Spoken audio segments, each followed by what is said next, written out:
We'll be right back.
Start your esports career now at play.eslgaming.com.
Get your team apparel now at shop.eslgaming.com.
Welcome, ladies and gentlemen, here to the ESL Pro League. We've got a couple of games for you tonight here on the B stream. My name is Hugo, and joining me once again is Harry. How are you doing? I'm doing good, Hugo. I'm doing good, and I'm very much looking forward to seeing what exactly is going to be in store for us tonight. Yeah, and we are going to be kicking it off with the first game, North versus HR, in just a moment. But talking at the first match, let's have a look at the schedule today to see what we have coming up. As I said, it's going to be North HR starting off on Cash, following up on Mirage, and then the second map over on the B stream will be fnatic versus FaZe. Obviously, you can see VP and Envy going to be coming up on the other stream, as well as G2 versus LDLC. So I think we got some really, really good matches for us ahead of us, Harry.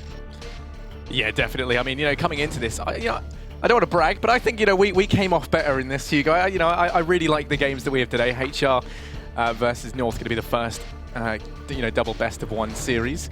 And yeah, I mean, Mirage and Cash, kind of the two granddaddy maps. I mean, and then, of course, Overpass and Train coming up later. I think there's a lot that we can speak about, but I believe we're going to quickly look at the standings to get an idea of kind of where these teams lie. Yeah, some really interesting results. I mean, we've already casted one map yesterday previously, and we saw G2 move their way up from the bottom to the 13th place, so a bit of a move there. But other than that, we've got some really interesting things to talk about, at least in the placings of the teams that we have coming into this first match. North currently in 3rd, HellRaisers in 5th. A lot of contention for this top spot right now. Yeah, well, I mean, because of how it is done, of course, it's done, based on the record. That's why Astralis and Na'Vi both playing more games. They find themselves kind of tied for that top spot. The round difference having to be used to work that out. But yeah, North, meanwhile, I mean, they're 10-4. They've got the same amount of wins as both Na'Vi and Astralis, and they've still got 2 games yet to play to catch up on the record. So, going to be interesting to see, because if they pick both of these up, they're going to find themselves nicely in the lead. Yeah, and on the flip side as well, look at HellRaisers. They pick up both these games. They're going to be drawing up at the top spot with Astralis and Na'Vi. Now, that's not something we'd really come into this going, oh yeah, that's looking very likely, obviously, but it's definitely a good chance for HellRaisers to prove what they've made of. They've really stepped up recently, and frankly, I think they're a very impressive team put together. Yeah, definitely. They've done some fantastic stuff. And yeah, I mean, then we have the rest, but we can speak about that all later.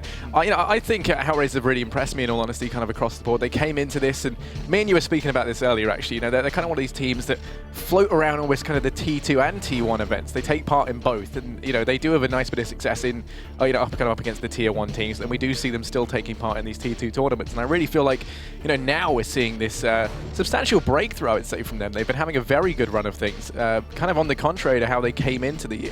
Yeah, and talking of those lower tier teams as well, that's something quite, is an interesting talking point. Obviously, a lot of teams have been making their way up from the Mountain Dew League, as some people may know, obviously, run by ESCA, it's also known as Premier. Teams like LDLC, teams like Kinguin, they've made their way through the relegation spot coming into this season. Yeah. HellRaisers, last season, very close to being relegated, very close to be forcing down to that Mountain Dew League, but they've actually done very, very well this season so far, and it's looking like that's going to continue. So, obviously, shout out to ESCA for that Mountain Dew League. It allows, a lot of newer talents in the scene to be rising up, and I'm sure we've got our own teams like Big, for example, that we're looking at currently leading the Mountain Dew League to maybe break their way into Pro League next season.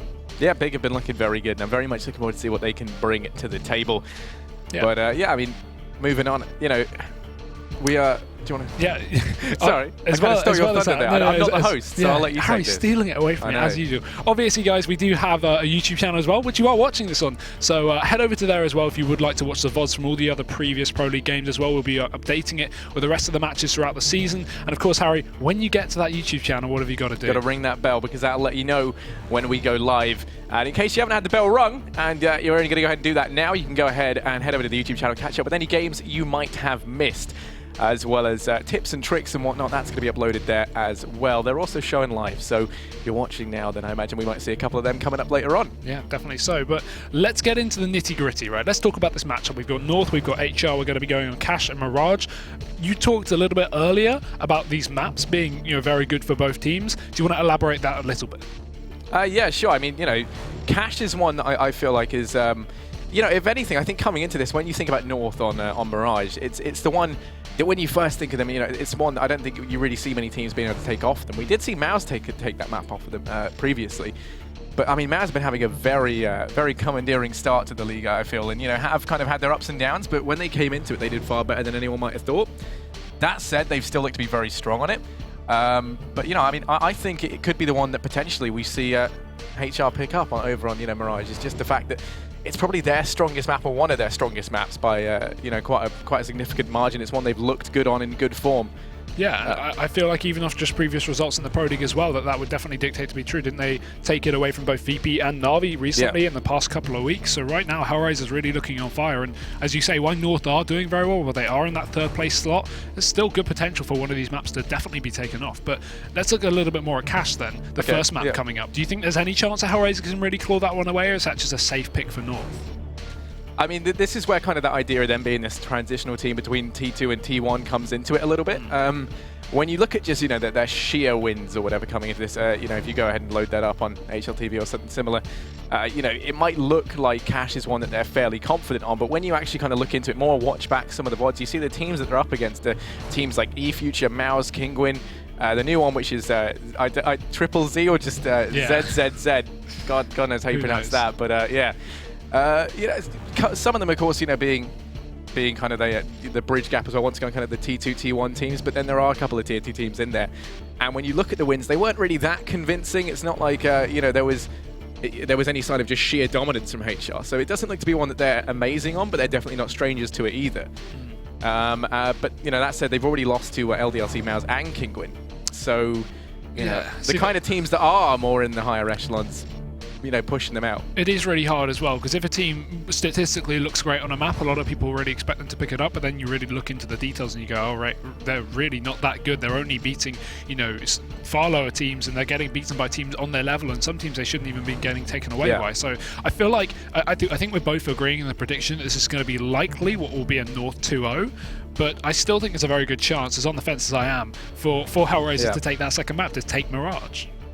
Yeah, I mean, the other thing you got to bear in mind is HR have looked really, really good coming into this. They had a very shaky start of the year. We saw them be on just a huge loss streak for a while. They bottomed out of the major. In the very early stages, they just lost 3 maps and they were gone. They didn't make it to DreamHack Las Vegas. They went out in the qualifiers. We didn't really see too much from them that looked that promising.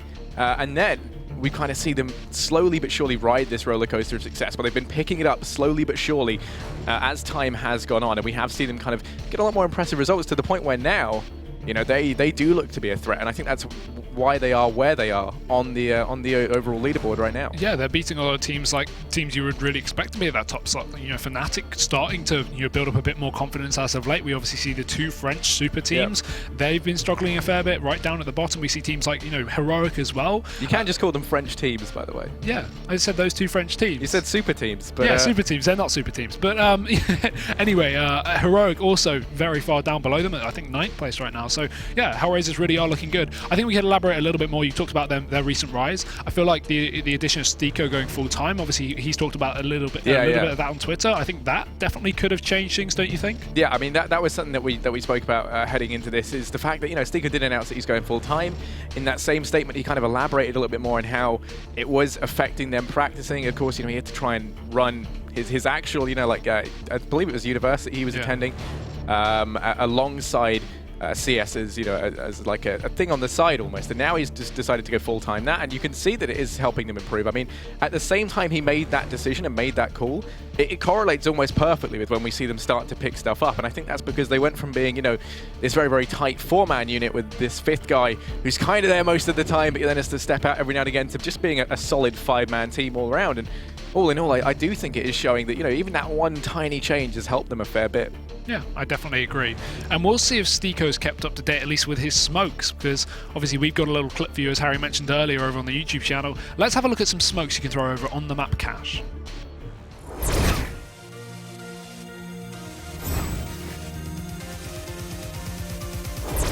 Hey Future Pros! Today I'll be teaching you guys the crisscross smokes on cache. This is a 2-man execute, so make sure you and a buddy both buy smokes. This wall of smoke will allow you to take mid in a safer manner. You both have to line up with the center of this doorway. Position yourself so you and your buddy are aiming at the opposite side of this doorway. This is great for taking vent control or just securing close mid for a later strat.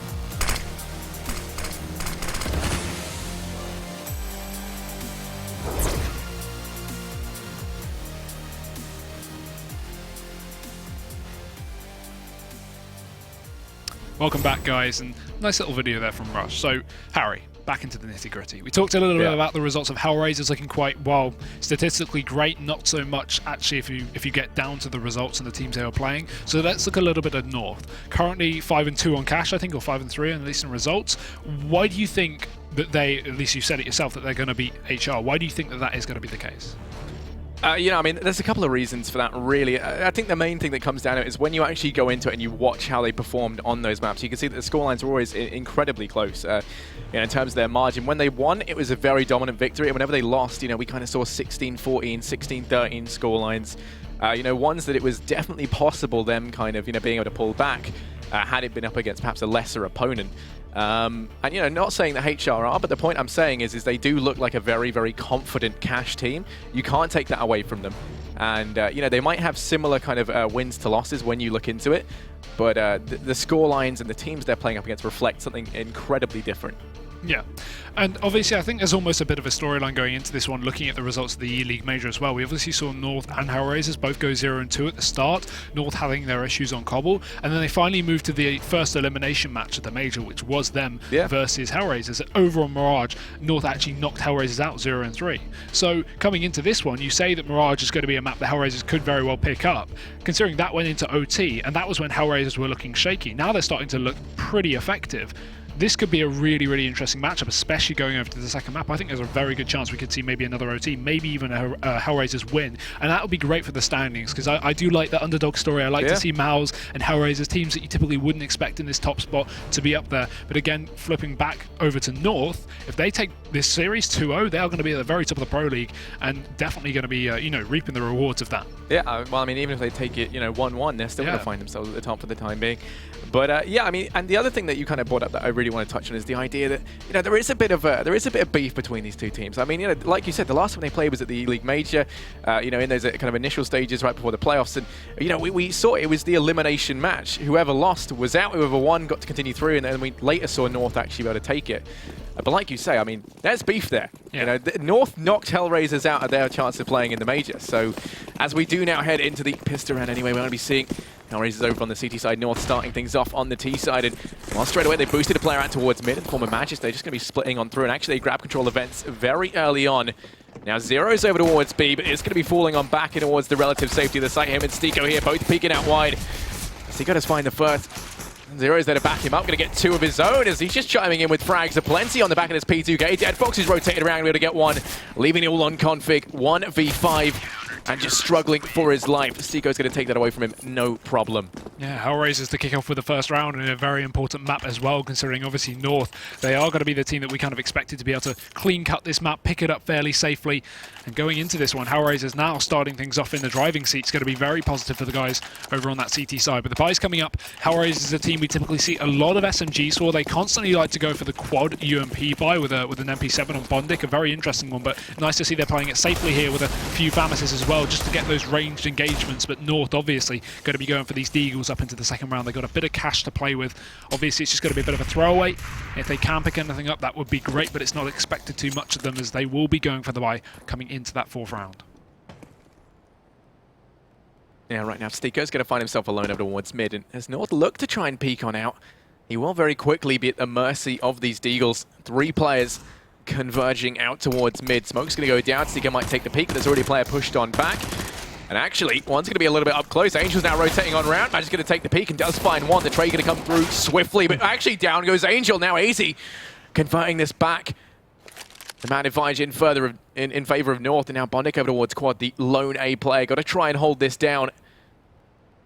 He's just biding his time, waiting as they lets them grab control of the side, but he's got to watch out. MSL back to stab him in the back, comes around, and oh no, Bondic turned around, and Spidey senses aren't tingling, and down he goes. Now it's a 2-on-4. Bomb making its way over towards the site, going to be in relative safety for the time being. They are watching the cross. Dead Fox going to be able to get one. Spots out AZ behind the forklift. Dead Fox and Zero having to try and retake this 2v3. They do have a little bit of utility on Zero to play around with. Looking very difficult though. I don't think North are going to peek out too heavily into this one. That's going to be retaking very, very hard for the side of HellRaisers. They've got to hurry the hell up, and I think they realise that as Dead Fox finally takes the body away from AZ. He's got 2 more to find, but he's already down as Zero is now left in a 1v2. One quick kill onto MSL. Only one more needed as he jumps on top of the box, rounding the corner, and he does it. Gets the quick kill onto Cajun, and he will hold on to that UMP as he gets the defuse just in time. HellRaisers managing to convert the second round, albeit a very, very close one. Coming down to the 1 versus 1. That's some money lost for the CT side. Yep, from Zero to Hero, he does clutch it out 1v2, and that's HR to find themselves in 2 rounds. But like you said, I mean, they only keep 1 player alive, and already you can see that that economy's taking a bit of a hit. They're going to have to fully invest into this, which usually, I mean, you know, we could see them stick with a couple of UMPs, farm some money up, but they can't run that risk as a result of only keeping 1 player alive. Now North just going to grit their teeth and have brought down a little bit here and there, but trying to keep some money spare into the next round. And it looks like they'll be boosting up Angel now. This is something that we've seen. Oh no, okay, they might be trying something different instead. I was hoping he was just going to play that box angle. It's something we've seen teams start to adopt a little bit. You only really see their heads. Might be a bit of a gamble in this pista round, but anyway, 2 players over here towards A. Once again, Stiko alone and over towards mid, but they can potentially boost up Dead Fox over at B, and well, Angel's going to find the first. MSL walking out into his crosshair will go down. Magist unable to trade it. Just keeping the pressure. He's going to pick up the deagle and just escapes with his life. The bomb making its way over towards B in the meantime, and a player in mid about to break in through vents. Dead Fox is going to be watching the angle. Just bait peeking here, trying to force out some kind of damage done by North so they can at least commit to some kind of rotation, but the vent's being broken. Dead Fox knows what's up now. They've sold it. As now AZ's going to start to push on in, but he actually gets a bit damaged there as deadfox has done his work so far. Going to reposition closer, but he's got to worry because he's got players coming from both angles. Sprays away. AZ should repeat, but he doesn't. He's aware that deadfox is still holding the angles. You can start to see the rotations from HellRaisers. They force the players back towards the car on the A site, so they're quicker back in towards B if needed. But I think deadfox should be able to clear it up here, or Zero and Stiko will instead. It's just a clean sweep for HellRaisers. They don't even receive a bullet as they make that one 3-0. This time keeping a lot more economy. Going to start to be building it up on that CT side as North finally going to be going for this investment. They don't have the money for the AWP unless they glass cannon, and in fact they will. Cajun not even opting to go for the armor in this one. Could be dangerous, but the fact of the matter is HellRaisers don't have their own AWP, so this is a good chance for North to at least exploit. Yeah, but they do keep 5 players alive, and that's going to do wonders for the economy, which otherwise was looking to be fairly weak already. We can see they're going to be sending 3 players over here towards 8. And they're just waiting for any aggression to come out from HR. Biding their time, waiting to see if they try to go aggressive with these FAMASes early on. Cajun B going to be watching the push over towards mid. And actually, right now, we do have 2 players here. Looking like they might want to try something. I mean, we haven't really seen them play this second player with Stiko on the highway for the quick rotate round. And he's going to peek out. Does get spotted by Cajun B. And if he peeks out again, oh, down he goes. Stiko will fall early on. The man advised claimed by North.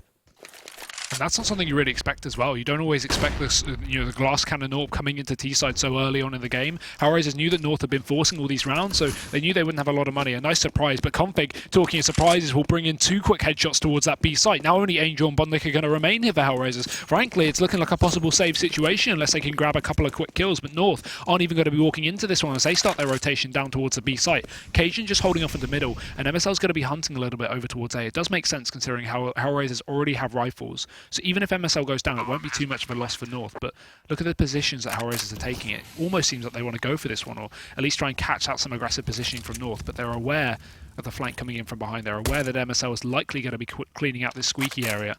So positioning himself over in CT is going to be a bit safer, but I think North are going to completely know what's up right now because the rest of the map has just been utterly cleared. Yeah, if we go ahead and bring up the economy, we can see that saving these rifles will allow them to buy up into that next round. They can even field an AWP if they want to. And having those extra rifles just means they can pick up that much more utility as well. I mean, we will be seeing a full buy coming on in. The AWP could potentially be bought up as well, which is going to be a nice counteract at least to what Cajun B has brought to the table. And actually, MSL is going to be checking if he doesn't spot them out. So he doesn't find anything. There's plenty of money still for HR to buy up, but North, they do find themselves that first rifle round. And that's an essential spanner in the works for them just to try and kickstart the consecutive rounds over on their T side. And well, we are going to be seeing the AWP picked up. deadfox has had that tossed over to him, and already looks like he's going to be playing with that over towards B. Going to be taking the aggressive peek early on. No one here just yet, but Config looking to be a little bit curious, is watching for the aggression. deadfox going to be meeting him halfway, right on the borderline, and now falls on back in towards Checkers, just to hold this passively for the time being. But it's North. They want to be feeding over towards the A site. Might actually be opening that squeaky door in reverse as 2 players are pushed up quite aggressively. deadfox damaged a little bit over towards main, but he will return with some damage onto Config himself, who's going to be forced down to 20. But in the meantime, North, they're putting the pressure on the A site. The bomb's still not committed, but Cajun, that may force them to as he drops Angel over a middle. The mid control almost completely given up. Only Stiko remains close in as Bondic, he's going to be positioned back towards a quad as he was earlier on in the map. But this position is great from Stiko because we've still got this control over towards mid and B here for North. So if they even want to rotate back towards B or commit towards the A site, Stiko can catch these players off guard. And look at this, Magisk, he needs to be aware. He's aware of the possibility, and he's actually going to get away with it as well. Takes the kill into Stiko. 2-man advantage now for North, and HellRaisers, despite having good positioning in that round, seem to be caught out. Backs against the wall in this one. Yeah, deadfox trying to play that rotate in CT, just going back and forth, but right now a little bit lost, a little bit confused as to where this bomb's even heading. North, still with 35 seconds left, have all the time in the world to try and figure this out, and as it does look to hook up with the rest of their teammates over towards B. Bondic's on this A site alone. Now him hearing these smokes with so little time left, he's going to call the rotate. That B site is ripe for the taking. And in the blink of an eye, it's going to be flooded with Danes, which is a real problem. And well, the 2 remaining players for HR actually looking to fall back over here towards this B site with only 15 seconds left. They think they're falling back over towards safety, but it's anything but. And actually, Zero's able to find one. MSL will fall on the lurk, and actually now it's going to be a 2-on-4. Curious to see if they try and make something happen, or if they do just go for the save. It looks like they're already falling on back, so they're going to try and hold on to the AWP on deadfox, and what utility they do have. But still, I mean, a lot of that just came down. There was so little time left. North play it perfectly, keep 2 players over towards A. They know they've got a hefty man advantage. So even if those 3 players in B had met everyone from HellRaisers, it still would have been an even fight. And I mean, they know that they had Bondic over towards A. They heard him. That's why they threw the smokes. It fakes that rotate off the B site. The second that happens, and then they find the frag, that's just a nail in the coffin. That's so funny that North almost played themselves as well with the rotation. They throw the fake, and HellRaisers is rotating back into, as you say, the safety of the B site where the bomb was committing to. That could have really gone sour for North if HellRaisers rotated fast enough. But either way, they're going to make it away safely. Zero even holds onto the AK post round as well by dropping AZ. So a little bit of money contained for the side of HellRaisers. Should at least be going for the buy up into this one as well. As you can see, 4k on Bondic and on Angel. But actually seems like a bit of a quasi on the saving players, as obviously Stiko doesn't have a lot of cash here, but yeah, got to be saving a little bit. It does make sense considering Dead Fox and Zero, neither of them can drop a rifle over with the current loss bonus, but still, it's going well for North. They picked up both, first 2 rifle rounds. HellRaisers is going to have a little bit to work with, so still dangerous in this one, and North are going to be aware. But it should just be a third for North in theory if they continue playing like this. Look at the aggression over towards B. 3 players here about to try and go in. Config once again going to be watching the angle. Does smoke it off, now going to be taking a peek. Pop flash comes through, Dead Fox does miss the shot, but the peek going to come out from Zero. The bait and switch is down, it goes Config early on. That's going to be a man down here for North, but they're going to be quick to try and answer back by executing out towards this A site. Now Angel's already making this difficult for them. MSL is going to be looking a little bit unhealthy, and smokes and flashes raining on out. In towards this A site, Bondic and Angel have their work cut out for them. Got to try and land some shots, and MSL to finally deal with Angel. Gets a little bit of revenge for the damage that was done previously, but Dead Fox chiming in with 1 onto Cajun B. And actually, this pistol's doing a nice bit of damage as well on the players in the site, but still yet to find a frag. Bondic still that thorn in their side. Hasn't gone down just yet. Over towards Forklift, making some noise with the 5-7-0. Now going to be going back to back with him. Magisk and AZ going to be trapped down on the site. They've got 45 seconds left, and they are going to be boosting AZ up, trying to spot the head of one of these HR players, and actually it looks like they might find one. Instead, AZ does whiff that shot, hops down. They're finding it hard to get this bomb down. The HellRaisers posted up perfectly to deny any sort of plant. Now Dead Fox going to be round the corner. Zero going to find one. Down goes AZ. It's all on Magisk. And well, for North, it looks like everything's going south. It's all on Magisk. 1v2, peeks out wide. Dead Fox takes him down. And a textbook round there from HellRaisers. A nice example of what you should do, at least in a 3-on-2 pre-plant at least. North have control on the site, but they don't have the man advantage, meaning it's very difficult to commit to the plant, because again, if HellRaisers are playing close, as soon as North stick that plant, HellRaisers is going to push in, because they know that one player doesn't have a weapon in their hands, meaning they're essentially going to have a 3-on-1 for about 3 to 4 seconds. And so North, looking for that pick, looking to equalize it so they can at least commit to the bomb plant, but unfortunately going to fall apart from them as AZ misses that boost shot. Either way, we're going into another buy now for HellRaisers. The economy is back in their favor, but Config, the HP not in his, very tagged up towards middle thanks to that Molotov, and MSL actually going to work his way into vents very fast. Zero doesn't expect it, but he still hits a shot, jumping on top of the head of Dead Fox, and will remove the first player from the equation, but it's revenge in the streets as AZ, he does drop Stiko on the other side of the map, so right now it's going to be equalized, and frankly, back in the favor of North. Yeah, real issue here is there's nothing to hold on to mid right now. Angel going to be rotating on down, trying to do exactly that, but he's very late. There's no info, and already there's players pushing on up. Cajun B with the AWP just about to walk into the moors of Angel, and down he goes, finds one, but the trade does come through from Magic, saying that trade's going back and forth. Bondic still causing some problems. Going to reconvert the man advantage back into HellRaisers' favor. Zero, meanwhile, still putting in work over towards B, holding the fort. Down goes Config. It's all on Magisk, who does find himself 1v3.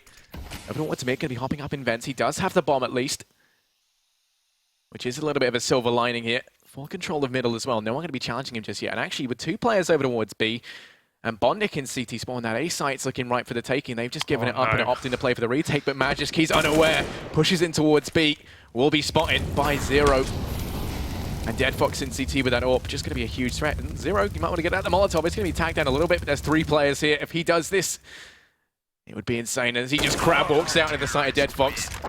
I mean, that's, you'd want to do anything but to land that shot. Yeah, unfortunate there, not being able to work out that the A site was clear, but limited time forced him into that B site. Now HellRaisers starting to build up a lot of cash here. You've got to be worried if you're North at this point. Keeping 3 players alive is going to be positive in the long run for their economy, because with the 3,200 win bonus that you get from taking that round on the CT side, they are going to be building up cash as they only have to drop over 2 for the remaining players.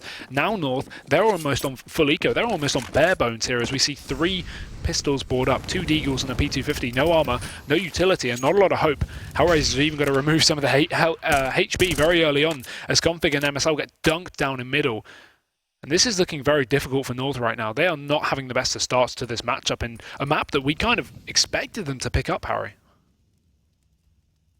Yeah, I mean, Config, he's looking to be looking a little bit unhealthy over towards mid, tagged down extremely low, but he's just sneaking on by. Crab walking on up, and actually Stiko isn't going to expect this. And he's pushed up highway, but he misses the shot. Angel, okay, turns around. Config going to be whiffing far too many shots there with the Deagle and will go down as a result. Back into a 4-on-4, though, is lucky enough Stiko is going to be dealt with by Magisk.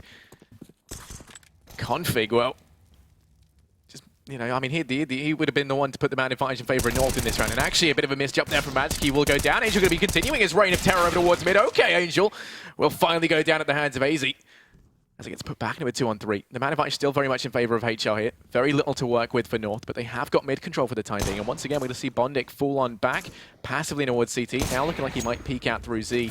Bomb's still down over towards mid, so if he does peek, could potentially get control of this. But he's just holding onto that gun. He's not allowing North to even pick it up, because as soon as they start getting rifles in their hands, if these guys have armor, they could be such a threat to the remaining players. But MSL coming in through the CT spawn, that's such a massive play. Does take down Bondik. Now he has the rifles, and while the time is low, we have HellRaisers going for the double B play. They're on the complete wrong side of the map. North is doing great damage, and they may be able to take over this A site as they start to rotate back on in. Plant will go down over for main here for AZ with just enough time remaining. And HellRaisers was looking like a very clean-cut round for them, but North has made it troublesome. Yeah, not only have they made it costly, they've made it profitable as well. North do have that bomb down, and potentially they can still find themselves a third. Dead Fox and Zero looking to try and make their way over towards A. Now, bomb is going to just be planted safe. I don't think they've planted it for main.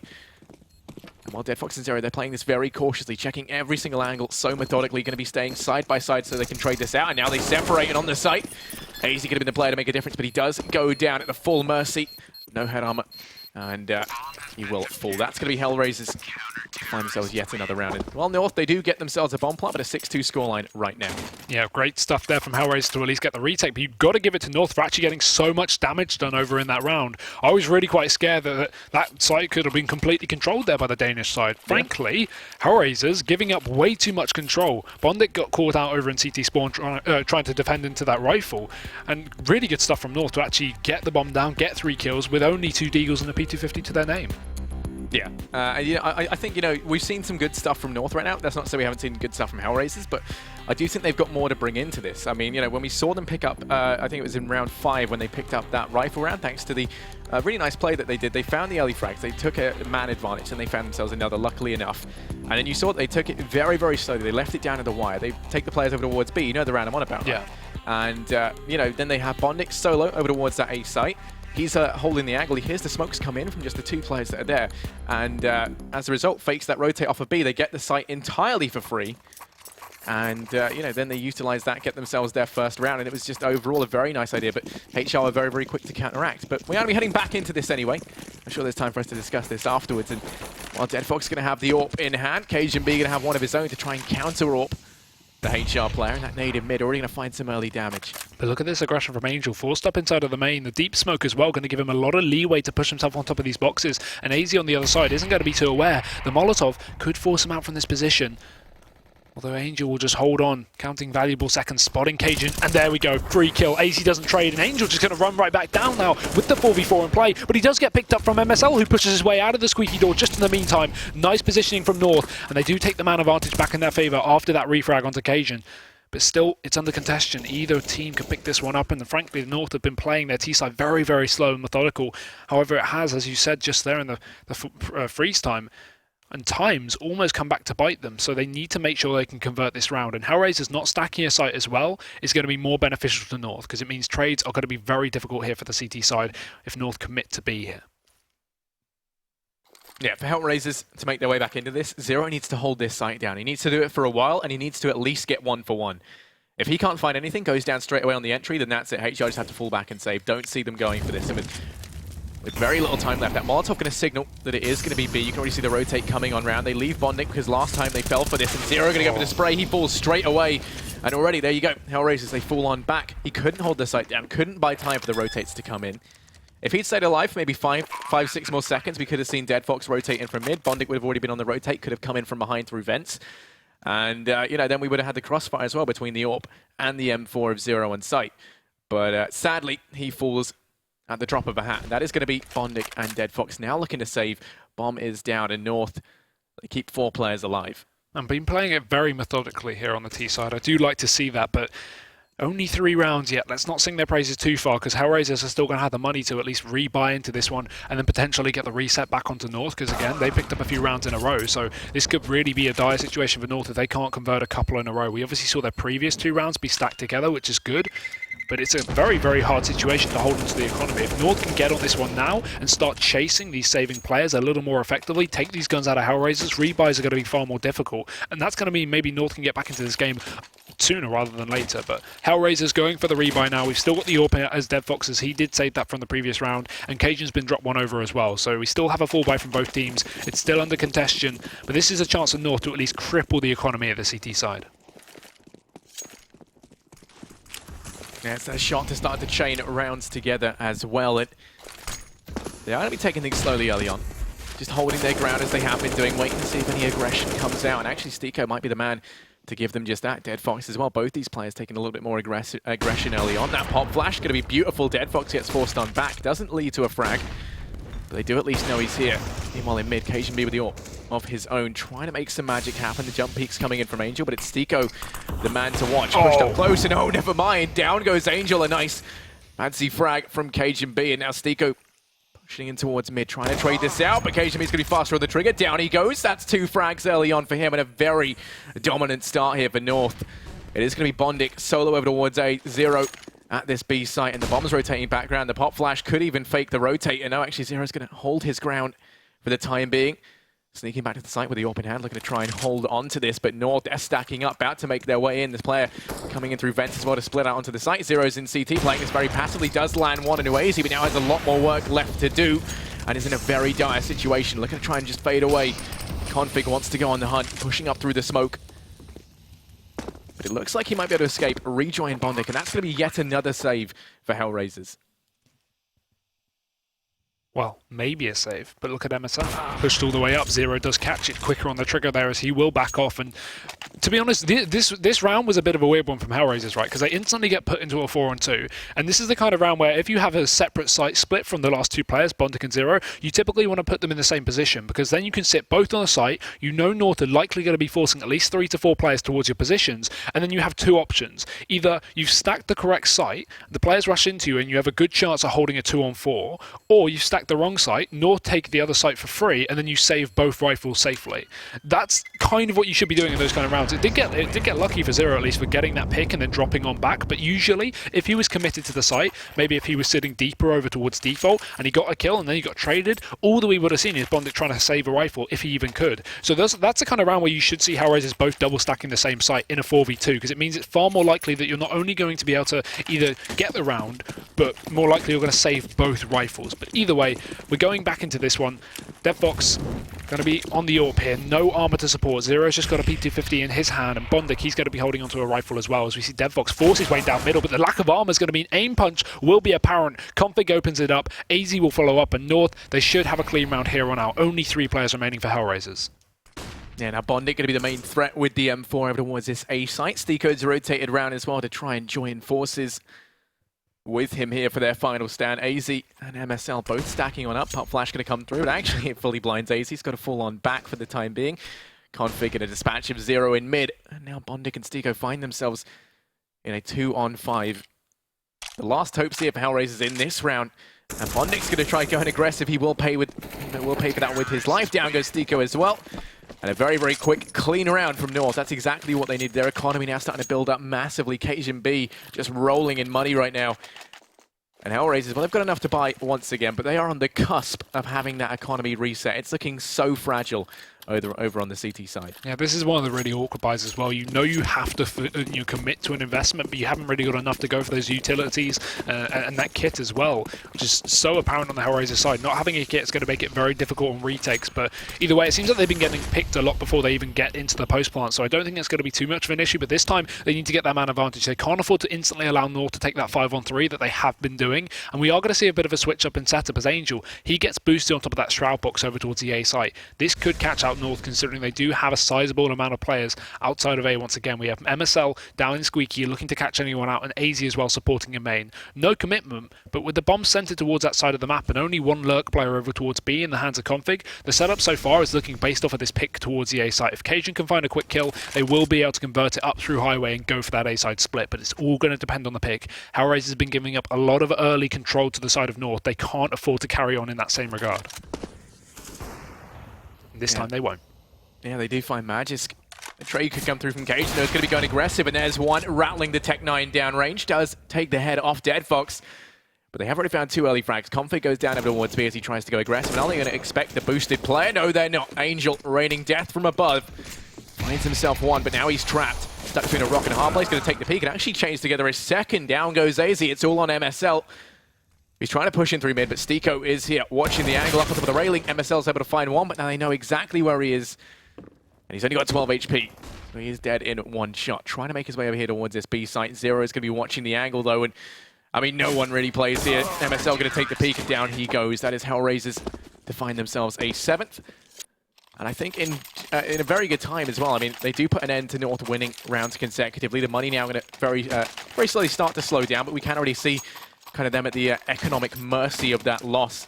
Cajun B was previously rolling around in fat stacks, now with only $3,000 to his name. Config with 3,600. The full buy coming in from HellRaisers.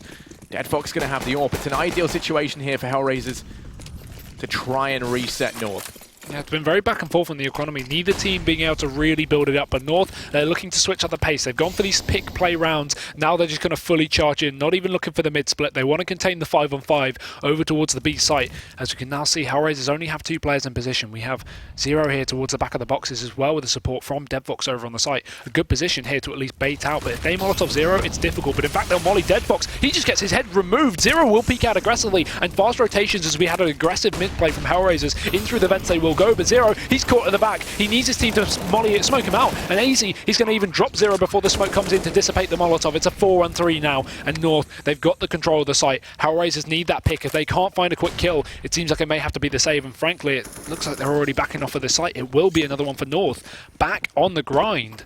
And keeping 3 players alive, while it will facilitate a buy into the next round, as you say, it has been on the cusp. It's going to continue to be on the cusp in terms of economy here for the CTs. Yeah, I mean, all it's going to take is kind of that one big round from North to then completely reset them, and they could even head into the last round and a half on a force buy, which, you know, could now allow North then to find themselves at an 8-7 scoreline. And that's if they even save these 3 rifles. I mean, North can be going very aggressive. They've got money to waste. Why the hell not? Pushing it towards CT. Stego in the corner, the bait and switch. Bondic tries to watch the angle. Oh, they walk into it, but no. MSL kills Magisk. Wants those eco frags for himself, looking to try and pad his stats. And he only gets Bondic, so ultimately didn't move anywhere on the scoreboard as a result. Oh, poor him. Still gets the ADR though. Do you get ADR for killing teammates? That's a question that's been asked. I'd like to know the answer to that, because if so, he just got a hell of a lot in that round. But HellRaisers, I mean, they're forcing it up, but it's going to be very dangerous. We have 2 UMPs in play, a Deagle and a couple of rifles now. A kit at least on Bondic with a bit of utility, but it's very, you know, fast spread in. As North getting the reset themselves back onto HellRaisers, now going to be up to 6 and looking to equal up the scoreline to 7-7. This is a very equal map here on Cash, so right now the game's looking as it should be, and with the fact that North are supposedly the better team coming into this matchup, I'd say HellRaisers are doing very well, even if they do lose out on this round, but they do want to convert it for the last one, so it's very important they maintain some cash into the next one for the final round of the half. But it's North setting up towards A once again, the flank blower over towards B. This time it's going to be Config looking for a bit of dirty work, and right now a very aggressive mid stack here for the HellRaisers side. They need to realize that North are very close to pushing out onto this A site, and if they have all 3 players in position to defend it, it could be great, but forcing to retake could be far more difficult. But let's have a look. North going to throw the flashes and the smokes out, and they will be committing out here to the A site. Yeah, Bondic trying to hold things up close with the UMP, joined by Angel. For the time being, they've been pushed right out the site. Bomb could be going down any second now. Stiko going to be the first to fall as they get given the site relatively for free, but Angel looking to try and make things costly. Does find one, quickly returned by Cajun B. Bomb's going to go down, but Bondic, the thorn in their side, looking to try and wreak some havoc. Doesn't spot MSL as he gets 4x3 to death. Now it's a 1v3 all on Deadfox as he tries to push up through highway. Magic peeks on out and is very quick to deny that. It is going to be 7-7. They equalize this out. I mean, what's that? 5 out of the last 6 rounds go the way of North, and this could very well be where they finally take this lead, go to 8-7, because the buy from HellRaisers is going to be abysmal. And awkward as well, considering Bondic and Stiko, both of them on 3 kills respectively. That's a real issue. We see some top performance from Zero, currently really stomping the scoreboard. I think he's 17-5 or something of the sort. But with 2 players at the side of HellRaisers not being able to perform, not being able to pick it up in this map, it's making it very difficult for the defense. And once again, Stiko going to fall without even having any impact into this round as Magisk, he opens things up. Aggression in main from HellRaisers to try and retrieve something to play with, and that will allow MSL to push in deep. This is great. They don't even need to pressure Bondic, but even Magisk will. He wants those kills as he chases down 2 more. Dead Fox rotating back into the site, but to no avail. It'll all be on Zero here, trying to come in through the middle area to try and regain some composure, but it's a 1v5. He's found the first with a deagle, but he's going to need to find a lot more, and North do not want to let that happen. But Zero, he doesn't care. He's on 2 right now. Nose Conflict's coming from behind, but it's easy to remove the head, and North are just going to take it back in their favor for the end of the first half. And let's see if HellRaisers can at least bring things back in the second half after this break.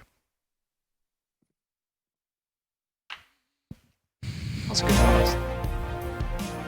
I literally can't read it. Can you not? No. Do you want...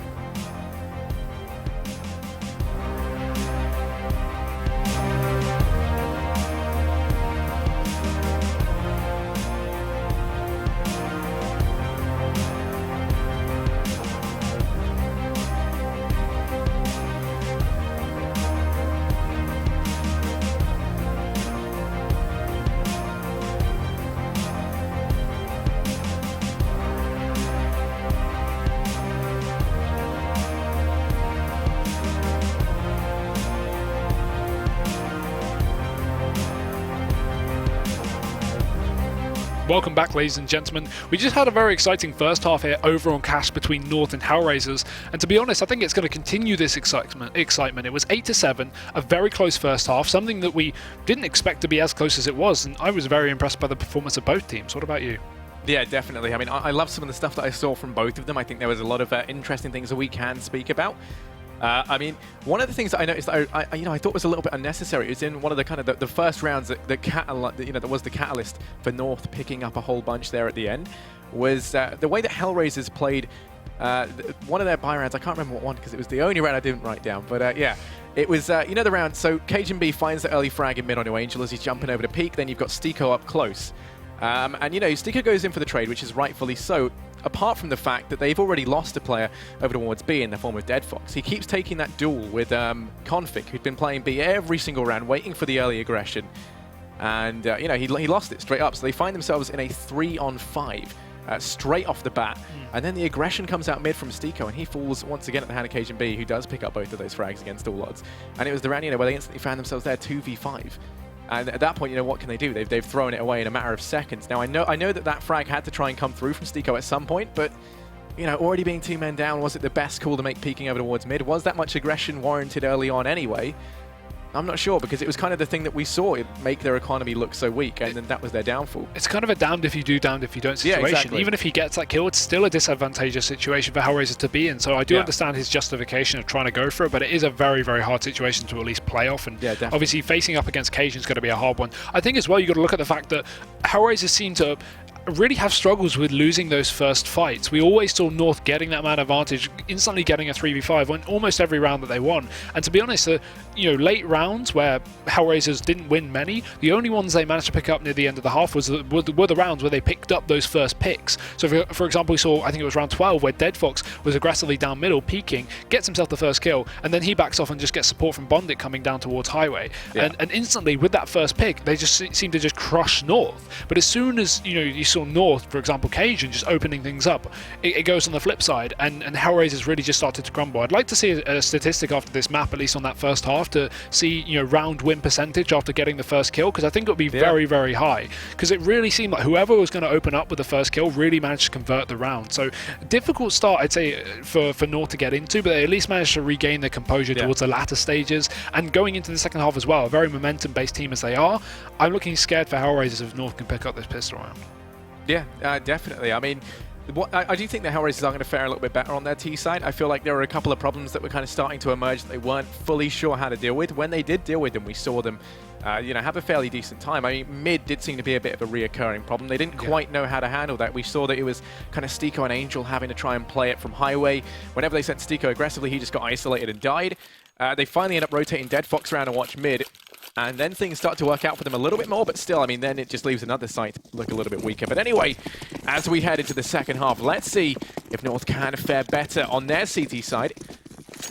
As already, this bomb's making its way over towards A, but there are two players for HellRaisers sneaking over towards B, looking to try and make some noise, hoping to fake the rotate out from North. And actually, as damage gets done to them early on, it looks like it could put them significantly behind. I mean, Angel's already tagged out extremely low. 3 players over towards Squeaky, ready to make their way out towards A, but Stiko now going to find himself here alone. Does get one at least. Here comes the push. And AZ and MSL, they have the crossfire set up. Down goes the bomb. Down goes HellRaisers. And it's all on Stiko. 1v4 with his Glock out over towards mid, trying to make some magic happen, but Cajun B says no. So great from North there. They see the play from HellRaisers over towards the B side of the map. The Molotov's going in, but they still commit with a triple A play. And HellRaisers just walking into a fully stacked site. That's very rare. A seems to be the site that you usually don't put a lot of control on those pistol rounds because it's so easy to retake if you have a kit. But over towards B, I'm surprised they didn't call for such an early rotation as we saw the pressure put on by HellRaisers. But good control, good composure from North, and keeping that round as they do take the first pistol. HellRaisers, without a bomb plant, going to be going for the Deagles. And this is something we see far more commonly as of late in the meta. You go for those Deagles, and that either gives you two options. With no armor invested into this round, they save $800-ish, and that means you can either A, buy up more utility going into your first rifle round or an AWP, or B, go for another set of Deagles into the second round of your eco. So be interesting to see what HellRaisers do with that one, but just sticking with the Deagles, Stiko's going to be doing the damage in towards middle. Cajun has been found early on. North losing one of their key players. Only one rifle now remains in the hands of AZ. And HellRaisers, while they are far from converting this round, they've at least started off with a bit of damage, but will it be alleviated? Apparently not. Config gets dropped as well, and Stiko looking to find himself a third, but AZ eventually does come in with a trade. Angel, he has no need to peek there. You have the man advantage, and HellRaisers now finally going to be equalized back on again. North doing the damage. Yeah, back in a 3-on-3. Stiko's done so much work early on.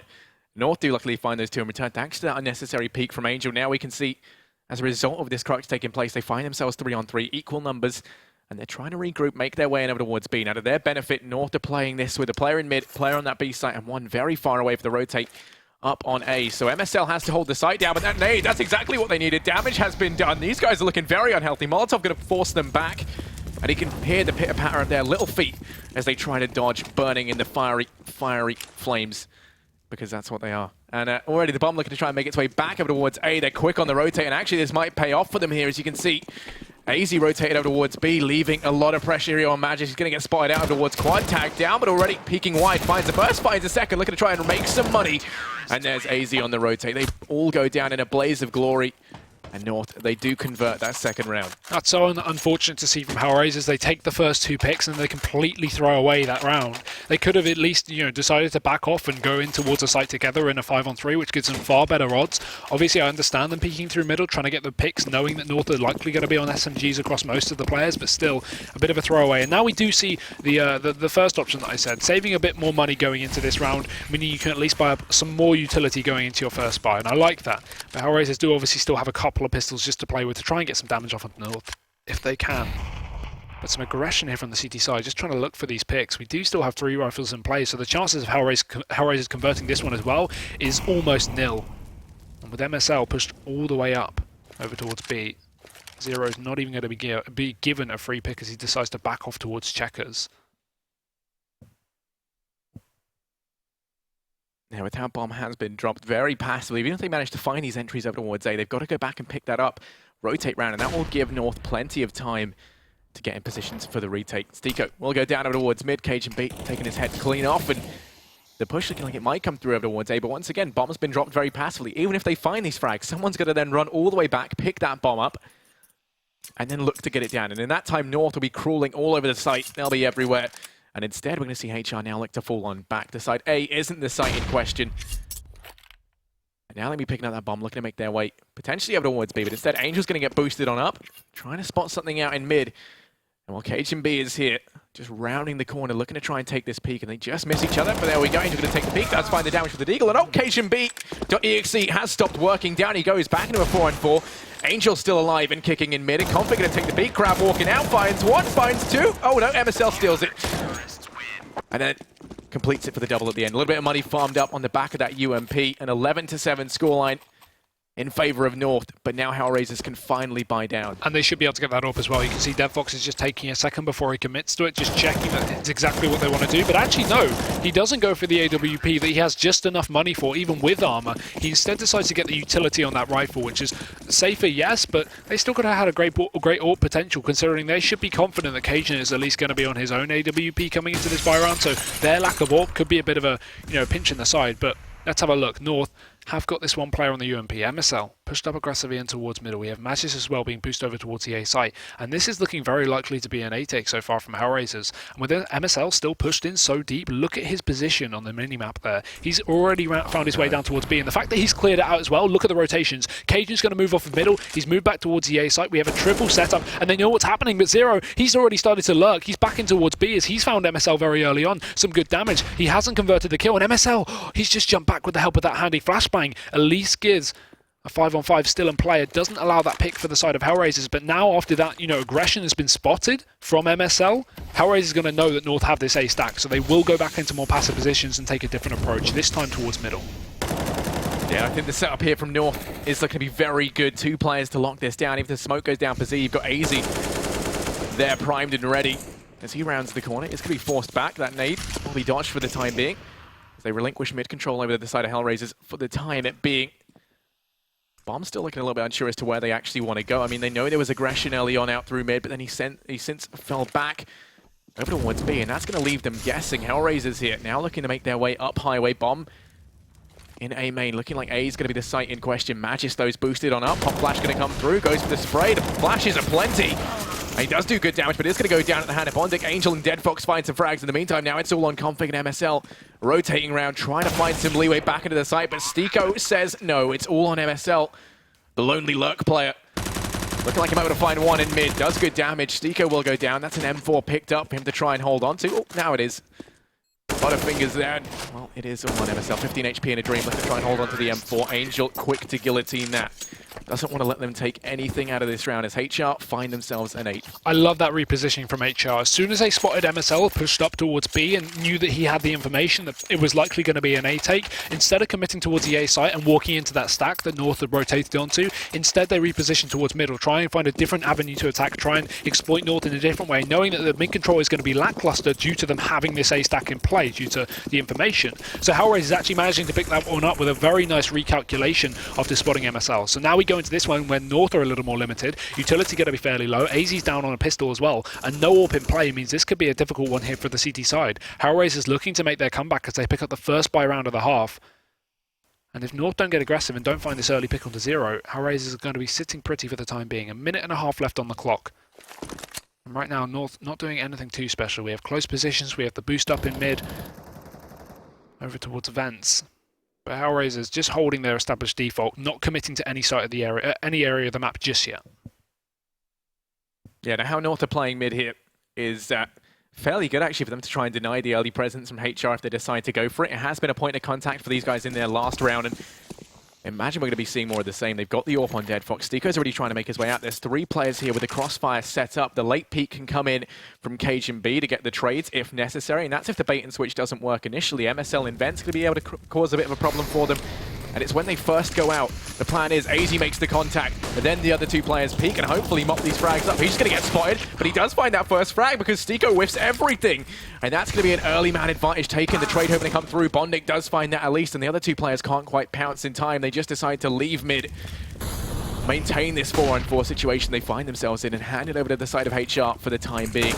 Angel going to take the peek. He does just miss that shot, but now going to look to try and redeem himself there. Pushing up through highway does. Getting control for the time being. Bondic going to fall. Deadfox take the peek, and Magic and Cajun, they're locking down this site. Angel going to fall as well, and Magic's going to get 2 more. Zero says goodnight, and that's North to find themselves 8-12. 8-12 right now, 4 rounds. The advantage of the Danes, and HR with very little money to head into this. Looks like they are going to force down should have a little bit to play with, but the issue is Galils and UMPs are going to be prevalent here to allow them to get a bit of utility in play. You can see both Stiko and DevFox are fairly limited in this sense. And with no AWP as well, one of the real key makers for HellRaisers, having that AWP on DevFox is going to be difficult, but this time they're just looking to take a fast approach. MSL can grab all the information they want, because they just want to storm right on into the A site. The smokes, they're going to be set up by both DevFox and Stiko there as they fly in over the site. These players committing very early on, and Bondic, even before the smokes pop, he's already out and into the face of AZ. It's Magix as well on the back of the site. He does trade one, but it's Zero to shoot right back in his face. A 3-on-4 now taken, and North have to give up control. If they want to go for the retake, they need all players alive. They can't allow HellRaisers to get any more picks. Bomb will be planted. A safe plant, albeit, but still, with the man advantage only getting extended by the second, this is so easy for the CT side to at least have to hold on to these guns. HellRaisers seem to have this round in the bag as long as they don't overcommit and chase down these post-plant kills too early on. Yeah, and they're going to be holding this very passively. Config, though, looking to be the player in the backlines trying to guillotine this site. As he just waits, door's going to open up. Stiko just turning his back to it immediately. Will go down. And now Config looking to try and cause some trouble, looking to try and keep these players on the site so they do go down in a fiery explosion. It doesn't like he's going to get satisfaction. Zero actually will fall at the hands of the bomb. So only 2 players managed to stay alive out of this. 2 AKs saved. Which, I mean, you know, when you think about the fact they could have had 4 players potentially hold onto their rifles, taking out those 2, both Stiko and Zero going down, is going to be worth its weight in gold heading into this. It means their economy isn't given that chance to start to accrue any amount of money. I mean, Angel just had to drop over to Zero. The player with the most on their team has, what, just under $2,000. So they're going to find themselves with their backs against the wall in terms of their economy. The buy coming in from North, no problem. And again, another potential reset here for the North side. We saw the reset previously from them and then got, counter reset from HellRaisers, but it could go back and forth, and Cajun will make it so. 2 quick kills over towards the A site. Zero does trade down towards B, but Cajun's done his work so far. HellRaisers are already limited to 3 players. Unless Zero can be a thorn in the side, a snake in the grass, and sneak into this B site, it seems like North may have this one on lockdown. Config even knows what's going to be happening. He's holding the angle. Zero walks into it, and there we go. That's a 4-on-2. That's almost a done deal here for North. They've got the package. It's going to be shipped away. As HellRaisers' ship has sailed, only 2 players now remain here for this T side, and while they will try and regroup and take control of the A site, the site with at least easier control under their hands, as only 1 player remains, it's going to be a difficult feat to do. They can't afford to save in this one, though. They need that loss bonus. That's something that's very important, but it's not looking like a possible round for them to retake. Yeah, I mean, you've got AZ and Cajun both in mid with the crossfire set up, so even if Magic does go down, they should be able to find these frags. The smoke is going to be thrown on out, but Cajun's already rotated around onto the site, so it doesn't really matter. Magic will be able to get 1, traded out swiftly by Bondic, but now he's going to find himself 1v3. The rotate already fully underway. Config up on truck. Cajun going to get caught out, though, and now Bondic bringing this back into the realms of possibility. He has to cross to pick up the bomb, but Config can't quite connect the shots. While AZ going to be holding the cross. Bondic now can try and make his way. Now, and actually, AZ playing this very passively for the time being, allowing Config to rotate up to the car, but Bondic going to take the angle aggressively. He will be crashed, but down he goes. 15 seconds left. Going to be trying to rotate over towards B, and I hope he has his surfing shoes on because it's going to be incredibly close. Trying to rush on through, but I think there's just enough time. He is going to get onto the site with only a slither of HP, and Config rotating on round isn't going to get there in time to stop him. Bomb will go down. It's 1v1. Config versus Bondic. The clash of the Titans here, and Config making his way in through CT. Only a smoke to play around with, but does have a kit. Bondic's only got to land 1 shot. Peeks on out, and Bondic, oh my god, going to get all 4 frags. And that's HR to find themselves a 10th. You said they had to go for it, Hugo, and go for it they do. Bondic, such a star performance there. That is something else. I have no idea what to say about that. North must be absolutely distraught. One of the players that really wasn't stepping up coming into the first half of this match. It was, he did have 3 kills after that first half, I think, and now going into this one, he's really built that back up to 10 now.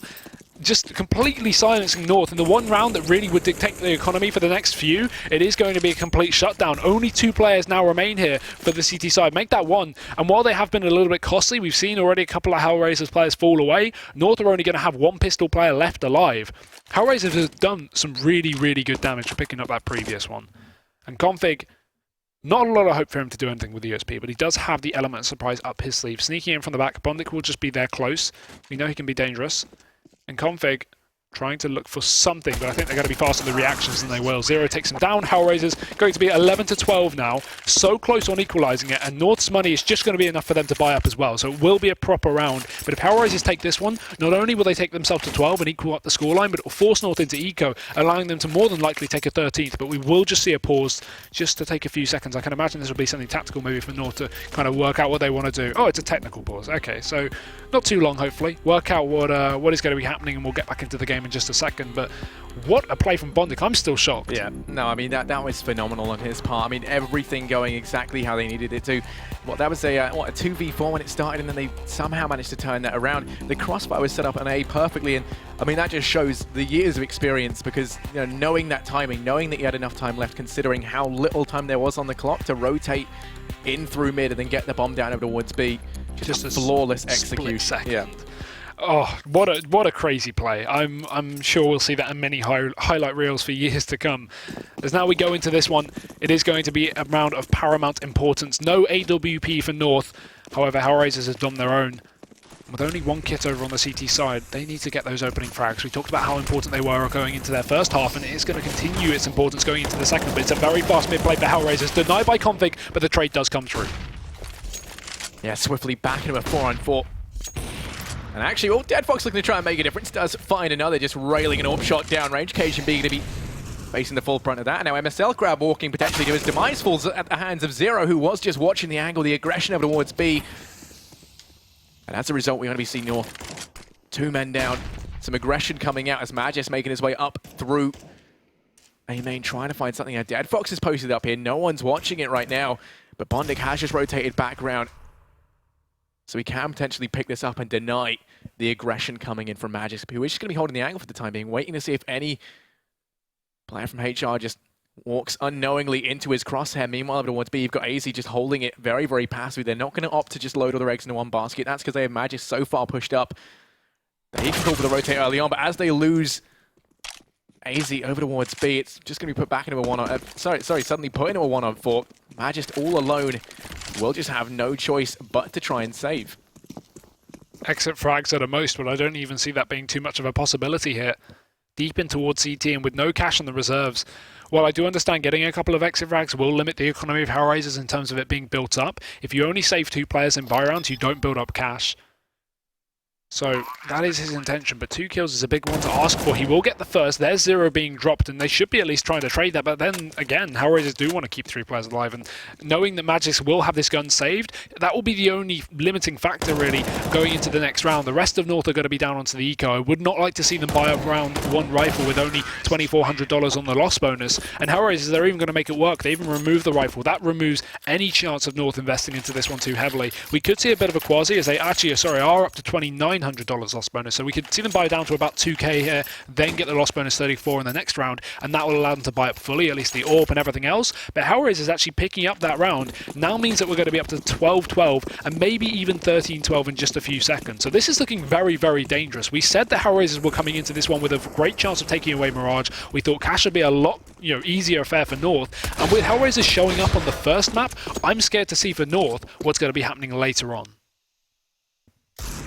But, I mean, what's happening now already? You can see Dead Fox was found over towards mid. Cajun B, but only a USP to his name. Picks that one up early on. Now, Angel's been very, very quick to try and get the AWP the hell out of mid. Throws it back for the time being, and that means that North can't go ahead and pick it up. They also know where it is now when they finally do go to try and save it. And, I mean, that's if they do secure this round. Currently, they find themselves at the man disadvantage. Very little control out of losing the player early on. They haven't gained anything for it. Stiko looking to try and make us out through mid, but Cajun B's already rotated around over here towards B. Currently, the most stacked site. 3 players here early on with 2 left to their own devices over towards that A site. And as they go back, looking like they're going to be picking up this bomb, A does look to be the site in question. Now, you do have a player boosted in the form of Magis. AZ's fallen back into the site, and they're going to be trying to play the bait and switch. Now, in these eco rounds, you can do a lot of damage with a boosted player. In particular, if AZ can just direct all their attention onto the site, but they should check this. They know it's going to be a desperation attempt here from North to try and wreak some havoc in this round. And as they do look to make their way out, Magisk just looking to try and prey on them from above. Smoke going to go down initially. That's going to block a lot of angles. They walking out, railing some shots down range. Doesn't miss everything. Stiko picks that up. It's all on AZ at the back of the site. Has to try and do some serious damage, but Stiko, the eco killer, looking to try and pad those stats. MSL now with the Dig rushing into the site. Just going to go down. He's going to get mopped up too. And at this point, looks to be almost a clean slate from them. As Config can get some damage done. He does have that deadly deagle, but still Stiko's close on the other side of the wall. 1 more centimeter to the right and he will be peaked. Bondic even spots him, but no, not expecting 2 players there. I like it. HellRaisers do take it 13-12. And right now, North having their issues. It will be a tactical pause called out from the boys over on the CT side, the Danish crew. They have the money to buy up. They have plenty of it, yes, but still, HellRaisers right now are really in the driving seat. They're the one controlling the way the matchup is going, and with the way that they've at least been resetting and battling down on North's economy, not allowing them to save rifles on the CT side, obviously getting these clean anti-ecos and not throwing any rounds away to that regard. I'm liking what I'm seeing from HellRaisers. They're really looking good. We've been saying it. You know, they had a bad start to the year. They definitely did. They bombed out at the E-League Major. Now coming into Pro League, this is the best performance we've seen on them, to be honest, I think ever. That is a bold claim, but let's see if that will continue. The pause already cooled off. I don't know what North could have accomplished in that time. What do you reckon they said? Just pizza delivery, who knows? Probably had to go get the door. Someone need a toilet. Okay. Just chill, you know. I thought you were going to be a productive member of society, but apparently not. Anyway, heading into this, we do see North now pulling hard. It's going to be the double up setup employed. Config going to have one of his own over here towards the B site. An interesting change from them. And clearly that's what that pause was about, trying to figure out what's going wrong. And clearly Config said, just give me the AWP over towards B, it's all we need. He's going to be holding it, but to... well, nothing going to be coming up of that for the time being, as actually they do just leave B completely for the first time in a long time. Bomb making its way over towards Squeaky. Joining Bondic, who's already there. Angel boosted up as well. Stiko now looking to go and join them. It looks like they're just going to all barrel out from Squeaky for the time being. Now, does pay off. Bondic going to get 1, but it's AZ from Forklift to deliver the pain. Going to find 2 very, very quickly. Deadfox trying to wreak some havoc, but AZ says no, going to get 3. Finally dispatched, courtesy of Deadfox. Bomb is down on the site. We'll be able to pick that up and go for the plant. And actually, as Angel falls over towards Forklift, suddenly Deadfox going to find himself 1v2. And one of the most monumental clutches in a while on his plate. Oh, first one found though. MSL going to be peeking out from Car, gets caught. It's now Deadfox with plenty of time. He's in no rush for the bomb plant, but he throws out the Molotov, does commit to it. Actually picks up an incendiary at the same point as well, so he's got another molly for the bomb if needed. But it's Config now with his own AWP, just posted up on that angle. Will start to creep his way in. Deadfox spots him. He knows what's going on, goes to the pre-fire, does miss it. But just waiting for Config to wrap back round. A lot of footsteps, and Deadfox, he's going to do it. Actually takes the kill and the 1v2 at such a crucial point in the matchup. HellRaisers, they take it 14 rounds deep. And now with North not picking up a very important round, their money is going to be on the downside. They only have a max of 3,900 or 4,300, sorry, on AZ. Really not a lot of cash to work with. They have to buy up. They can't allow HellRaisers to take that 15th round, considering the amount of money they do have. But North are really limited into this one. This could be a real throwaway from the Danish guys, as HellRaisers, they've done some serious damage, and they will continue said damage as Stiko spams down mid. Nothing too heavy onto AZ there, but oh, that will be heavy as he takes down Cage and B in through smoke. Not a way you want to start the round if you're North. The return does come through, thanks to MSL. Stiko will fall. It's going to be back number 4 and 4, but Zero is watching the aggression from B. So if North do to try and act on that early frag, they will be punished for it. Instead, Config going to be boosted up into vents, and no one's watching mid right now for the side of HR. Instead, just waiting to see if anyone does go aggressive. Which, of course, it doesn't like they're going to just yet, but they have got Config boosted up in vents. Just holding that angle for the time being. And now AZ rotating down a mid as well. They have the crossfire there, so if HellRaisers do decide to try to push their way out, they will be at the mercy of those 2 players who can try and play off that bait and switch angle just a little bit. Focus their attention on AZ on highway, and then have Config try and catch them. Looking the wrong way, and actually, there's the bait. AZ just offering himself up for the time being. If he goes for this jump peek, this shot's been landed time and time again. Instead, we'll just see Deadfox falling on back, going to pick up that bomb. There's only 40 seconds left, so time is going to be of the essence somewhat. As it does just start to whittle down, Config to break the vents. Does give away his position. 2 players still for HR over towards this A site, trying to replicate the strategy we saw North do early on.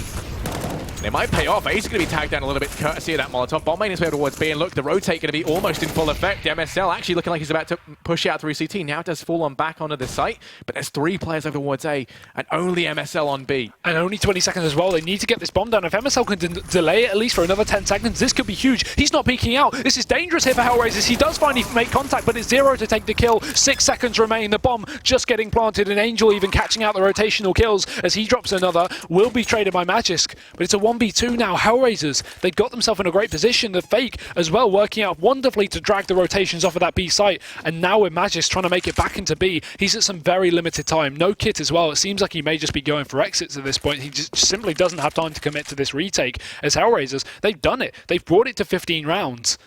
And only 1 off of the win. Magisk just needs to hold on to this gun. Right now, economical impact is not going to make a difference into the matchup. He's not going to be able to affect anything by taking 1 or even 2 kills away here. HellRaisers have a plethora of cash in the bank. So Magisk, he just needs to get the information, spot them, and back off holding onto the gun. He needs to bring that into the buy round, because North, they're going to be limited in economy. They have $3,400 loss bonus, a bit of cash on some of these players that have kills. But other than that, look at their money. It is grim. Yeah, they're going to have their backs against the wall heading into this, and they will be buying down what they can. Now, Magisk will have some utility to play around with, as well as that AK. Almost able to drop, so all in all, not too bad.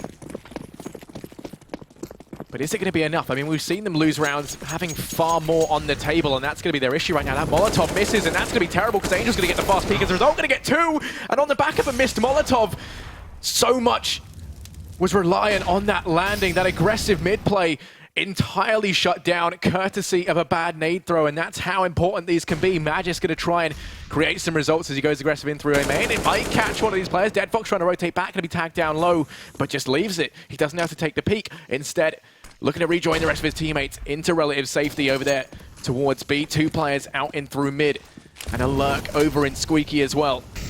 Magisk alone over at A for the time being. AZ rotating around, he will be able to take the peek, and Bondik will fall, but there's 4 players elsewhere over towards B looking to push on through, and actually MSL going to get caught mid-rotate, will fall at the hands of Angel, who's going to be on 3 frags right now. And it is all on Magisk and AZ. 2v3 to try and retake this site. Difficult feat, but they've got to make it work. They can't afford to save now, as we are just on the edge of a loss here from North in the first map. AZ trying to peek himself through, but he's waiting for Magisk to at least flash him through that angle. It does go out, maybe pushing on the second one here as it does go through. There's the second flash. AZ pushing, nice pre-peek there, does take down 0, but the trade from DevFox, it's all into Magisk. He has to hurry the hell up as well, because he does have a kit, but not a lot of time to play with it. He gets peeked from 2 angles, flicks back round, Angel gets his face removed, but it's DevFox on the site, pistol in hand, and Magisk, he does it, gets the clutch. And North, they're going to pull it back for a 2-on-3. They make the round work, and they keep the dream alive, but for how much longer? HellRaisers have the money to play with, and this still is a difficult road for North. Yeah, Magisk taking us on one hell of an emotional roller coaster there. Somehow pulls it off. I mean, the 180 onto the player. I just can't get over that. That was a wonderful clutch from him. Absolutely insane, and that's exactly what North needed to keep them in this. They're looking to try and take this through to overtime. HellRaisers have enough money to buy down everything they're going to need into this. But North aren't going to be too limited either. They do have 2 Famises, which is a bit of a downside, but still, I mean, they've got the ult this time on Cage and B, going from strength to strength in these rounds. And actually, we're going to be seeing aggression from Config. He's up on top of the boxes, trying to spot over the smoke, but 0 spots him, and down he goes.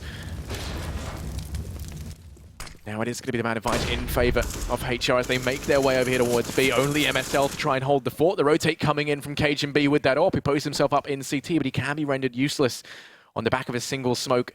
And right now there are smokes aplenty for HellRaisers. DeadFox is going to take the peak dry, and down goes Cage and B. MSL going to find himself here alone, 3-on-5. And actually the rotate coming in on mid, going to get caught off as AZ. He will go down as well. Magisk and MSL, 2 players left to try and hold on to this B side. Oh, it's not going to happen, is it, Harry? MSL's been found on the site. It's all onto Magisk. We saw him clutch a 1v2 before, but frankly, this one's looking impossible, and it will be made so as Angel, he takes the kill as well. It's going to be HellRaisers to pick it up. 16-13. They actually secure that first map. The map we didn't think they would secure. The map we thought North would get clear-cut. And what a phenomenal performance across the board. We saw some great clutches from both teams. We saw some great play, some great rotations, but not enough for North to make it work. Yeah, I mean, I was really impressed with HR in that second half. I said I thought they'd have a better T side, and they really did. They came out of their shell so much heading into it. And, you know, just going from strength to strength kind of across the board. There are a couple of rounds that I really wanted to try and pay attention to. As, I mean, look, I'm going to take a quick look at the highlight reel, but I mean, just look at this. Some of these plays that went on were phenomenal, but in particular, you know, in round 12, which, you know, in my opinion, there were two pivotal rounds there towards the end. You had round 11, which was the 1v2 for deadFox, where he finds himself locked in a, you know, he should not have won that. Bomb was down, they could have just traded out, but he somehow clutches it. And what that does is that ruins the economy in North, forces them into a position where they have to force buy. And I think it was round 12 they had to go into it with a force. And ultimately that just set them up for failure there. I think as well as that, you got to look at the clutch from Bondic, right? That was at 9-12 scoreline, round 22. Yeah. And Bondic picking up that 1v3 actually reset the economy of North. Now, right now, the score, 12-9, looking favourable for North, looking like they can close it out with a good scoreline. And the clutch from Bondic just completely switches everything over. North now forced into eco. They start to lose a few more rounds, and HellRaisers bring it back to an equal scoreline, and then they just completely overrun them and take it towards the end. I think that was not only off of some crazy clutches, as you say, deadFox's clutch, but as well as Bondic's clutch going huge in terms of not only picking up rounds they shouldn't have won, but picking up rounds that forced North into eco, which eventually led to HellRaisers picking up the map. Yeah, well, you know, like I was saying, in that round 26 where we did see the 1v2 deadFox clutch, the round after, when we see the force coming in for North, you know, you think maybe they can pick something up here. It's a 3-on-4, things are looking, you know, not great for them. They're a man down, but they still might be able to pull something back. And then we saw that North-style fake out towards B, where they keep two players on that A site. The bomb made its way through, and I mean, ultimately they rotate everyone off of B apart from MSL, make their way on in, finish him off, no problem, because he just couldn't hold the site down in that kind of situation. Bomb's going to get planted, then they find themselves 2v4, and they get completely ruined just trying to rotate from those players that rode towards A. All in all, I think towards the end we saw HellRaisers just in their element. Yeah. They looked phenomenal. And they started to look phenomenal as well in the rest of the Pro League, and looking like that may continue. But again, guys, what a tense first map. If you want to watch the second one, we're going to be back in just a few minutes, so be sure to stick around for DE Mirage coming up between North and HellRaisers in just a sec. ESL Pro League is brought to you in part by Logitech G, Pay Safeguard, Mountain Dew League, and ESEA.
This is your chance to actually make it into the Pro League, be a professional Counter-Strike player. That's the thing that Mountain Dew League provides. Penguin, you know what? If anybody has a shot at 2-0, it's Penguin. Beautiful Counter-Strike. You usually only see that into the professional level of things. We are one of the youngest team in top 20. Many teams can underestimate us, and we can surprise them with our tactics, show our Polish power.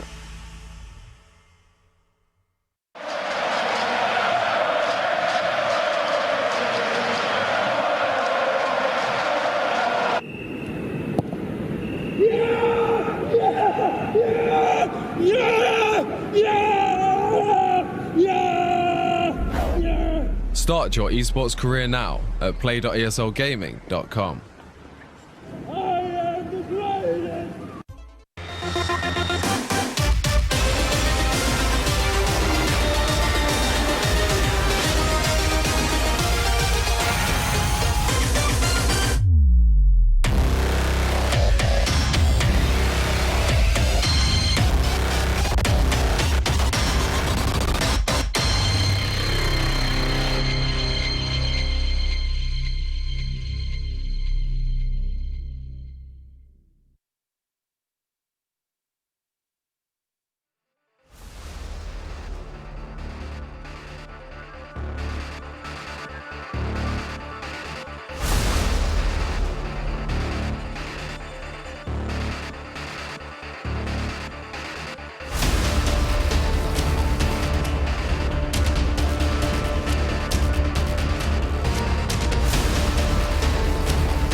Yeah, listen to this.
An upset of all upsets. HellRaisers taking North out on the first map, 16-13 on DE Cash. We'll be following that up on DE Mirage. My name is Hugo, and joining me once again, as he will be for the rest of the day, is Harry. And what a match we just saw. Yeah, I mean, that was a phenomenal performance across the board. I feel like there's so much we can speak about, so much we have to discuss heading into this next map. And I mean, all in all, I just think that it was amazing, amazing stuff from HellRaisers. Yeah, they've really been looking on the rise recently. As I said, currently 5th in the Pro League standings. If they get both these wins, it will elevate them to joint first place alongside Na'Vi and Astralis. Those are some really, really good performances. Whereas North, they look like they could take first place themselves. Now I'm starting to question that completely. Yeah, I mean, they'll still find themselves up at the top. And of course, then we'd actually see it move into a four-way tie for first place if HellRaisers pick up Mirage, which, considering the fact that it was kind of the one map that we said, you know, did look quite possible, and Cash was maybe the one that we predicted to go the way of North. You know, I think heading into this, we could potentially see that four-way tie for first place. Yeah, definitely. I feel like we talked about North having a far stronger Cash. HellRaisers wins, while they are okay, at least online, and having that recent performance, a lot of those wins have been against lower tier teams that we kind of would expect them to pick up maps against. So going into that one, we kind of thought, well, you know, North have the more consistent results, they are the better team overall, and while HellRaisers are definitely on the rise, I don't think they'll be taking the first map. Second map's a bit more of a toss-up, but after seeing their great performance on the first map, I'm not very confident, but I've got a bit of confidence in HellRaisers being able to take this one as well. Obviously, the issue is this is a great map for North, right? Mirage is one that they love to play on, but so do HellRaisers. You know, they have such similar map pools. While North's is deeper, their best maps are very, very along the lines together. Yeah, and I think, you know, another thing to bear in mind is kind of the victories we've really seen HR have on Mirage. They've won up against VP and Na'Vi, and you know, when you look at North, one of the two teams they lost to was Na'Vi.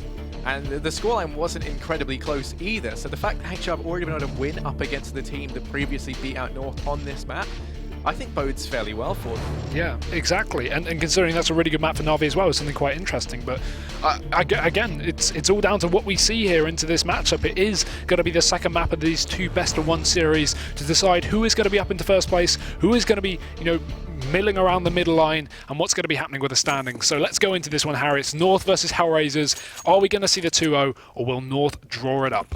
Let's find out. HellRaisers on the T side immediately going to be heading out through mid. And KaZhanB quick to find the head of Zero. Down he goes, hits the dirt. And that's an early man in might taken. MSL towards shot. The crossbar going to be set up, but he's going to be tagged down extremely low. And actually, KaZhanB going to be whiffing a couple of shots, but does quickly remedy that. Takes out Angel, leaving it a 3-on-5. Very little going the way of HellRaisers. No, KaZhanB with the fancy flicks. What are you doing, my man? Now you're on 4 frags, and it's all on Stiko. They want to try and give this ace over to KaZhanB. He's really hoping to get it, because what a frag movie clip this would be. And he is right on the corner. But down goes MSL. Stiko looking to try and make this costly, and AZ could be the next to falter. KaZhanB one away from the ace, and actually as Stiko mops up these frags, it might come down to KaZhanB to try and clutch this out. Stiko finds 2 of his own, looking for a third. Config gonna tag him that little bit lower, only 3 HP. As he limps around over towards window, does land the jump on out, but Config finds the head. Down he goes, a 4K from KaZhanB, and just a monster in the pistol round. That was crazy. Great performance as well, and a really pivotal moment to step up. We saw North obviously pick up that second pistol round of the previous map, but they had their own struggles on the first, with HellRaisers kicking things off over on their first. As now we go into this one, HellRaisers once again going to be on this force bite. We do have a few Deagles in play, and actually for their T side this time, instead of just going for the Deagle armorless buy, they've actually gone for the armor, aside from on Angel. That will at least limit their utility going into their first buy round, but it'll give them a little more chance to make something work. And look at this aggression from KaZhanB all the way towards the top of middle, but Stiko, again, we saw the double D for him previously up into round 17 in the previous map, and he's looking like he wants to continue it. A first quick pick, a rifle dropped, and the only M4 on the side of North is already going to be out for the count. They have the aggressive mid control. Dead Fox going to be following up, and the boost into window could be great, but Config's on the other side.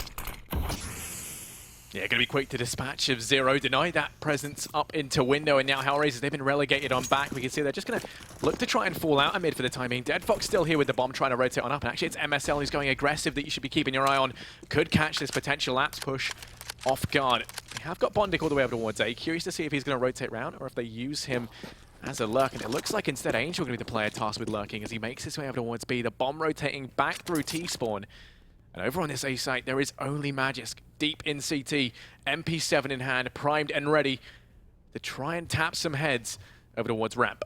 Angel, though, found by MSL and Magisk. He's got a lot to do here, especially considering the Deagle and M4 are going to be great at range, whereas the MP7 not as well equipped. Config, though, catching them over from jungle, will be spraying away. Unable to connect, but close range will favour Magisk. Trade does come in. We're into a 2v2. Rotations back in through middle, and MSL does find a second here as Bondic. He's now going to be the last man standing in towards window. 2 kills left to find, and there's the first. MSL's been found, but he doesn't know the config's just lurking around in the connector. He doesn't have a lot of time either, so needs to grab that bomb and get it towards the site or work out this final position. Moves back towards the site. Config peeks. Oh, Dead Fox! Sorry, Bondic. What have I just done? I'm sorry. I said the wrong name, Harry. Bondic does do it, though, and HellRaisers, they are going to pick up that second round. Yeah, I mean, he's so good at finding these mass murderers. He's looking like a Benedict Cumberbatch playing Sherlock right now. 1-1 as HellRaisers. They win this back, and they're going to be buying down. Now, North going to be force buying themselves to try and do the same onto HellRaisers. But I mean, when you look at the buy on HR, it is looking to be a lot better than what North had, and no mistakes made early on just yet. AZ going to be going aggressive out towards mid. Dropped at the hand of Stiko. It does get 2 quick frags, but Config peeking on out with a dig. Looking to try and get some sweet, sweet revenge. Does dispatch of Angel at least. It's going to be a 3-on-4. The man advantage still very much in favor of HR. They've got plenty to play around with. There's a Galil over towards top mid, which we could see Zero or Bondic opt to pick up, but they might just stick with the UMPs to try and make the money.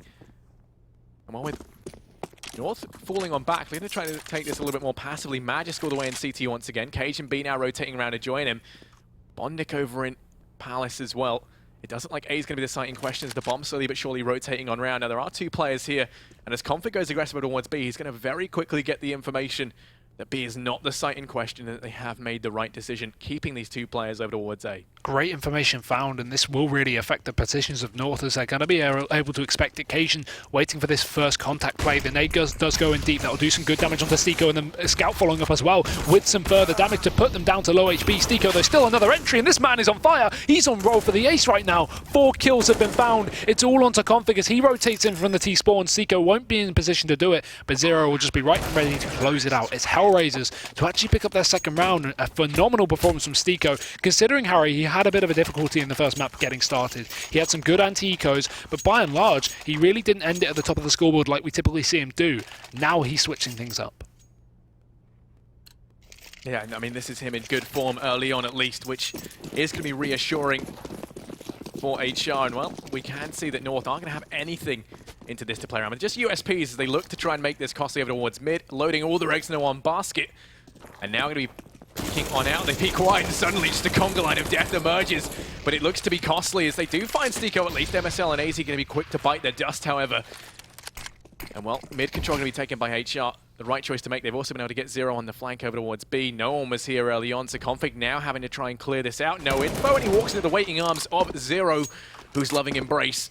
Finds Config going down. Cajun B and Magisk, 2v4, USPs in hand, hopes and dreams to try and find some more damage, but it doesn't look to be the case. As Magisk goes down in mid, Cajun B next to fall over towards Shop, and that'll be HellRaisers to find themselves the magic number 3. We've already had a crazy start to this game. We did say it was a very interesting first map, but I mean, we're 4 rounds in. We've already had a 4K from Stiko, a clutch from Bondic, not Dead Fox, and some great performances so far. So let's see what happens as we go into this buy. No AWP is going to be a limiting factor for the CTs, but at the end of the day, they've got the rifles. This is North's one of their better maps at least. So looking at this one, they should have their CT setup on, well, the plus side is HellRaisers do have 1 single AWP to play with over on the side of Dead Fox as per usual. Not typically the team to stick around with double AWPs, as North just hold on passively here. Their mid control just limited to a connector player in the hands of MSL. Oh, sorry, AZ there. Just throwing that smoke out. May allow him to peek a little bit in towards the middle area as well. Get some information, maybe get a pick, but they don't want to overextend and lose this man advantage.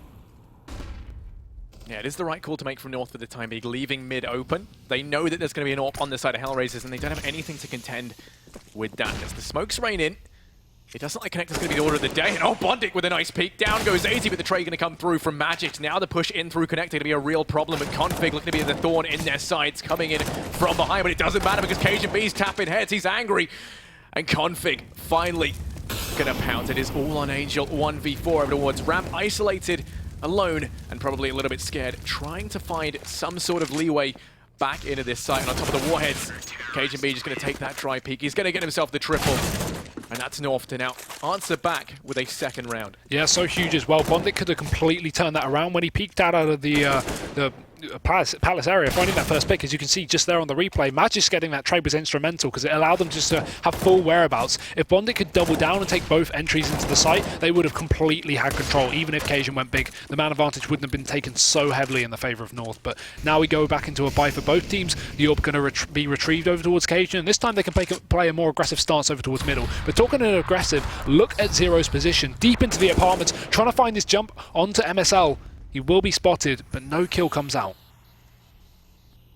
Once again, very, very lax mid-hold. Cajun B instead going to be watching Palace. Now, Magisk is on A, primarily alone up at the front, trying to hold back the main brunt of this with AZ watching the connector play. And actually, MSL is going to be found over towards that B site, but the trade does come through quickly from Config to put this back into a 4-on-4. Now, HellRaisers going to be exerting their pressure out towards mid. That nade. Oh, okay, Angel's going to be tagged down a little bit low on the back of it as it just gets daintily thrown through the smoke. And now Steeker, he's pushed all the way up in towards window. Dead Fox is here as well. And as they look to try and grab short control, Config spots him out, thinks himself lucky for not going down, and actually takes the peek, finds one, finds two. He's going to be on 3 frags in total. As he's the bane of their existence over towards B, taking the aggression up towards Apps, now constantly moving, but Bondic going to punish him. Cajun B there to round things off, secures that third round as they equalize this up. 3-3, and the money for HellRaisers, Hugo, it's not looking good. No, not at all. The reset coming on in, and that's funny from Bondic as well. After he gets that first kill onto Config, he actually sprays the dead body of MSL up on that little barrel there towards the van, expecting a player to either jump up there or maybe confusing the body with a player.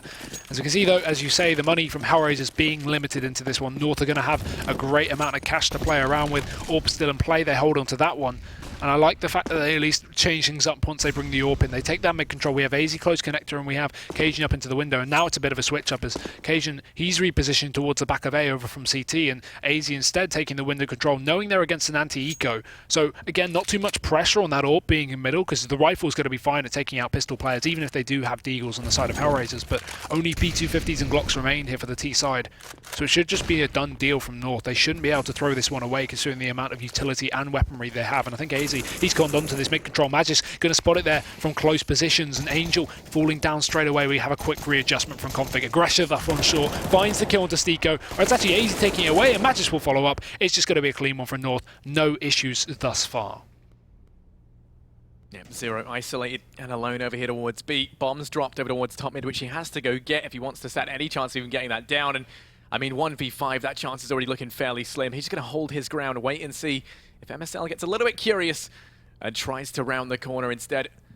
It does just look to be like he's going to take this passively. No reason to go for any sort of peaks, risk losing anything to these players who've invested so little. $300 on Zero could easily chip away at the $4,000 plus investments coming in from North. And as he peeks out wide, MSL going to find him the aim punch in full effect. Down goes Zero. Plenty of money now building up for North. As we can see, almost $10,000 on Cajun B. He is rolling in that money. He is indeed. I like the patience from North, though, not getting aggressive there in a 5-on-1 when they know only a pistol's been found. If it was a rifle, it might be a different story. They might want to chase it, but when it's only a P250, there's no need to hunt for frags, especially when they just lost the first map. They want to play things safe and not, throw away anything if need be. So 4-3 now. HellRaisers back on the buy with no AWP and Cajun. A switch up a position. We see the bait and switch as he plays in close, but actually not even that. They just go for an aggressive play, get the information, back off safely with the help of a Molotov going deep into the Palace. That will deny HellRaisers from at least getting the pick as they hear the crossing players back towards the site. And now, with a setup mainly towards B, this could actually be very good for HellRaisers because they have the bomb outside of A, North expecting A to be clear after that information gained very early on. So if HellRaisers actually do throw some fake smokes over towards the B side of the map, it could really catch out these CTs. Yeah, but it's good patience right now from North and not over-rotating those smokes. Go down and actually speak of it. AZ's now going to rotate off, as is Cajun. And as Bondic finds one, suddenly things are going to be a little bit complicated. Back in with 3-on-4 is now MSL and Cajun. Quick on the trigger, trying to find some frags. And Cajun B will falter. Over towards jungle, 3-on-3. Bomb's going to go down at this A site, unless AZ can try and deny it from CT. Pop Flash going to come in. It does disallow that peek. The retake going to have to be in full effect. And actually, Config's going to be tagged down low, trying to find something in through the murder hole. Now all three players retaken from CT. Just a bundle of Danes here, trying to cross into the site. Smoke's going to go down, and that's actually going to allow the cross, just facilitating this play from North. But Bondic on ramp to watch it. Then you've also got the player on short. in the form of Stiko, who can just tap through the smoke, find the heads, and okay, he knows where the head is on MSL. Down he goes. Config and AZ might find everyone else, but they still have to try and get that defuse. Now the aggression going to be coming in from AZ. Config's on the bomb, and Stiko's going to go for the peek. AZ says no. And that'll be Config to defuse the bomb. 5-3. As North, they do manage to find that round against all odds, coming into that in a very difficult situation for the retake. And I think a lot of that depends on that smoke that allowed them to initially cross out, because they had a crossfire set up for CT. Yeah, I like the play from HellRaisers. I think the main issue with that one was they pushing too fast out of Palace. They should have at least allowed that for rotation, because we could see North were actually moving Cajun and AZ off the A site, but AZ, while he was already down in towards the CT spawn, Cajun was still in jungle, so that allowed him to flick round and pick up that quick kill to at least put it back in the favour of North before the bomb went down. So HellRaisers maybe timing that one a little bit off, but other than that, the setup is very nice. And Angel coming in through the connector later as well to secure a kill almost made it work for the T's, but this time Angel again finding a first frag. MSL going to get aggressive, but he flashes himself. Config will trade as Zero picks up the kill, but he can't quite back off. He's 9 HP, he's got to fight, and he will. Config makes it work. 3 quick kills, and HellRaisers now instantly left in the passenger seat as North take on the driving position. It's a 3-on-2. This is perfect for North. Yeah, and Config, despite only being 9 HP, still holding this B site. All alone, just peeking out for the information. Bombs down over towards Apps. Is going to be retrieved by Stiko, who now looks to potentially try and make his way over towards B. I mean, you can see Angel's making his way up through short. It does look like they're going to try and play for this split here, but alternatively, we could see him make his way up into window and then go out towards A. I mean, there's 45 seconds left. They're not short on time. They're just short on manpower right now. And I mean, Config, he's on his last legs. Only 9 HP over towards this B site. Well, as he does hold it down. You know, now Syndri's going to try and hold back the push, but no, Stiko finds that shot. Only 9 HP, not wise to be going in for the jump peek for info. Down he goes, but Cajun B already in position to try and deny this. Smoke will allow the cross, but he's just going to go aggressive, wants to try and deny it. And oh, Angel to go down. Stiko, dedicated to that bomb, will get it planted. And actually, it's going to be worth its weight in gold. Finds the first, nearly the second, but Magisk quick on the refrag. Going to pick up the AWP, save that to the next round, and get the defuse. North, they find themselves a 6th. That's very dangerous for Config going for the jump there. As you pointed out, with him being on 9 HP, it's more safe to at least play a passive position. While the information is important, if he sat passive over towards the van or the bench, for example, he could have played it far safer and stayed alive for longer, allowing for the rotations if he heard the footsteps or heard the bomb plant, and could have at least waited for them to commit to the plant and then taken the kill. But either way, a lot of ifs and buts, but it doesn't matter because North make it out, albeit with 1 player left. But it is a very important round here for the CT side. 6-3 now. HellRaisers no AWP. So just rifles for them. And fast peek from Cajun up towards short. I can imagine with that boost going on, he will just be going for the mid control, but HellRaisers are throwing down that smoke, so nothing can be found from him. And just holding passive on towards middle. What is this angle? On top of Stiko, someone's sitting there. Just to, I think it's, is it Angel there on top of his head? Just to spot out over towards the middle area, yeah. Oh, I like that. It's a bit of an off angle. Stiko's not exposed to middle, but Angel is. But he's in such a high position. If North push it aggressively up towards the top of middle, Angel will be in an off angle, so he'll be able to catch anyone out. I like that. Considering they don't have an AWP to hold off onto the top of middle, that is a far safer play. But Cajun is going to be holding short.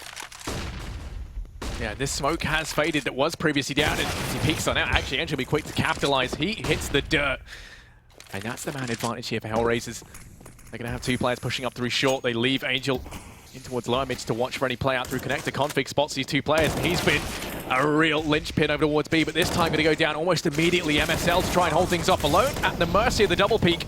Zero finds that frag, but AZ able to get 1 in return. Back into a 2-on-4. Now pushing in towards the site, but Angel quick on the trigger. It's all on Magisk. 1v4 coming in from the same position as the rest of his team. I mean, this should be expected from them here, especially now that he's fine Angel. They know exactly where he is. It's going to be telegraphed to the remaining players on HR. I mean, the AWP's just going to be watching it from short very passively, also waiting to see if he falls back to save, can potentially take the M4 out of his hand, but it looks like Magic's going to try and go for this. Time's just being whittled away, though. And at this point, he's just trying to make it costly, trying to keep anyone on the site if he can. They're more than aware of this, though, now looking to fall on back. Bondik only being 18 HP, going to be the first to leave. They keep 3 players alive. Magisk will be able to save, though. Angel there, the caller for the team, somehow transforming into the entry fragger as well. Great stuff, getting the opener in towards middle onto Cajun, and that is going to allow the AWP to be picked up on Stiko, so he can throw that over to Deadbox. And actually having the AWP in play now, not even having to invest in that $5,000 gun, that's a great economical saver there for HellRaisers. So now they're going to be able to fully buy up, obviously, after that win. And North, yes, they've got a bit of cash in their reserves, so they will be investing once again with the helpful save from Magisk. But still, this is on the edge. Whichever team wins this round is going to be forcing the opposition into eco more than likely, unless it's HellRaisers to lose and they get the bomb down, in which case I'll have a little bit more cash with that $800 bonus. But right now, they're looking just teetering on the edge of a seesaw to knock North into an economical crisis. It could be Greece all over again as HellRaisers, they push aggressively into middle very early on, and a lack of mid-control here from the side of North.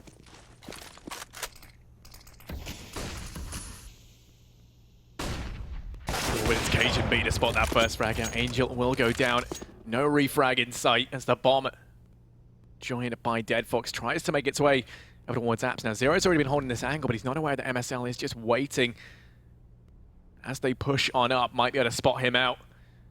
For the time being, 3 players grouped up over towards here, and only Bondic on the A site trying to sell this fake. There's still 3 players there, so it is working for the time being. A lot of pressure on Config and MSL to hold this down, but as they find Bondic, that pressure's going to be alleviated. Now the push coming on in, they've got to watch out. MSL here, going to get 1, going to get 2, going to get 3, and there's the triple! He finds them all, and nothing they could have done there, completely caught off guard. And that is going to be another round going the way of North. Very steadfast B hold time and time again from these 2 players that have just been relentlessly locking down B. That was great for him to do as well, because the issue is with that setup on B is usually you'd have MSL in that position and Config will be supporting from the back of truck, but because they didn't have that mid control, they had such a passive mid play, Config had to hold on to short. He wasn't even allowed to focus on apartments. While he did jump spot, other than that there's nothing he can get in terms of information or trade frag, so MSL has to go big there. He has to get at least a 1-for-1, and he went bigger than big. As you can now see, they are going to be, well, going to the charity shop for the buy. It's only a couple of pistols, a few UMPs, and a Galil in their hands. As we see Config posted up with this secondary AWP in play. He spots him crossing. Pistol going to be out, but it goes to no success. It's Zero to find the opening kill, and while the nade will dunk on in, getting a return frag, MSL's very low in the process, spraying away, but Stiko's found him, and it's trades back and forth. We have got the short control in favour of HellRaisers, but not the sight, as AZ's forced himself in for a couple of quick kills, but they will not expect Bondic here. He has 2 options, push into the market where the rest of the players remain, or just wait for them to push out into him. 1 kill, but Magis catches it from the back. He will save the secondary AWP as well, so North hold on to the round, but that could have been dangerous from Bondic. Yeah, I mean, they didn't know he'd pushed down to the site. That's why you just see, Config walk into his death and will be taken down there. But ultimately, I mean, it was the second play they didn't expect to be an Apps, who kind of just been sitting in there, not an Apps, sorry, in a Shop had just been sitting in there for a while. We'll be able to trade that out, thankfully. I mean, a lot of that down to the positioning there of Magisk. If he wasn't there to get the trade, then it could have been a much closer round. You never know. But now we will be seeing HellRaisers at the mercy of a terrible economy, as you were speaking about in the previous round. Looking to try and find something out towards mid. Now, there's 2 players here to watch it. Config with the AWP and AZ in window. And already just a shooting gallery for him. He's going to be tagged down fairly low, actually. His Glock's doing some damage. But it's MSL to go aggressive towards App. Spots out the first and the second. Bondic will fall as well. It's all on Angel, who's up towards top mid and just tickling AZ there with the Glock. AZ has such great spray control. I love to see it. He's really been performing in this series so far. And North finally looking like they're controlling this map far safer than Cash. We did say while it was an easier one for HellRaisers to hopefully pick up, it is a good map for North, and that's something you have to be worried about. And now North, they've really got to kick up their teeth. They've realised that they lost the first map. They can't afford to let this go 0-2, and they've really stepped it up now going into this one. But let's see if HellRaisers can, in the final couple of rounds of the half, have a bit more impact, get some T-side rounds. And with DevFox holding on passively here towards the top of middle, he may well be able to. Takes down Cajun. The support as well coming back in for a refrag, but it's going to be AZ up close. Does drop down to the hands of Stiko. A 2-man advantage taken very early on for HellRaisers. And while even if North fall apart in this round and do lose it, they're still going to be able to buy it for the final round. So it's not too much of an issue just yet, but let's see if they're still kicking. Apparently not. Yeah, that crossfire in mid, incredibly strong. Zero coming in late through tunnels, isolating that one player. Config got to try and hold off A on his own. Will be spotted out in CT. Players converging on him. Does find 2 frags, but it is a 2-for-1 as Bondic swiftly trades that out. It's all on MSL. He's able to watch short. He can perfectly try and deny these players making it up through connector, but they've got a smoke to expend, and that will limit his vision. Now looking to loop Brown in through window room. 1v3. They do hear him pop the vent. They hear him running on down, and Bondic going to be in the back line. Doesn't suspect this, but he will miss the shots. MSL tries to take the peek, and through the murder hole he falls. That is HellRaisers to find themselves a 5th. But I mean, the money on North means they can afford to buy whatever they want into this. Going to have everything they need into the last round of the half. Just a full buy for either side. It's actually me HellRaisers who, if anything, look to be the most limited. Luckily enough, you do have enough money for the drop to come into Stika, but it's only a Galil. Yeah, and the double up brought up from North as well. We've seen them pick it up numerous times this map, but mainly due to them being able to pick up the orb off of Deadfox, not necessarily them buying it. So them actually committing to the buy now, wanting something more dangerous. And we will see a fast play from Zero down towards B, but also an aggressive one from the CT side towards Ramp. It's trades back and forth, instantly into a 3-on-3 as Cajun dispatches of Angel. And now HellRaisers looking like they want to commit towards this A site. Zero's going to start to back off after that pick towards B. And the bomb going to make its way out as well, just to go out deep into the A site. North actually giving up all control. They're more so playing for retake, which is safe on A, a very retakeable map, but that at least allows Zero to rotate back in to at least add another member of defense for HellRaisers to get these trades. They're going to be waiting for him to come on in. They still have the utility to throw in.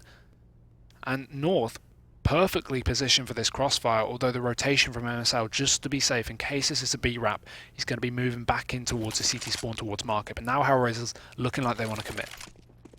And we're reliant on these two orcs over here. Smokes and flashes raining into the site. Do isolate config over towards CT. Cajun B has a lot on his plate, but he jumps up on top of the smoke and does spot out the first. Zero quick to trade this back, and we're 2-on-2.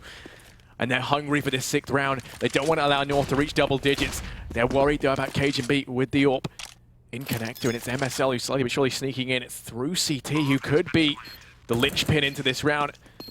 But he does fire a couple of shots out. They know that he's there.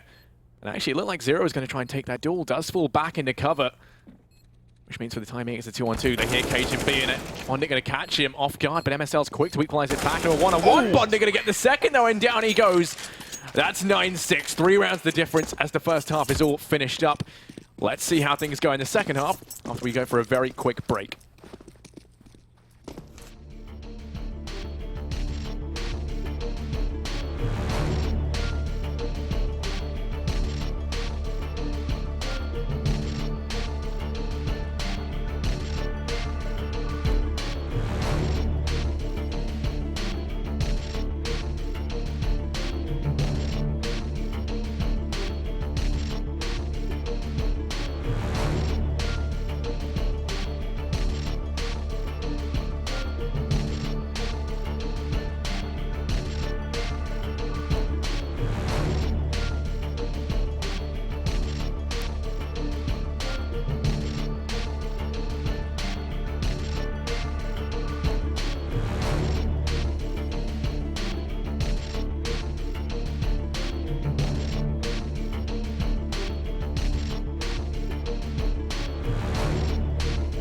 A new North apparently as they start to bring it back in style. 9-6 to them, and while it was a great performance from them on the CT side, we still haven't seen HellRaisers' own performance on their CT side, so that's going to be something more interesting to look at as we go into the second half in just a minute.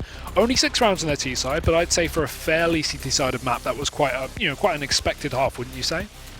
Yeah, I mean 9-6 is kind of about as kind of even as you'd want it to get. I feel like for North it was very important that they do well on their CT side, just to then kick things off in a good way. If we saw kind of a reverse scoreline, which isn't normally too strange to see on Mirage, then I feel like there'd be a lot of pressure on North. But right now they can be comfortable in the fact that even if HR grab the pistol, they're only at best going to equalize it out 9-9, and then they still have plenty of time heading into the rifle rounds. But there are a few things I feel like we should address. But I mean, what was kind of... Go ahead. Okay. You're bursting with energy, Harry. You're bursting with ideas. Show me what you got. Well, no, it's just, there were a couple of key rounds, I feel. The most important, though, being... the thing I liked the most was the HR peak in towards mid in round 14. It was kind of where we saw them focus on that mid aggression. It was their buy into round 14 after previously having to eco in the last. And we see Deadfox backed up by one of the riflers, making his way out towards mid. They find 2 frags very early on config up on short, and then also the window player, I think it was AZ. And then you see the peek out through connector try to come in, just to try and find something to trade things back, right? They've already gone 2 men down on the side of North, and that's where they use Zero in through lower tunnels. He'd been sat there the whole time, hadn't made a drop of noise, and they didn't have config on short to hear out for it. So he just sneaks on up, silently dispatches the player who was trying to peek over the top of the smoke for connector, and it was thrown in such a way to allow all of that to happen. They knew that he could see over the top, they just didn't peek on out. And yeah, Zero very, very quick to act, picks him off, and then it's a 2-on-5. And I just thought that was a phenomenal round. I think it was a really good T side from HR. We saw a lot of promise. I just can't wait to see what they can bring to the table on their CT side. Yeah, and as you say it yourself, it's going to be very reliant on that pistol round as well. We've so far seen HellRaisers take their CT side, well, their only CT side pistol, and North take both T side pistols. So now going into this one, it's going to be interesting to see who picks it up, obviously, who can start that lead. Because if North pick it up and then take it to 12 with the consecutive anti-ecos, 12-6 could be dangerous for HellRaisers. But again, they are sitting pretty on the first map that they did manage to take. So going into this one, I don't feel like they've got as much pressure as North do to equalize up this series. Definitely. But that being said, if HellRaisers can pick this up, as we mentioned earlier, they will be joint first with the likes of Astralis and Na'Vi. That is a huge performance. But we're going into the pistol round now. North versus HellRaisers, 9-6, and HellRaisers now down on the CT side. Yeah, and already North, they've got 4 players making their way over towards Apps now. Just darting Cajun out through lowers, trying to utilize him to find an early pick out through connector or up on short, and for the time being, it's just barren and empty. Dead Fox in jungle, trying to hold the cross, spots out both these players, but already tagged down low at the mercy of this raid boss by Cajun up close and personal to be able to get one, but then Config quick to trade things back as the trades go back and forth. And Config going to be picking up the Tech 9 rails, some more shots down range, finds 2. And as Zero falls on B, that's a nice free bomb plant for them. Config just mops things up over towards the A site. Stico will go down. And that is the pistol round immediately in the favor of North. Yeah, something very dangerous for HellRaisers, as we did just say, but we're likely to see a few Deagles in play here from the HellRaisers side. Maybe not so much armor, considering it is more difficult to buy up on the CT side to go for those nades in that 4th round of the half. And in fact, yeah, they will just stick with a few Deagles. Deadfox even saving in this one as well, fully committing to buying up the AWP. This is the first time he's done it this series after losing the pistol, as they have lost 3 out of 4 now. So that's quite unfortunate, but again, it's not going to matter too much because they do have a bit invested into this one. Cajun holding off into the top and middle. Angel spotted and damaged to 1 HP. As Cajun barely receives the lick there, down to 70 himself. And North just sitting pretty in this one. They are holding off far more passively, and I like the way that they're doing this as well. We've typically seen their anti-ecos being very aggressive, and while HellRaisers haven't converted many of them, only one of them in fact in the previous half, it's still been very, very close at times. I mean, we saw round 17 in the previous map, where HellRaisers actually took a 3v5 straight away with the Deagles on Stico. They did eventually throw it away, but North seem to be very, very... Well, I mean, they make a lot of mistakes on their anti-ecos, and that's something you can't really afford to do. While it is common in the current meta, it's something they should be a lot more safe with. Oh, and that Molotov could do some damage. Dead Fox going to find one, but then Magic's got the peek in. Going to be able to dispatch of both these players. Dead Fox hits the dirt, and then there's Angel, who tries to rotate around to find something. Zero on short will falter as AZ picks that up, no problem. Juggling the guns back and forth, and oh, okay, they just leave one of those AKs, don't even bother picking it up. Don't need it's it. Just there. Yeah, they don't need it. They got 2 UMPs. The upside of that, I suppose, they can now look to make some money, try to gather it up for the next round, get the AWP potentially up on occasion, or Config, as he looks to be the one kind of picking it up in this map. Well, HellRaisers, they've got a little bit of money they can afford to buy down with. That's kind of the benefit of not picking up the armor. They still get the utility, and they have a couple more pistols into this, and some aggression off the bat over towards A ramp. AZ going to be the player to try and spot this out. The mercy of the pistols up close will go down. Occasion's here to trade things out. And oh, Stico's little feet are poking on out. Down he goes. But he wished he was a smaller shoe size. Bonding able to get one more in retort. 4v3 as they actually have the man advantage for the time being. The Molotov trying to force him out, but he's already repositioned. Takes the peek. MSL quick to rectify. And it's back to a 3-on-3. Control of the site going to be easy with the smoke walk down, but Deadfox just spamming away there from jungle. Does stop one. Magis double trades though. Nice taps away onto Angel and onto Zero as Deadfox is now left on his lonesome. Control of the site as well from North. But Deadfox wrapping around towards CT, they might not expect the 3rd peak coming out from the same position. And with Magis being just a couple of bullets away from death, Deadfox has a good chance into this round. The issue is no rifles have dropped in his vicinity, so there's nothing he can pick up except for maybe some P250s. And North just edging their way onto the site. Magis also playing the bait. MSL ready to trade if need be. And Deadfox peeking out. That's some good damage. There's a shot onto MSL. He only needs to land one more. Deagle has been gathered as well from the floor. And with Magis just being a centimetre away from death, Deadfox only needs one clear bullet onto him to completely deny him. Pushing back into the site. The bomb is planted for Magis. Deadfox flicking back. Oh, no, it's going to be Magis this time to take the round by storm. And North, they keep it alive. But this is what I've been talking about, Harry. Their anti-eco seems so sloppy. They lose so many players. Yeah. And they really are getting on the edge of losing this. Yeah, I mean, those sorts of rounds are something that we keep seeing North have a lot of trouble with, as you were saying in the previous and in that round. They do just seem to struggle up against the relatively weak investments from HellRaisers. This time, though, the buy going to be coming on in from the HR side, and already Dead Fox watching mid, primed and ready with the AWP in hand. That smoke going to go down to try and deny his vision. We'll block it up for the time being. Going to try and go for the timing shot. Nope, just misses that, but the peek from Angel, meanwhile, towards short, is going to be able to pick up one. And he just falls back immediately. Doesn't want to risk giving up a potential to trade. Instead, they tried to get their foot in the door in mid, and he slammed the door and has taken their feet clean off. They do have a push on up. So they lose a player, but they gain control of middle, and actually MSL is going to get boosted. Now Dead Fox coming back to check, rounds the corner, and MSL will be guillotined. 5v3, as HellRaisers now just look to try and take things passively and pick themselves up at 7. No, that's so unfortunate for Matches. Just as the flash comes in, he tries to escape off of Tetris, but Bondik is there and ready. Cajun now looking for something to retrieve back into the round for North, but HellRaisers so far having a clean-cut round. Cajun may be the answer to that one, though, as he starts to worm his way out, but doesn't check jungle. Oh, he still gets a free kill onto Dead Fox in an immediate attempt to trade. As we can see, jumping onto the balcony is going to be Bondik looking for that frag. In the meantime as well, Config just worming his way out onto that B site. Will manage to find one quickly. That may force a rotation. He can't afford to be able to get these picks so easily, and Angel being in position does get spotted. 14 HP left on the man. HellRaisers are being separated into one-on-ones, and Config, the man to take them away as well. This is a throwaway here from the CT side. They had a 5 versus 2. They can't afford to lose it as Bondik. A good position here, but will Cajun check it? Yes, he will. What is happening here? North are pulling it back. Yeah, it's all on Stico. 1v2, everyone's connected. Config around in the corner, looking to try and find him. But oh, okay, down he goes. A nice, clean headshot to dispatch of that lone CT player. 13-6, North currently 2 rounds away from match point, and they're looking in good form. HellRaisers don't have the money for anything. And they might try to invest with a little bit, you know, buy up some pistols here and there, but would mean that North can pick up that 14th, and if they do it in a clean fashion, their money's going to very quickly be on the rise. We can see HR buying down a little bit. A Dead Fox making his way over towards mid to try and spot this out early on. The molly to deny a peek out from connected. Dead Fox just peeking for info now, falls on back, but MSL, he's charging down mid and has made his way over towards the chair, and actually going to be able to find that first frag. Angel over towards short, tries rounding the corner and gets punished for it. Yeah, unlucky for him. But HellRaisers is still getting a bit aggressive. Look at the position of Bondik. He's completely cleared out ramp, but now he's repositioning back towards Palace. Now, if his jungle players can keep Config still in Palace, they should be able to get a free kill, but they're already dead. That will force Config out of this Palace position here to try and take control back towards the A site. They know there's still a short player alive, or at least some kind of B player, and Cajun's going to be holding on in case, but this flank is still coming out from Bondik, and as I say, Config, he's dropped out of Palace, so Bondik won't be gifted with a free close-range kill. However, long-range, P250 doesn't matter. One quick one for him, but no rifle retrieved off of the balcony.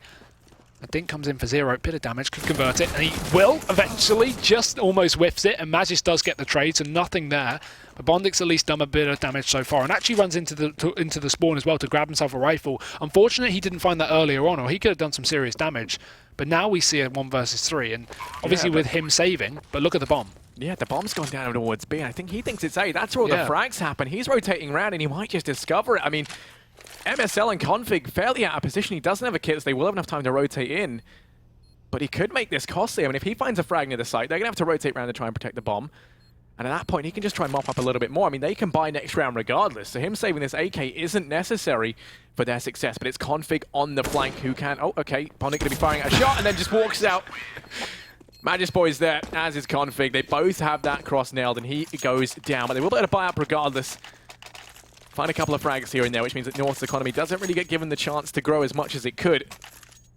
But they are still leaps and bounds ahead of HellRaisers. Yeah, still able to buy, which, as you said, is going to be great considering the scoreline for North being so close. And you know, numerous times we've seen HellRaisers get to that 14th round and North having the issue with economy, having to force things up. But now at least we see something from HellRaisers, an aggressive Palace play early on. It's Dead Fox and Bondik to combine a quick kill each, but Magis does trade. They can't afford to lose another one though. Dead Fox needs to get a pick or back off. He will do so. Magis has dropped the bomb as well. HellRaisers 4v2 and North greatly out of position. MSL's even solo, so no trade there as Angel takes down the first kill, and Stico should be able to defend across this A site, although Cajun does have the AWP. A bit of a spanner in the works there, but not enough. As Stico jumps on top of the site, takes him down. No double AWP secured. I don't think I've ever seen HellRaisers pick up that double AWP. They just do not like to do it. even with the option on the CT side, I think right now most teams will go for it, right? When you have the AWP dropped on the floor like that, because it's a great way to switch up the pace of the match and really catch your opponents off guard. But nope, HellRaisers want nothing to do with it. And North still able to buy one Tech 9 on MSL, but it's not too much of a limiting factor.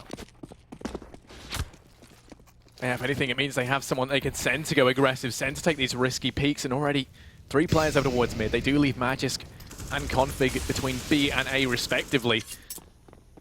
And now the cross making its way out towards mid. 3 players in a conga line of death, trying to secure mid control, and they do get it for the time being, as you can see they actually rotate Dead Fox and Steeko around over towards Connector to peek out into mid from there. And well, for the time being, Magisk now making his way in through lowers.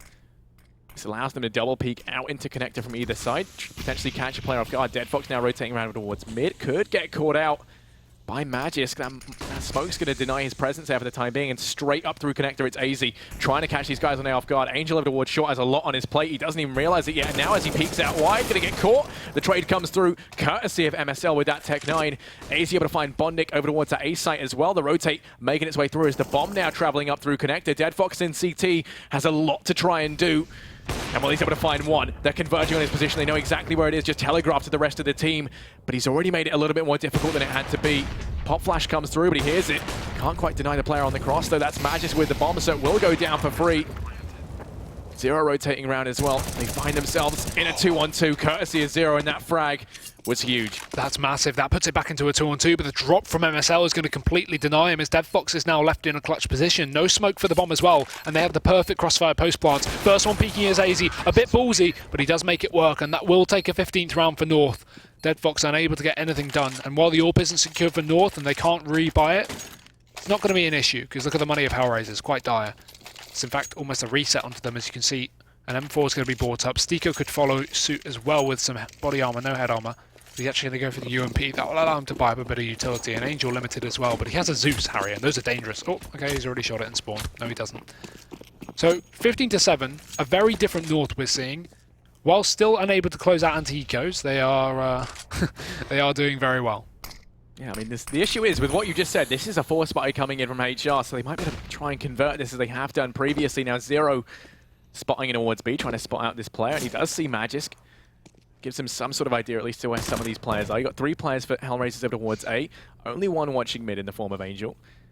But he can, of course, team up with Steeko to then converge out through Connector, double peek out on whoever tries to take mid, and actually Cajun B is just holding it very passively, waiting to see if any aggression comes out from HR. They know the money's going to be low.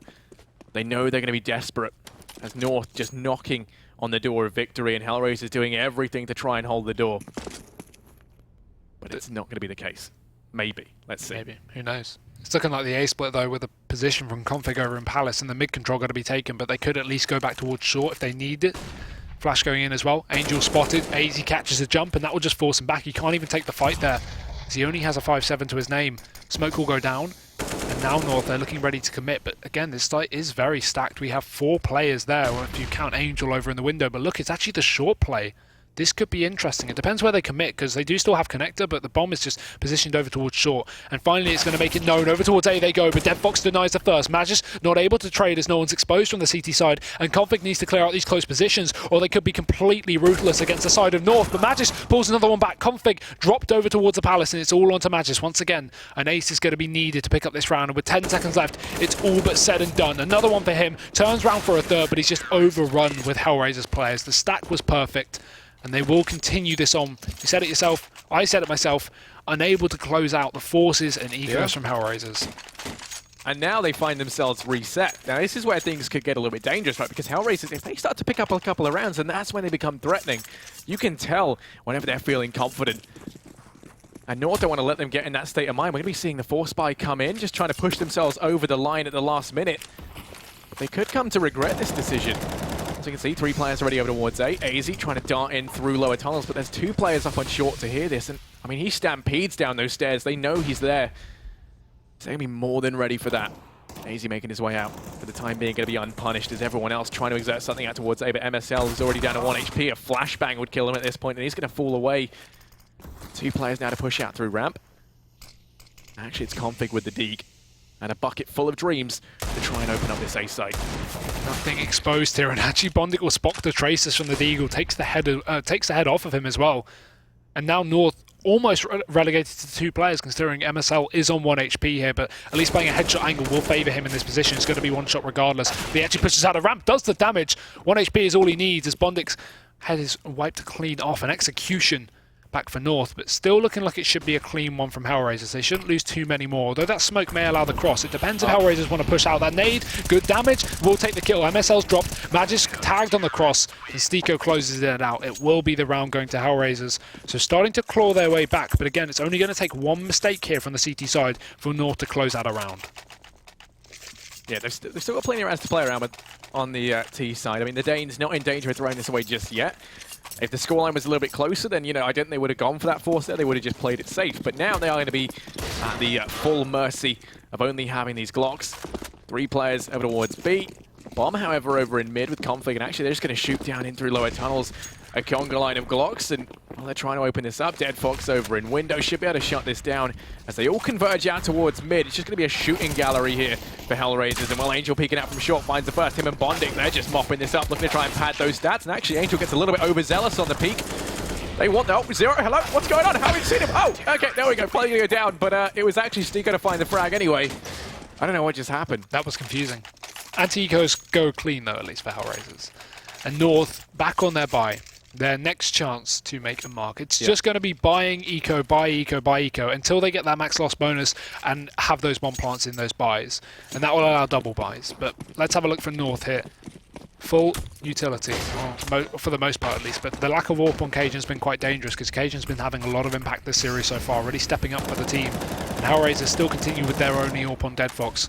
As you can see, a fast A play going to be going through. If Angel can grab a quick couple of kills, this could be perfect, but he's got to be aware that if they don't flash out of this position, he's holding the close wall, this could be dangerous. At least Bondik's playing the bait play, but we need to see something from Angel here.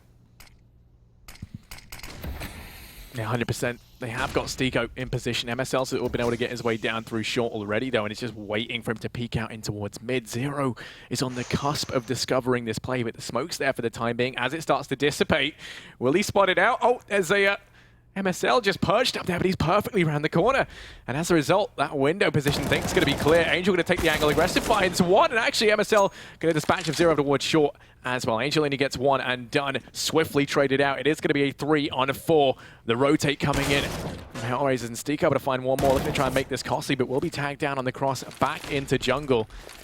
And right now, I mean, they've got a player very far away, all the way over towards that B site in the form of Dead Fox, who's now only just rotating around. And as they lose Bondik, this A site just ripe for the taking. No one here. Smoke to block off CT. And it will be a 2-on-3 for the retake. A very difficult one as well, Stiko being so low. And not the best for the retake in most situations, as we can see. HellRaisers is going to start to make their way back into the site, both coming in through the connector here as Dead Fox repositions and actually grabs himself an M4 to play with. But Hazy, he only needs to land a single bullet to remove Stiko from this equation, and North are playing it so passively, but finally Config just going to round up with a double kill. It will be North to take it 16-10. They actually come back after a bit of a shambles on that first map cache, and they do make it work, so at least it splits the series there. We don't see HellRaisers 2-0, which was looking more and more likely by the second, but still, you've got to give it. Good performance from North, definitely so. Yeah, I mean, it was expected that they were going to have a very good game on Mirage. It's one of the maps they've been very good at. I did think HellRaisers would have brought a bit more to the board, especially after that dominant performance on Cash.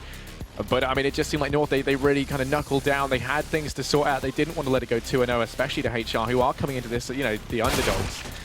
Despite having a very decent run of things lately, they did struggle just a little bit, though, on Mirage. And there's a couple of rounds I think we should really focus on. In the background, I'll be seeing these highlights. I mean, some fantastic plays across the board. But it did seem like, I mean, HellRaisers were fairly reliant on the kind of individual plays. North had a lot of very, very refined strategies down, both on their CT and T side.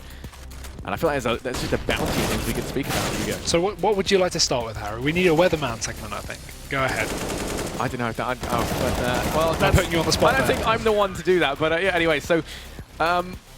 yeah, so one of the things I did like actually from HR to give them credit for in their CT side at least was how they were kind of playing mid. You had Angel posted up on short, Dead Fox was AWPing middle whenever he had the AWP. That was kind of one of their drawbacks. He didn't really have it all that much because their economy was never given the chance to build up. But whenever we did see him holding mid, he would just kind of post up over towards the window, bait out that initial shot, and if he couldn't find the frag or if they smoked it off, he'd very quickly rotate around through to connector, peek on out, and then Angel would effectively then get be going for the bait and switch. So you have the peek come in from Dead Fox, Angel peeks at the same time, they lock down middle, And it meant that so many smokes were expended there early on just to try and take mid control that North were left with very little heading into the site takes. And that's why we kind of noticed them trying to take mid with a different approach towards the end. They were very, very quick to get on top of that, and it didn't work out for HR kind of towards the latter stages of the game. Yeah, I was really interested in the way that North at least played their CT side through mid, you know, with a constant switch up at the AWP as well, you know, occasion repositioning over every towards time. window. Repositioning is important. Very, very good. And as well, the fact they played the double AWP committed config over on that B site with the AWP was very nice to see. He was great in locking down those pushes, and even as MSL got picked in a couple of those rounds, config was always there to remedy that outcome. So good performance. Obviously, that will affect the standings in the sense that now North is going to be first place, only by 3 points, that being said, but still a good performance. We were hoping they could 2-0 that and then, you know, be far ahead, but I think still up to 11 wins, that's definitely positive for the boys over in the Danish side. And HellRaisers as well, having a good performance. I'm not sure exactly where they'll be, but they were 5th, so maybe joint 4-4 or maybe still 5th, but they're doing very, very well, still in line to make their way to the LAN finals if they can continue their performance. But obviously, that isn't the final matchup we have for you guys. We will have fnatic versus FaZe coming up in just a few minutes. A very interesting matchup, so be sure to stick around, and we'll bring that to you shortly. ESL Pro League is brought to you in part by Logitech G, Pay Safeguard, Mountain Dew League, and ESEA.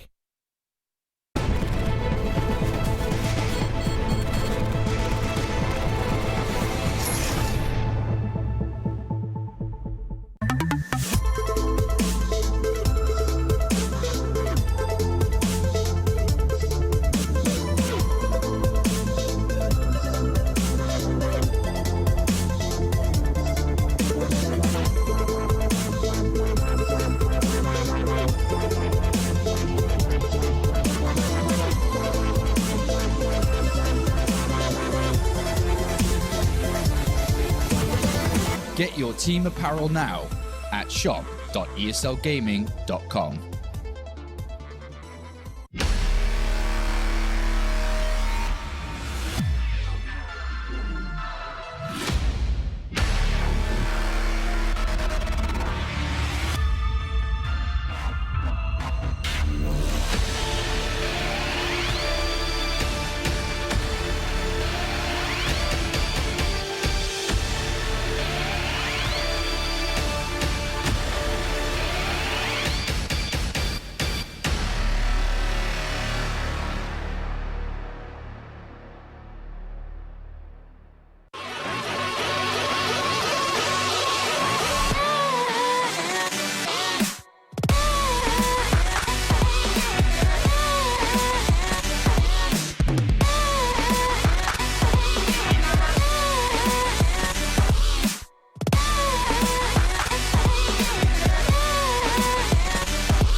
You ready? Huh?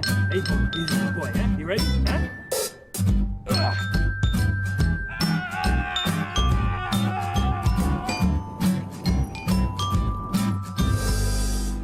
Start your esports career now at play.eslgaming.com.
time to learn to swim. Every time you look around, pain is the only what you find. You're still dreaming, head up high, trying to leave him all behind.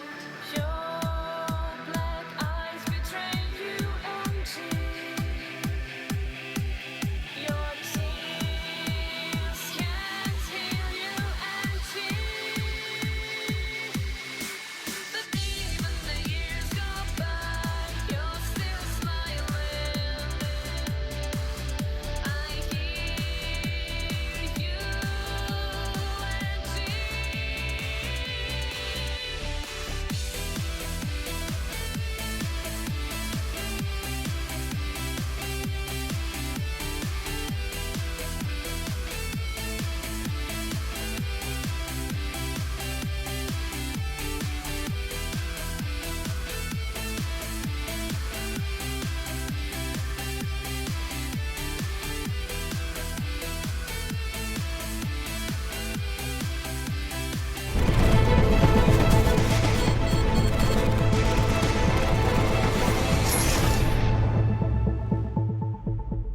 Welcome back, ladies and gentlemen, to the second series of tonight. This will be FaZe versus fnatic, again in the ESL Pro League. I'm Hugo, and joining me once again is going to be Harry. We've got an interesting matchup. We're done with North versus HellRaisers. That went for a 1-1 split. Now we're looking more so for the potential 2-0. Yeah, I mean, I'm very much looking forward to this game. I think there's a lot that we can speak about once again. I mean, that's something I would say about both the games that we have tonight is there's a lot going on, across these maps. I think the maps themselves are very interesting. Train and Overpass can be the maps for tonight. And yeah, I mean, just coming into it, I think both these lineups have been performing, very well as of late. But after Fnatic's performance yesterday on Train, I'm a little bit, kind of on the fence as to whether or not they can bring a lot to the table here. Yeah, so just to fill people in who weren't watching yesterday, Fnatic played one map against G2 on Train. Now, obviously, we're looking at G2, who were at the bottom of the board, now 13th out of 14th after that win. Not looking very consistent, not looking great, at least in the Pro League so far, and they 16-5'd Fnatic. Fnatic, frankly, did not play very well. They threw a lot of simple rounds, they threw a lot of clutch situations, and while statistically I think we can both agree Fnatic are doing fine on Train, at least in that regard, watching them play yesterday was quite a painful affair. So going into this one, I can definitely agree, this is going to be really scary. Yeah, and then you got to bear in mind, it's Rain on Train. Not only is his name physically in the map, well, kind of. But yeah, no, it is, right? Yeah. Not only is his name physically in the map, but he's a god on it. I mean, he's done some amazing things on this map. Like I can't remember what it was. I think he got something like 36, 39 frags across a tiny amount of rounds, and almost broke the record for like the amount of rounds kind of in X amount. Yeah. And he's phenomenal on it. Just a spectacle to watch. I think that's going to be very interesting. A lot of this, though, just depending on, our FaZe on form. I mean, they recently, they've had the addition of Nico, which has brought a lot to the roster. They did phenomenally well at IEM. But, yeah, I mean, I just think it's going to be interesting across the board, seeing how these two teams can Fnatic figure out what the hell went wrong yesterday. That's really the thing I think we need to look at. Let's hope. I mean, this is just really such an upside-down series. Almost as upside-down as your cue cards. Now you just fixed it. Great, you screwed me over. But, yeah, either way, I think... I was trying to do it slyly. Yeah, shut up. Either way, I mean, I'd like to just call a 2-0 for FaZe, but Fnatic being Fnatic, the roster we all know and most of us at least love, they have the potential of always taking away maps, right? Train, we've said it, they're statistically good at it. If they don't perform like they did yesterday, I think if anything, they were maybe, as Fnatic always do, getting a bit overconfident, getting a bit overzealous, and that ends up in their demise a lot of the time, because if we see Fnatic get too big for their boots, they often throw away rounds where they really shouldn't have. We saw 2 attempted knife kills in a 2-on-1 clutch against Kenny yesterday that they lost. Yeah. So things like that are really going to upset Fnatic, but at least coming into this matchup, FaZe currently 6th on the board in the Pro League standings, and Fnatic currently 9th. They're going up against a better team. They know this. They shouldn't be playing, silly or messing around. They should be taking this really, really seriously, because this is an important match. This could really force Fnatic back up into maybe the top 6, at least in standing. So it's going to be important that they try and lock this one down. Easier said than done, but with the inconsistency of Fnatic, you can never know. Yeah, and I think Overpass is a very interesting one as well. Mostly because we've seen Fnatic play a little bit. They're currently kind of 2-on-1 on it with this current roster this year. Back in 2016, they were very strong on Overpass. They actually went on an 8-round win streak on it at one point. Just back-to-back success. It was when they, kind of switched things up in the main core, then went over to Godsent, and we saw that whole kind of roster change take place, that it really started to slow down for them and became a bit of a problematic map, and was one that they just couldn't really find a lot of success on. And since then, whilst they have been picking things up slowly but surely, they don't look to be half as strong on it as they used to be. And I feel like, coming into this is one that is going to be a bit of a struggle for them. Yeah, but again, it's Fnatic that can always go down to those aim battles that we know that they love. And maybe they'll take some aim battles over on B, who knows? But if they do, they're going to need some flashbangs, and we've got a clip just for that.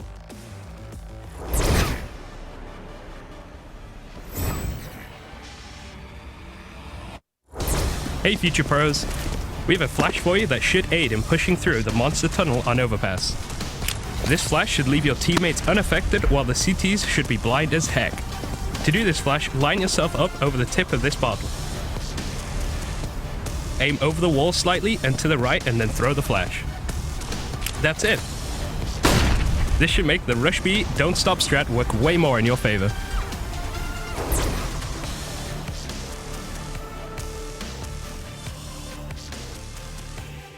Good stuff there. Now, at least in performances of these two teams up head-to-head, they've not played many series, again, considering not only that Fnatic have had this recent rebuttal reformation of their roster change, but also FaZe have made their own recent roster change. I guess the last time we could really look at these guys playing one of these maps was back on Train, where FaZe actually beat Fnatic 16-11 on that map. So looking at that, just straight off the bat, as the second map coming into, is looking good for FaZe. And obviously with the recent acquiry of Nico, they have so much power on that roster that it may even rival Fnatic, in the sense that yes, we have Flusher who can step up, yes, we have Olof, we have Crims, we have everyone who can go crazy on the Swedish side. FaZe, I think we can all agree, are one of the most firepower heavy teams right now. Yeah, definitely. I mean, you have so many players in there that can just wreak havoc. And, when you look over at Fnatic, they're not short of players that can do exactly that either. But the issue that I'm seeing is just after that performance we saw the other day on Train and kind of a gradual decline in performance overall, are they going to step up to the mark? We've already seen FaZe take it in favor of them once, as you said, at IM 16-11 when they played. And, I just think that coming into Train, of course, that's the second map of the night. So, it's fairly interesting to see how they're going to have to try and deal with this. I think Fnatic could take it, but there's no doubting the fact that they could, because Train is one that usually they're fairly good on. But like I say, they have been having a bit of a slowdown in terms of how reliable they are on this map.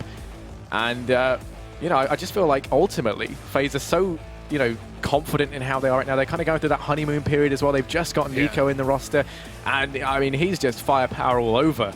I think you're up against a team that's in top form versus Fnatic, who've kind of started to fall behind a little bit.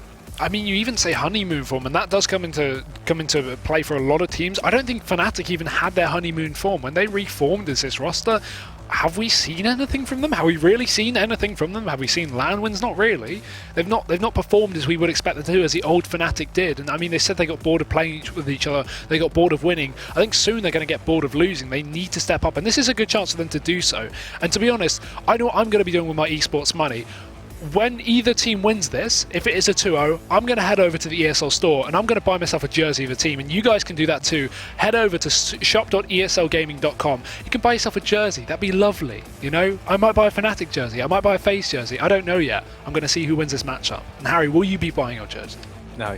I would, but I would, however, of a different team. I would buy one where my heart, is truly placed. Where's that? That'd be Nip.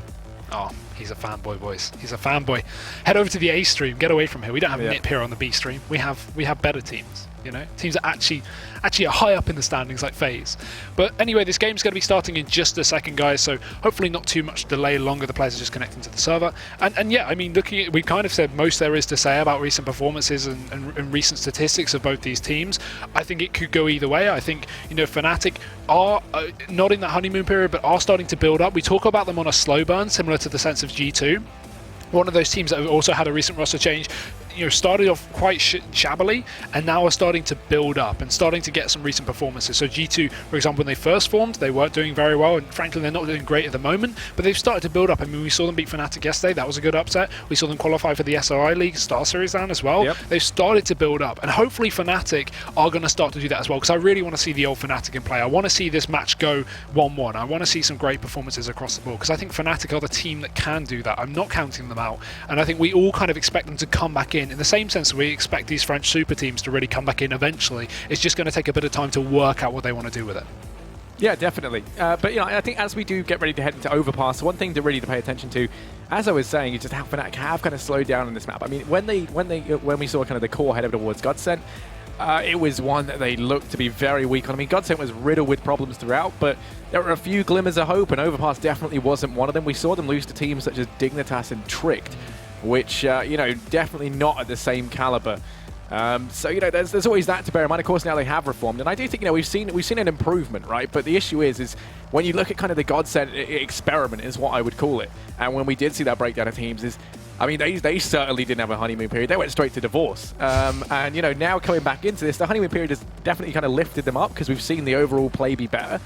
But, I mean, you know, I don't think it's anything in comparison to what we're seeing with FaZe, who are just using NiKo to devastating effectiveness. Yeah, and they've actually been able to fit him into the roster well. One thing we were scared about as well was, obviously, NiKo was a carry of Mouse, and we look at him and we go, oh, he's such a sick player, he's one of the best players in the world. And a lot of people got worried when they knew that he was going to join FaZe. So they were thinking, what if he's overshadowed? What if he's not the star fragger we think he is? Because he's been playing in Mouse. He hasn't had his teammates as well all be top tier performance. And then moving into this roster, we were thinking, what if these players like Alu, like Kyo, who can just frag crazy too, will step up above him? But no, NiKo has been doing phenomenally well as well. So it's been really good to see FaZe just as a team all be performing, and hopefully we'll see that coming into this matchup as well. But here we go, ladies and gentlemen, it is going to be Overpass, map 1 of these two best of 1 series, fnatic versus FaZe, with fnatic starting over on that CT side.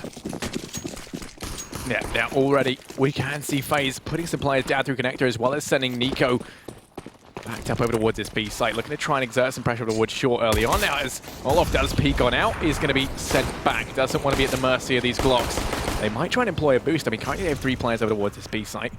You could also see the quick rotate coming in from flusha as he opts to play the A site passively. What they've done is they've allowed Dennis to put the push on up over towards toilets. He can spot for the peek out through connector. As Rain takes that, though, I imagine that's going to mean that flusha is no longer going to be in position to rotate. They won't know where that bomb's going just yet. Saying that, Crims is going to go down. Just trying to peek on over. NiKo takes his head off, and that's the early man advantage taken. They're just going to rush towards B, and already this rotate should be underway. Heaven going to be smoked. It's Olof to find 1, finds 2. Looking to try and get a third. Relays the USP, and haven't you killed him yet, Ollie? Finally finds that frag. And it is going to be a 2-on-3. Kyo and Ollie, the 2 players to try and clutch this out.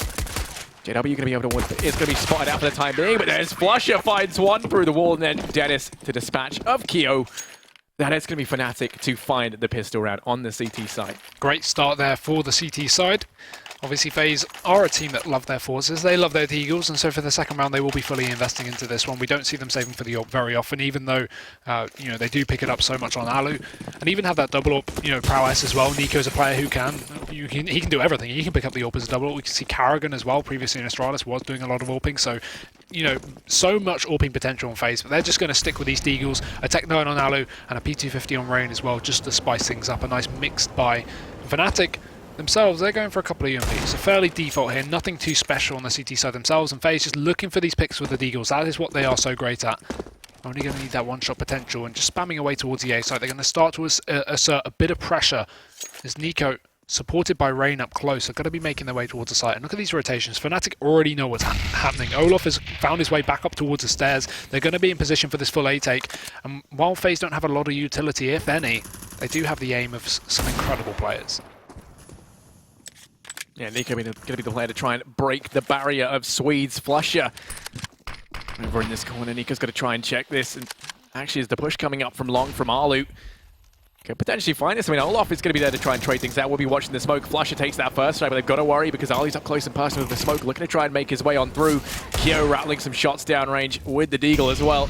And now as the smoke fades, Ali's going to be at the full mercy of Olof with that Famous. Down he goes. This push just being torn to shreds. They haven't even dealt with Dennis yet towards Optimus. He peeks on out, does find Rain.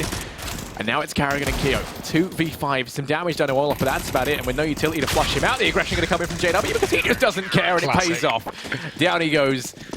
And that's $1,200 farmed up on the back of that UMP as well. Yeah, good money will allow them to go for that AWP ASAP. And I like that from Fnatic as well. They don't take the aim battles. They know that FaZe have the deagle, so peeking out, extra aggressively will allow FaZe to at least get those picks onto the site. And the fact that FaZe sat so, long over towards short and long and didn't really commit to a full push as they were looking for a pick. And Fnatic were just not allowing them to take anything into that round. So really bringing it back down to the last few seconds. And now FaZe, they are going to have to full eco. A nice nade as well put up through middle will do a good, sizable bit of damage onto some of these players. Going to make it far easier for them to be mopped up by the UMPs. And the Glock train, the conga line of death as we call it, is going to be sprayed away by Dennis. 3 for him. Flusher mops up a bit of cash, $600 there. And Alu got to be the last player standing. Flusher, I'm sure he's going to be chasing this one down. He's got bomb control. He knows he's in the near vicinity.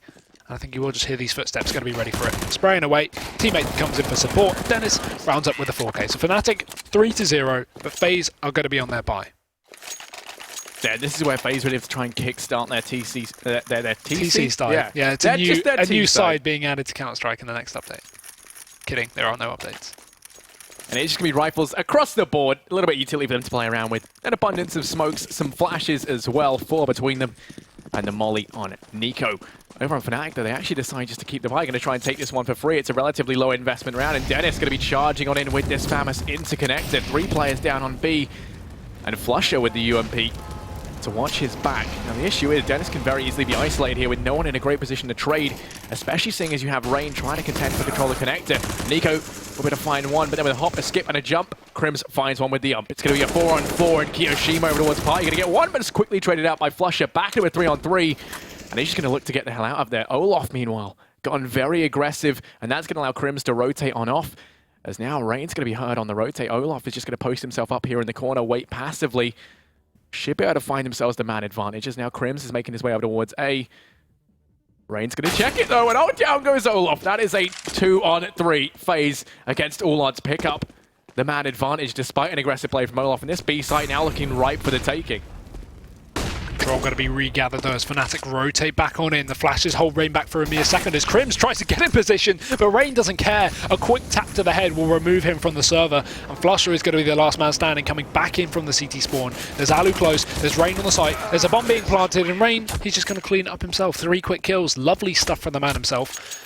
And to be honest, it doesn't really matter for Fnatic at the end of the day, because they got a couple of kills. They obviously had the bonus round in place, so they're still going to be able to buy up coming into this, because they get the $1,400 loss bonus, and straight onto this one they pull up the double AWP play. Dennis and JW are going to be pulling that one out, and Fnatic, again, a team that can just throw the AWP over to almost anyone here, so they're not going to have an issue with that. They can just play off spawns if need be, and it seems like Flusher's going to be, or at least looking for something, just back towards the toilets, but Fnatic still on this full by, looking to reset FaZe. And with the boost up towards B short, the Molotov goes down to deny a fast entry here from the T side. And JW just chilling, just waiting. FaZe Clan, they've got a hell of a lot of control down towards connector, which is going to be quite worrying for JW, because with no support down towards the connector from the CT side, they could just open that door and burst onto his head, and he's going to have to flick all the way back from his aim on short. Yeah, now are they going to check this? Are they going to open up the door at all? He blows the door out, but the timing is going to be a little bit off as they have already crossed. Dennis falling on back to the site along with Flusher as they both just give up mid for the time being. Don't want to be taking these peeks unnecessarily, especially with very little info now. JW just trying to peek on over for info, just waiting passively now. They've taken the boost away, and instead he's just going to be watching long. They pop flash out Crims, who is going to take the peek, and actually Nico is there now falling on back. The rest of his team pushing out towards A. Flush is going to be able to get one, and okay, chose to give it the second through the smoke. Okay, that's going to be 2 for him. No trade in sight just yet. Kyo's close by, but the bomb has been dropped out in the open. 3 players all within earshot, but the only player who can really do anything immediately is Kiyoshima. And he finds himself alone in toilets, now rejoined by Nico and Alu coming in from long. They've got to be asking themselves, where did it all go wrong? The boost from Dennis is going to get one as he just peeks over the top of the SWAT van. Not going to get punished just yet. The bomb is picked up by Nico, but Flusher peeks out wide. Nico does get one, and Olaf Dennis quick to return. 3 frags for Flusher. And 2 for Dennis in a steadfast hold of that A site. And there's the reset. You see it yourselves. They go for the bonus round. They lose out. Doesn't matter. That's the thing with the UMPs, right? They can pull up the triple UMP into the first buy round. Even if they lose it, they instantly get the double AWP out and have a flawless round just to completely shut down FaZe. Now we just see a couple of pistols here for the T side, and they've just been pounded. Because that has been a very, very nice round done by Fnatic. And now we're just going to see a fast play up towards the A side once again. A bit of control down connector for Rain, but again, with only a Glock, not a lot to work with here. No support either for the trade. Really, they're just relying on these couple of the Eagles for the side of FaZe to get something done as they work their way up towards the A site. We still had the double up set up perfectly. And the boost coming out from Karrigan just to try and spot out anyone over towards short. But fnatic, they're not biting. They're just sitting on the site and playing it so passive. And I like this as well. There's no need to throw away against pistols, because if you start pushing up towards the toilets, P250 is going to be dangerous in those close ranges. Better to play on the sites, better to play the range game and have that trade potential, as both players will be in position here towards short. We're going to start to see FaZe Clan making some contact. Yeah, Dennis going to be watching long. Keo just shoulder peeking the angle, and Dennis is going to give it up for the time being. Switches his attention onto mid. Rain and Karrigan both here. These Deagles hoping to do some damage. Okay, they do. Nico going to find Flusher, but the equalizer coming in from Dennis. But now he's here alone at the mercy of these Glocks. Lands a nice fancy flick out on Uali, but quickly dealt with by Keo on the site. Back in with 3-on-3, but Olaf going to go aggressive, trying to hold things down and buy time for the rotate. Going to get isolated, and this Glock doing plenty of damage. Crips could get taken down as well, and these Glocks, they're raiding death. Nico, okay, speaking of raiding death, JW does exactly that. There's the order from him. The artillery rains down. Karrigan will fall, but Nico's found himself an AWP and also a sliver of opportunity, and that's one thing you can't give to Nico. Give him an inch and he takes multiple miles as now he pushes on up towards back and be smoking off the stairs, trying to get this bomb down, and it is going to be up on Optimus for the time being. They're going to molly off the plant per toilet, which forces him to try and do it towards Optimus. Fakes it out, but now there's very little time left. They're just going to go aggressive, and Nico finds Crims. Now it's a one-on-one. JW versus Nico, and he hears the plant. Oh, JW, he plays it perfectly, falls away. Nico tries to fake it out. He finds the frag, but fnatic pick up the round. 5-1, but a very good round from FaZe. I like the attempt from Nico, I really do. That's a situation where you fake the bomb plant with 3 seconds remaining, because there's such a good chance that we're going to see the push come in through the smoke, but unfortunately it does not happen. FaZe, they are going to lose out on just around by the skin of their teeth, but again, they do only have 2 Deagles invested into the round, and they get all 5 kills and even save an AWP from it as well, and so that will be padded over to Alu. Good at least here for the T side, but now they're on the buy. fnatic still double AWP in play, and a fast peek up from Alu. Going to get caught out. JW's playing up close. A quick kill on the side of fnatic, and he's not even going to back off here. He's hunting for more. There's refrag attempted, and Nico succeeds. It's going to be the AWP removed.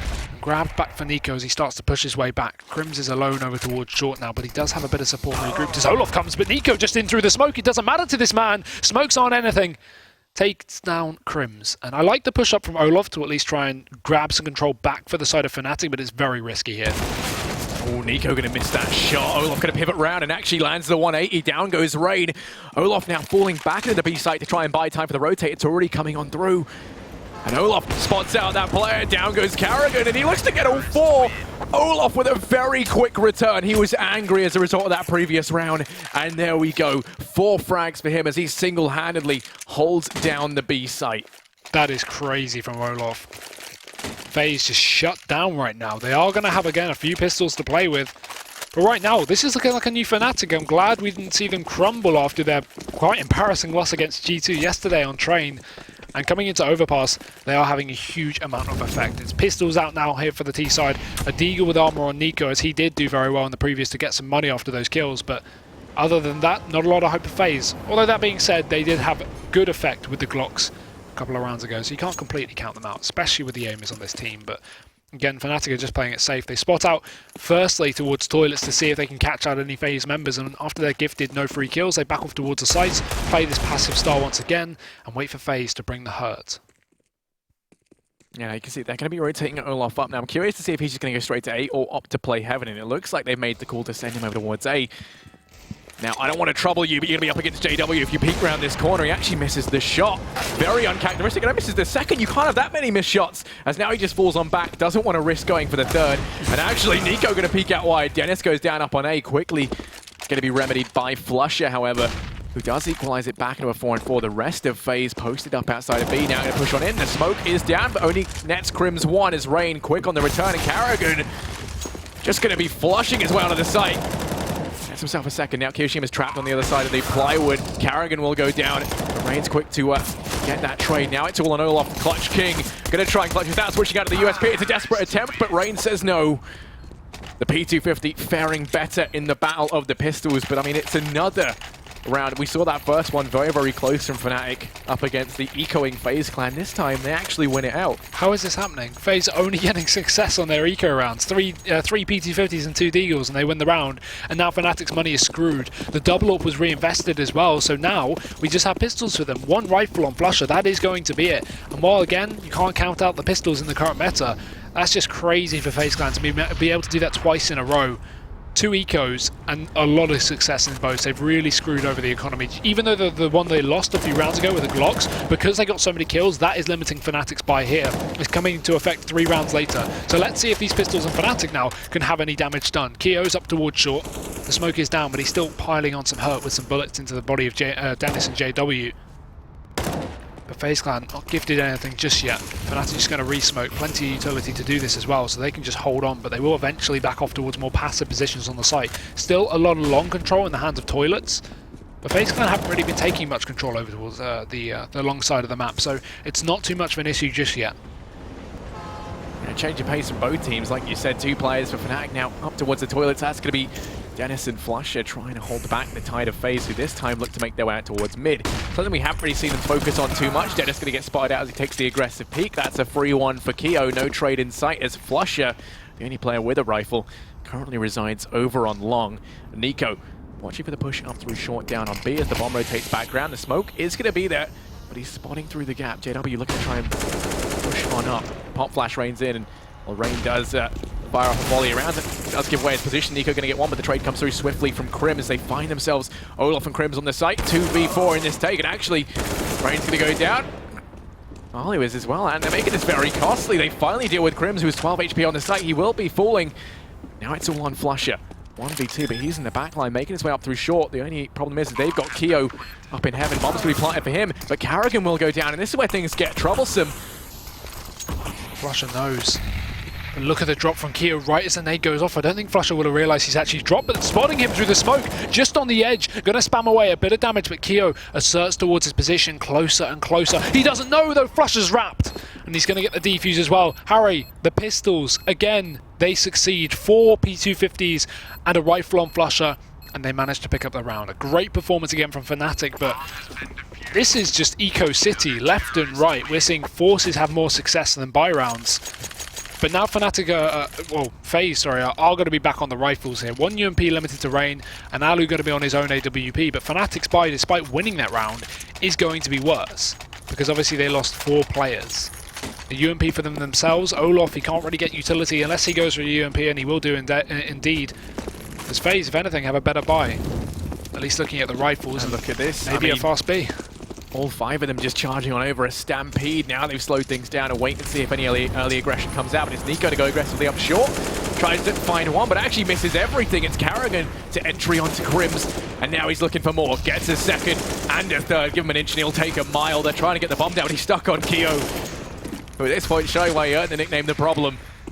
As Dennis and Flusher, 2v5, just going to fall on back out the site. Try to hold on to the open rifle and the bounty of utility that they have.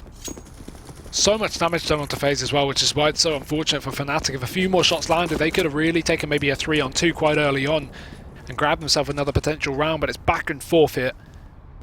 It's weirdly enough, while the scoreline is favourable to Fnatic quite heavily, I still feel like this game is so much closer just due to the damage that FaZe have been doing. Even in the rounds that they've been losing, they've been taking so many players down with them that Fnatic are really struggling to put together a lot of their buys, and this will continue as we go into this one as well.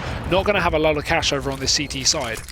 If Dennis goes down here to the push-up through long, this could be far, far worse. You can see Rain's already got a UMP, so why the hell not chase? As he runs round the corner, going to jump over the top here, but he's not going to commit to the fight. Dennis holds onto his gun. Fnatic, now look at the money. It's just so much economical damage. They can't really commit to a buy. I mean, they can force, because they'll be double eco regardless of what happens. But still, it's not looking good.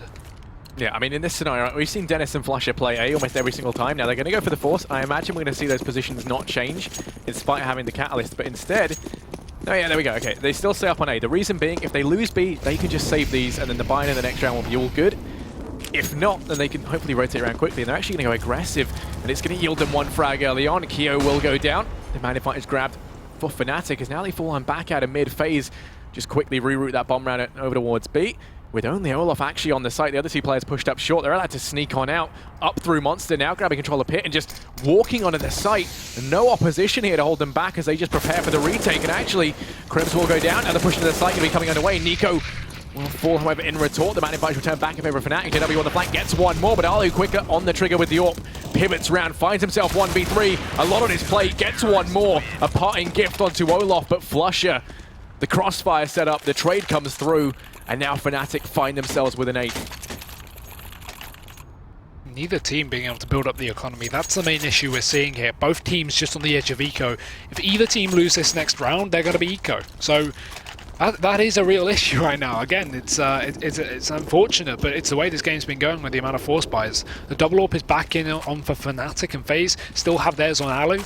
The money's so low. That being said, fast up towards middle for fnatic. They look for the pick. Nothing is granted, so they back off towards the site as they have been doing. This has been the typical CT side setup. They look for the pick and then they drop back. And I like that as well because so many teams still stay committed towards long and toilets. And as a result, they lose out a lot of CT rounds because it allows the Ts to easily pick them up. And usually if you have one, position towards the short toilets and one towards long, it grants a pick without a trade, which can be dangerous. But at least they're playing this buddy system here. They're doubling up, which means it's not only harder for FaZe to get that opening kill, but also easier for fnatic to trade it if that does come down. But we have a triple stack now over on A, and that will allow a little more aggression as trades will be easier. But look at the boost from Rain, great stuff there. Quick kill onto Olof. flusha will retrieve one though. Now with Nico watching B, it looks like that bomb might look to now rotate down over towards Connector. You can see the players from long falling back, and it looks like they're just going to rendezvous over in Connector for the time being. I mean, you've got Crims and JW still under 1B, but actually they rotate Crims up to A. JW taking a very passive position, looking like they might just play for the retake, or instead push on up to Heaven. Crims looking a little bit hesitant now because they haven't heard anything in a while, and it would have been the right call to make because it looks like FaZe a little bit curious as to what is in store on this A site now. Pushing on up, the Molotov going to force Ali to take a bit of an aggressive angle as he peeks out round the corner. flusha watching passively from Bank, has the crossfire set up with Dennis. That Molly, things are about to get hot and heavy for him and actually forces him back. Ollie going to be taking the peek, but flusha denies it. The frag's going back and forth, but ultimately it's Keo 1v3. Down he goes. They get very little in return on that push into the site. So little time left as well. fnatic just doing a great job of forcing their hand into some very unfavorable pushes. Ultimately net fnatic that 9. FaZe really having a struggle here again, despite the economical damage they've done. They can't convert these rounds into success. It's just a P250 is pulled out now for the Ts. Glocks across the rest of the team, and without those, very, very consistent deagles that we need to see on this T side to get those opening kills that they have been doing on these eco rounds, it's going to be far, far more difficult. I don't expect an eco win here this time from FaZe. If they can maybe utilize that P250, grab a close kill, that could be good, but fnatic now switching up their positions as we have flusha aggressive on long and Dennis solo towards the site. The orb's going to be perfect at range though. They all charge on in. There's the first kill, looking for the lineup, and he gets it. Alu and Rain drop to the floor, and Dennis, he's gone for a 4th, looking for the ace, but it's Nico to be found by flusha. And while he doesn't manage to secure that 5 hat trick, it will be fnatic to pick up the 10th round. Yeah, 10-3 right now. Double up set up, still in play for the CT side and FaZe. Well, they've got enough money to buy. It's just going to be rifles across the board. And with $100 in their pocket collectively, nothing but a little bit of change rattling around in amongst their very limited utility buy. I mean, pretty much everything they'll need, but not an ideal amount. And actually, it looks like they might just try a B play out of desperation. All 5 players here early on. They're going to be boosting up JW, who's looking to take a peek early on downward short. It's going to be Keo, first man around the corner. Down he goes. Carrigan does find one of the Crims, and they lose control of Monster. As a result, you can see FaZe just flood onto the site entirely for free. That Molly's going to force back JW as well, but Olof does find one on his way into the site as he positions himself for the retake. flusha coming in from behind. The crossfire setting up nicely between the players on short. One's on Graffiti. They might employ the boost, but instead just a barrage of flashes rains in, and that means that Rain and Carrigan both go down, biting the dust. It's all on Alu, 1v4, and he can't make it work. fnatic, they find themselves an 11th. FaZe struggling on their T side. I need to look at the scoreboard. What is Olof doing right now? He is on fire. Not as much as I feel. Okay, maybe not, but he's just getting 3K after 3K, 12 and 9. I mean, flusha and Dennis both stomping as well, 17 and 3 and 5 respectively. But right now, this is just falling apart for FaZe. fnatic, the resurgence, they are reborn, it seems. And obviously, we are only in the first half of 4. But this is looking good so far. They can just close out this final one. They're going to have a great buffer to play with into the second half, even if they do lose that pistol round, and that is even looking unlikely as we get into this one. Final buy for FaZe as they fast play up towards short. It's JW up close, takes the first kill. Flusher as well. It's just aim battles now. Welcome to, you know, aimbots. As Dennis, he'll drop another. Not a single trade has been found by FaZe so far. Only 2 remaining. And really no damage done onto the side of fnatic as well, so nothing to exploit here for the T side. Yeah, Nico and Karrigan 2v5, and Karrigan's been making his way out through Monster. Does net that first frag on a Crims, who keeps losing control of Monster, but they're finding it hard to exploit because the rest of the B-hold is so incredible, and now Nico pushing up through short, through the smoke, just rubbing arms with JW, who's currently sitting in the smoke, looking to try and push out to deny the plant. They don't see it coming. Down he goes, and oh, JW, okay then! Gets himself over. That's 3 frags for him. What an incredible first half, and I'm sure there's going to be more action in the second. We'll be back after a very quick break.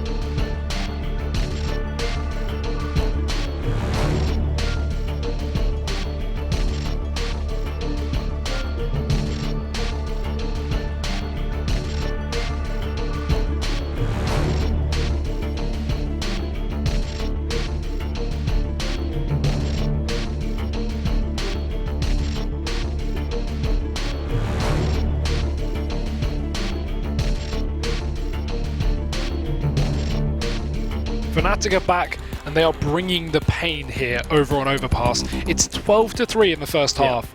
That is just disgusting.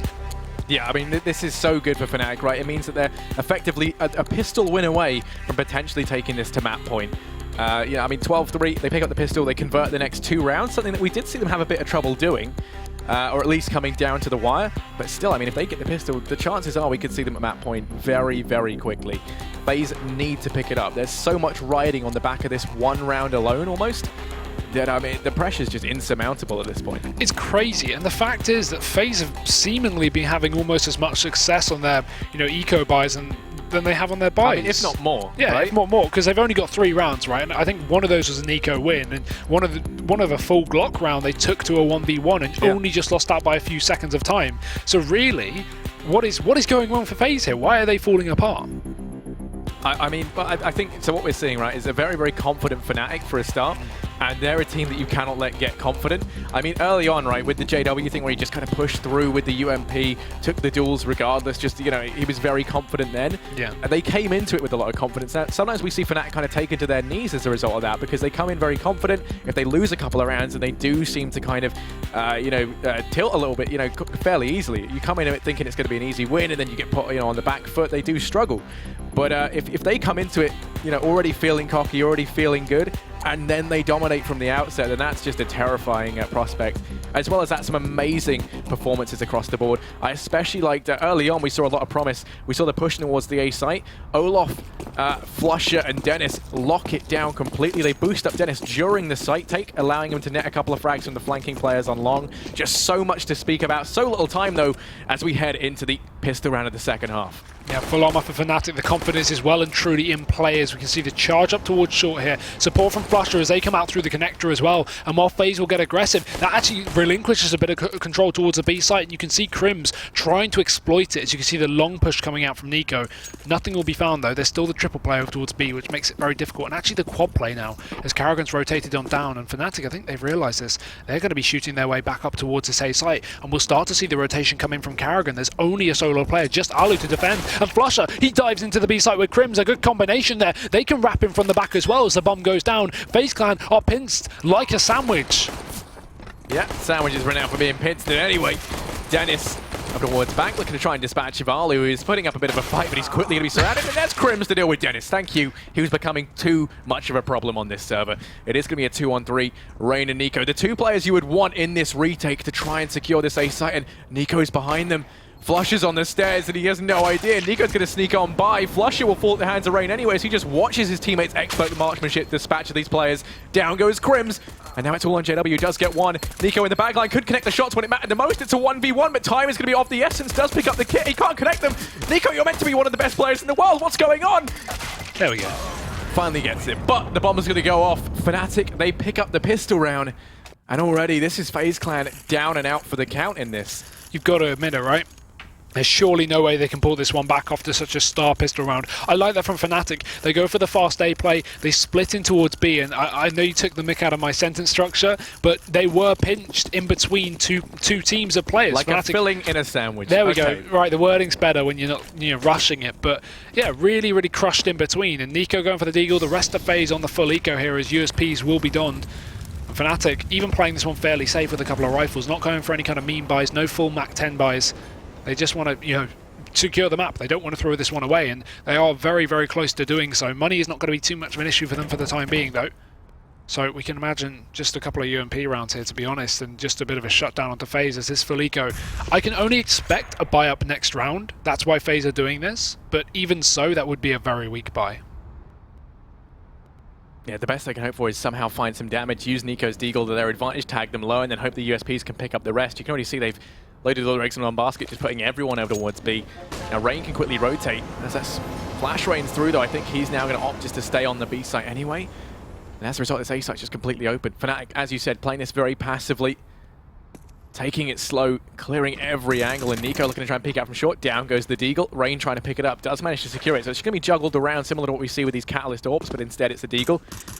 In the hands of Rain and Nico, though, you could expect to see it utilized as such. And well, they're just going to rotate up quickly towards A. 4 players for FaZe down on that B site now, looking to quickly try and catch them as they make their way in towards the A site. But the rotate, I don't think it's going to be coming in fast enough. Rain going to be the player to try and open it up with the D, makes his way upstairs. And fnatic, they've slowed down substantially to throw this utility in, allowing plenty of time for FaZe to get onto the site. The smoke screen as well, the wall of smoke is going to allow FaZe to push up close. They leave a couple of chance gaps here and there, and JW and Olaf, they mop up Rain and Karrigan between them. Arlu and Keo going to find themselves 2v5. A lot of work to do, nothing to do it with. And Arlu going to be the last hope on long. Might be able to catch Flusher with his knife out, but not even then. Bye-bye. 14-3. Now I'm expecting to see a buy from FaZe just simply because they fully ecoed in the second round of the half. And yeah, they will be doing so. So they actually get a fair bit behind them in terms of weaponry, but the utility is going to be limited on people that buy up rifles, for example, Rain. And Nico investing in that deal is going to mean that he's now limited to a scout. Can get a flashbang behind it, but really not a lot of utility. At least they have a double kit, which is something very, very important. But really, fnatic are just taking these aim battles. So stuff like UMPs aren't going to be as good here for FaZe, considering we do have a lot of rifles on the side of fnatic. But let's have a look. See if FaZe can bring anything different to the table. See if they can catch off guard fnatic with this buy. I think fnatic know what's up. At the end of the day, they did see the full USPs coming in, so probably expecting some kind of force here, and the utility already being dispersed from FaZe is going to make it obvious. But Arlu up close in the connector does take down JW. He gets tagged down very, very heavily and does have players flanking from his rear up towards the A site, but at least he's taken the first kill. And now he is going to be stuck in the middle, not with you, but with Crims, as now he rounds the corner. Arlu on a 50. Oh, Crims. No, there is a player there. Does turn around and picks that up. Now it's a 4-on-4. As the equalizer does come through. Better late than never. Down in connector. Control of that going to go the way of fnatic. And they're just going to utilize that. Playing things very slowly. They know that there's a buy from FaZe. They're looking to be very cautious. Eco and Rain on this A site, both in positions that could be dealt with fairly easily. I mean, Rain, if he gets isolated, if Nico falls, Rain's going to be there alone. Has to try and trade this back. And his players who can deal with him from a lot of different angles. The push now coming in from long as Olaf wraps around. Crims making his way out in mid as well. These guys in danger of just being collapsed on by the full fnatic roster as they line on up outside this A site. Rain's got to do God's work from this position. It's all on timing. He's going to hear the smokes go down, so he knows they're close. But charging on in is Flusher. Rain takes that first. Expects the second as well. We'll hear the footsteps of Crims, but he's got one more to go, as Dennis is now the last man standing for the side of fnatic. He's spotted. Rain's playing with his food. He doesn't want to commit to the fight in case he goes down, but Nico from a range will get it done. It's 4 rounds to FaZe. They keep it alive. But for how long is the question? fnatic can still invest. They can still get those full rifles in play. Dennis maybe on a UMP if he wants a bit more utility, but no, he's just going to go straight for the rifle. They just want to take the aim battles now as FaZe are still left on a couple of SMGs, or at least one. The scout thrown away to retrieve an M4 instead, and actually a good buy behind FaZe, as well as a kit still in play here for the CT side. So fnatic still looking good on their buy, but it will be their last if FaZe can pick up a 2 rounds in a row. All ready for fnatic though. 2 players aggressively down through Connect. You've also got Flusher watching the push in B. They pushed a couple of players out through mid, but FaZe, interestingly enough, have opted to go aggressive a little bit here. You can see that Arlu and Rain trying to lock down mid. Aren't going to be peeking on out. Instead, you've got Arlu watching the push up through long from toilets, but from here he can be pop flashed out from Rain. It's a good position to trade though, however, and as Arlu peeks on out, does dispatch a Crims. Now has a free getaway over towards long, but he's got to check the angle, and that slowing down could have him dealt with, but no, instead he will be able to escape for the time being. Just trying to get down long, but Olaf going to be quicker on the corner. He's fully aware of this pop flash going to come through, but Olaf running and blind finds the frag anyway. That's game sense, and Nico, meanwhile, over towards mid, does capitalize on that frag, and JW going to be able to avenge his fallen teammate over towards long as well, as Olaf down like a sack of spuds, and now it's all on Dennis and Flusher, 2v4. Oh, good timing on the peak though. Dennis holding the angle, and Rain will walk right into it. But he doesn't realize Kiyoshima has regathered his position. He's no way going to expect this player behind him. Nico spamming away. Kiyo's going to come from behind as well, but Flusher, he flicks back on. Dennis as well follows up. fnatic have pulled this back from the dirt, and now it's all onto Karrigan. A 2v4 looking like it may and well truly come into play, unless Karrigan can pull out something phenomenal. He has a UMP. Great for the close range, but these post plants are going to favour fnatic so heavily they can either double peek or just bait this one out. And at a range, Karrigan needs to grab himself a rifle. There are plenty dropped on the floor as well as kits, but it's still such a difficult situation to be in. An M4 will be picked up. And the bomb's actually not going to be for Dennis, but Flusher can peek out on that. Flash comes out, actually a deep nade, and Karrigan looking for it, continually tapping the bomb. He gets the kill onto Flusher. Could actually stick this one. Dennis is close. He doesn't realise the angle though, turns back on, and Dennis is there. It's fnatic to be ready, and for them to get their 15th round on the board as well, as FaZe are now left, well, with no real money. They can force things up, and they have to, obviously, but this isn't a great buy behind the guys over on the CT side at all, whereas fnatic, they really are in the driving seat. Yeah, scraping the bottom of the barrel to try and pick up whatever they can. M4 on Karrigan, UMP for Ali, very little utility across the board, but a couple of smokes to hold back the initial fast play from fnatic. Aggression down long, though, going to be the order of the day. It's also Nico peeking out from mid with his high-powered hand cannon, will be just dispatched courtesy of Dennis, as the early man advantage is going to be taken here by fnatic, who are quick to try and capitalize on this lackluster buy, but then Karrigan with the M4, the one player they didn't account for, going to be able to deal with Dennis. Down he goes. Olaf here to try and trade things out. Actually going to fall at the hands of Ali. They're making this costly. Bombs just down on the corner as well. That's why they're making their way back up here, taking these engagements. It might seem unnecessary, but they've got to go ahead and pick that up. Ali's now got an AK to play around with, and I think he's going to relinquish control of mid. They've been able to take the man advantage. They've grabbed some weaponry, and Ali, well, he doesn't want to risk overstaying his welcome. Will be falling on back. That's the thing, they had to get the bomb back, because if they continue to contest, fnatic are likely going to grab back these kills. You can see Crims with the knowledge that 2 players are towards the A side deep. He's trying to find himself a quick pick onto B to equalise the situation. And with Alu and Karrigan so low, this is still doable here for fnatic. These UMPs are going to be reckless. But a close position found by Rain. That's easy going to be good there. Crims just going to back off of that position instead. Has a smoke and a few bits of flashes and Molotov as well to fake out on towards B. But the bomb is going to be finally joining him here. Flusher coming in down through middle with the support of JW, so they have good positions to commit to this B site. The issue is obviously there are still 2 players in the wings. Smoke goes down. Flusher's going to start to push on in. And Kiyoshima just sitting towards the barrels, Deagle in hand. Rain as well, playing a bit of a one and done spot. This could be dangerous, but he may be able to grab a quick kill. And he does. Flusher falls, going for more, but Kiyo says no, as JW is going to go down as well. Crims is now the last man standing, and with no time left, it's FaZe Clan to pick up the round. A great crossfire there from the players on B to ultimately hold back the Swedes on their push. That's going to be them to arrive at 5, but they've still got a long way to go if they want to make this comeback possible and arrive at overtime. They have to take 10 rounds consecutively without allowing fnatic to pick up 1. It would be a feat in and of itself, but it is still possible, especially from the likes of FaZe. Yeah, definitely. I mean, we came into this saying FaZe are going to be the team to likely win this one, maybe even 2-0. So, fact of the matter is, you can't deny the skill over on the side of FaZe. While fnatic are doing very, very well so far, there's still possibility, although that is very, very low, given that FaZe only need to make up 1 mistake. fnatic only need to get 1 spray down or, get the trades in their favour 1 time. and it could just all fall apart. That's the issue with not having the buffer of the 14th round. When you're playing up against map point, it's horrible. It's horrible to play up against map point. And while FaZe are getting all this money, all these free kills, soon fnatic will be back in with rifles and back in for a vengeance. Oh, no, Luffy's, like you say, not ready free kills just yet, as he does make it a little bit costly over towards middle with that P250, and then gets caught out over on long, courtesy of Nico, avenging Rain in mid, his fallen brethren. Early 15-6, FaZe, they pick up that anti-eco, but this is where fnatic are going to be faced with a choice. Do they just try and force buy down to $2,000? That is what they're going to do. I imagine we're going to be seeing JW maybe stave off so he can buy up the AWP. No, actually, he's going to invest fairly heavy in comparison to the rest of his teammates. Flusher investing the most, will have utility to play with into this round. 2 flashes, a Molotov, and a smoke, and they're just going to be charging up towards this B site. Now with this, they have a smoke to try and either smoke off Heaven or potentially the cross. Then they've got a Molotov to deal with the player on barrels, but it doesn't matter because Carrigan, speaking of barrels, barreling through. JW's fully flashed and finally finds that frag. The man advantage is taken, and now the players capitalizing on this early aggression, making their way up short, but Keo on barrels, they don't expect the 3 players down on B.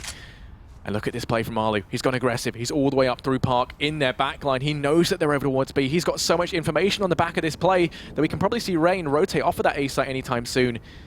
The issue is they don't have control of connector, but he's going to be the one to shut this down if they rotate back up through T-ramp. He is the linchpin in this round. It looks like fnatic want to commit some kind of fake here. A couple of players use utility, still overstaying their welcome down towards B, whereas just holding the back lines is going to be the bomb player as well with support from Olofmeister, but nothing will be found. It seems that they will commit back down towards B. Keo being flashed up by his teammate, trying to look for another pick there, trying to get some information to play with here, but fnatic aren't biting. They're finally going to group up down towards long, and while Keo only has 1 magazine, that's going to be enough to deal with this push coming on in. There's the first flusher. It's going to be taken down. Dennis is spotted as well. Now he knows JW's in position, but Nico will be able to support as Keo picks up a double. Deagle out in his hand, and Olof has been spotted. It's just the pre-fire that will take him down. FaZe, bit by bit, going to whittle down at fnatic. Back to 7 rounds, but still, this is the first buy-in 2 for fnatic, so this is going to be their chance just to close it out before FaZe can build up in a bank over on the CT side. Yeah, I mean, FaZe might have taken 2 consecutively. This is where they're going to be tested. If they can just win this out fairly cleanly, even against rifles, that's where they're going to find themselves in a great place to get ahead. Are they going to have the AWP? No AWP for fnatic to play around with. Instead, plenty of utility and rifles across the board. Aggression early on out towards mid and connector, leaving Flusher to watch the push in from B, but no one to watch short for the time being, as it looks like FaZe is going to be taking control of there early on. They don't have anyone watching connector just yet, at least from this A side or playing down in there, and as a result, fnatic do just take full advantage of that now, pushing on up over towards mid, and with how they're set up, they could very easily collapse out, potentially find Rain, but he's been doing such a good job in this position of just locking down the push into A, and they're just going to slow things down as a result. Taking their time. FaZe will smoke them off just to delay them a little bit longer. In the meantime, Nico will be rotating back in towards A as well, so give them a little more chance, or at least he's up in towards the Heaven there, so a quick rotation down towards A if need be. JW just boosting for some information, but there's nothing there for FaZe. Nothing will be gained over the top of the smoke. And now as that starts to dissipate, they actually re-smoke it, so just holding fnatic back for so long here, but again, it will come down to about 30 seconds, and they're going to have to hurry up and commit. As you can see, the bomb's going to make its way back in towards the spawn, likely going to be hitting in towards B here, with a position of Flusher as well. The issue is, with the constant reusal of smokes from FaZe, not only is the time low for fnatic, but they've not found themselves any information just yet. There's so many nades being used by FaZe, it's just completely denying anything fnatic want to achieve. And that's one of the issues, because they're down a man, they've got no information, they don't know the stacks from FaZe, and they've got to charge into a site with 20 seconds remaining. Carrigan's on the other side of the smoke. This is going to be perfect. One goes in for a little bit more, runs out of ammo. CZ eventually going to pull it out of his pocket. Will be too late. Dennis takes the first couple of kills into the site, but it's going to be Nico to clean it up. And FaZe 8 rounds to 15. Another rifle round retrieved. This time they keep 3 players alive, so it's actually not that costly here for the FaZe side. And it forces fnatic into another eco down again as we reach the 4th out of 5th build up of the loss bonus. So a bit of a quasi coming into this one. They're going to have maxed out after this, and they'll be up to about 5k each respectively after this round if they do lose it. But FaZe starting to bring their way back into this matchup. It's just how long will it take for them to crack the nut that is fnatic. Already going to be going aggressively through connector, but Rain is posted up, and they both roast in the fire and flames. He's looking for even more. He's not done yet. Going to get 3 finally dealt with.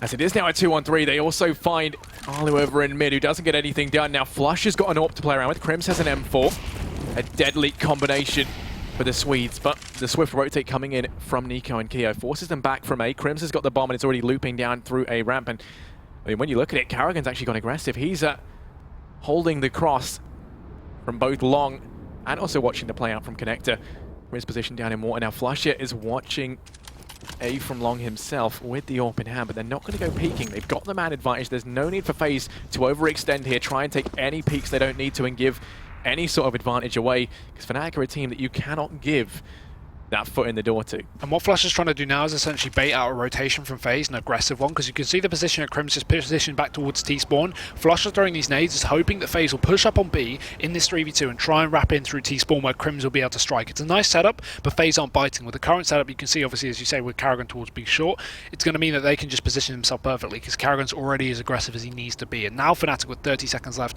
need to commit towards the site. Flush has already wasted all his utility, so it's a very difficult take, but they do have a smoke for either bank or for the plant if they needed. Flusher pushing on in with the AWP. Should be able to spot out this first player if Nico just jiggles a little bit to his left there, but Flusher, it's all a game of timing, and Nico will get the better one as he takes the first kill. Crims trades, but Keo's right there. So the AWP is still saved here for FaZe. And fnatic, I like the attempt, at least in the 2v3. It's very difficult to get back into rounds like that, but even so, FaZe are going to make it work. 9 rounds in. Harry, honestly, do you think this could be a comeback? I mean, you can never count out FaZe, right? Yeah. You can never count them out, and here we go. That's not an answer, Harry. That's not an answer. Stop trying to dodge it. What do you mean? I'm just saying, yeah, this could be a comeback. Okay, okay. It's a vague question anyway. But yeah, 15-9. Karrigan actually going to go aggressive towards mid. Bit of a change of pace, as you can see the push coming in down long as well. Rain and Ali both there. Crims, meanwhile, trying to secure control of the connector with the rest of fnatic in tow. But this change of pace, looking to catch them off guard. Karrigan pop flashing down. Will be dropped by Crims, but finds a hearty amount of damage. And now Ali trying to rotate up through long, could get caught off guard as he peeks on in. Does slow down. Are they going to be ready for this? And no, they're not. Crims will falter. Down he falls. Nico already on the site, rotating up from B as they hear this push coming underway. The bomb's rotated back around over towards B, though, so at this point it is a fake. Dennis is here alone, and there's 3 players dedicated to the hold, almost over towards A. Rain actually now rotating back down in through A ramp, trying to come around on the lurk, and of course this could do some serious damage. The pop flash going to come out from Keo on barrels. Dennis rotating around, will be heard by Ali, and that's going to net him a frag. They've got to worry about barrels. Molotov going to force Kiyoshima out. He just stands in the Molotov as things get a little bit hot and spicy down on B, and he will fall. 2v3. Bomb's going to go down, but they still haven't. They're still not ready for Rain on the flank. He finds one. Flusher going to be guillotined. It's all on Olaf, who does get one in return, but now it's a 1v2. Peeking out wide. Nico finishes him off. Easy done, and that is FaZe to arrive at double digits, 10-15. This is getting scary. I thought this was going to be a done deal, but FaZe seemed to have brought it back. Just to check on the scoreboard to see how many they had when fnatic first hit 15. It'd be interesting to see if we can get up the scoreboard for that. Or maybe later. But we're going to keep you in suspense for that one. It's just on the edge of our seat, you know. But Flusher, there we go. Oh, okay. So that's 6. So it was, okay, this is a long comeback so far, but they've got 5 more to go right now. Coming back from 15-4, bringing it all the way here. This is looking scary for fnatic, because while, again, FaZe still aren't in this game, they still haven't won it or even brought it to OT, they are doing it bit by bit, but maybe things are going to change as Crims, he opens it up onto Nico, the jumping player, not even boosting there, but Crims has the quick reaction to take him down. It's a 5-on-4. fnatic, good positioning as well so far. They do have the control down towards passive connector, waiting for FaZe to get aggressive here to try and refrag things, because that's commonly done. If you lose out on the first pick of the CT side, it's very common that the CTs will start to push up, try and grab themselves a kill, maybe play that buddy system so they can trade effectively, and then drop back down towards the site to at least get themselves back into a 4-on-4, which while does still favour the Ts, is far easier for the CT side. But Alu, look at his position here, perfect. Oh, he's just going to unscope the timing. Oh, there you go. Now mind Dennis getting handed over to him free of charge, but then there's JW there to refrag. Back in with 3-on-4. And at this point, because that bomb's still over towards B, because you've got Crims up towards short, and Olaf, still on T-ramp, he can very easily rotate. JW can just sell this as a fake. Wouldn't surprise me if in an act of desperation we see one of these players rotate off of B. All it would take is JW to make a little bit of noise, but they might just opt to play it safe, send everyone in towards this B site, or leave JW on the lurk to see if anyone tries to rotate down through connector. With 30 seconds left, B is going to be the order of the day. Smokes and flashes rain on through. The Molotov to force the player out from behind barrels. This time Keo, they're going to be residing over towards pit. The rotate already well and truly underway. All 4 players here for fnatic as they collapse into the site. JW and Flusher, they find 2 between them. It's all on Rain, 1v3, and currently They've traveled a long road. It is even longer, and they're not done just yet. Rain gonna be able to find one. Still a JW and Crims left to worry about here as he pushes on up. But it is going to be a fairly difficult clutch. Both players just waiting over towards short. He's pushing on round. Time's going to be of the essence. Doesn't have a kit to play around with just yet. Peek comes out from JW, and down he goes. See, that's the confidence we talk about of fnatic, right? With that situation, you don't peek. You just hold on. You have the two players over towards short. You don't need to peek the site, but JW, he knows that no one's going to expect that. It doesn't make sense. It doesn't make any sense, but he goes for it anyway, and it works out perfectly. So that's a kind of aggressive play that we see from fnatic. They actually close out the map as well, just to mention. I cut you off, but yeah, 16. I was about to say it, yeah, no, it doesn't matter. Everyone knows. Everyone can count. 16-10 now. Wow, what a weird game. They stop the first half, they bring it to 15-4. Here are the replays for you guys as well. And FaZe, they start a long road back. They do bring it back very well to double digits, as you say, but they're not going to be able to close it out. Yeah, I mean, you know, fnatic, as you were saying, a team that's very much based on their confidence and how they're feeling. We see that once things start to slip through their fingers a little bit, it did look to be a lot more vulnerable. And I think a lot of this is just going to come back to the fact that FaZe giving them so much freedom in that first half does ultimately come back to punish them, because let's face it, they take what, it was 7 rounds consecutively, and I mean that's an amazing feat in and of itself. If they'd kind of had that sort of resurgence just a little bit earlier on, if they'd just been able to reset themselves and come back with that in the first half, then it could have been a completely different story. But yeah, I mean, do you have any bits that were particularly your favourite? Anything you want to mention? You're saying that because you do, Harry. I can see you grinning with your notes. Yeah, well, what can I say? Let's go over them, Harry. Let's pick your brain. What do you want? Yeah, well, you know, so one of the things that I know that you love, round 23, the utility usage from FaZe was pivotal to their success. And I mean, it was textbook. If you're kind of like a new player and you want to see how to properly use utility, that's it. That's the clip I would recommend watching.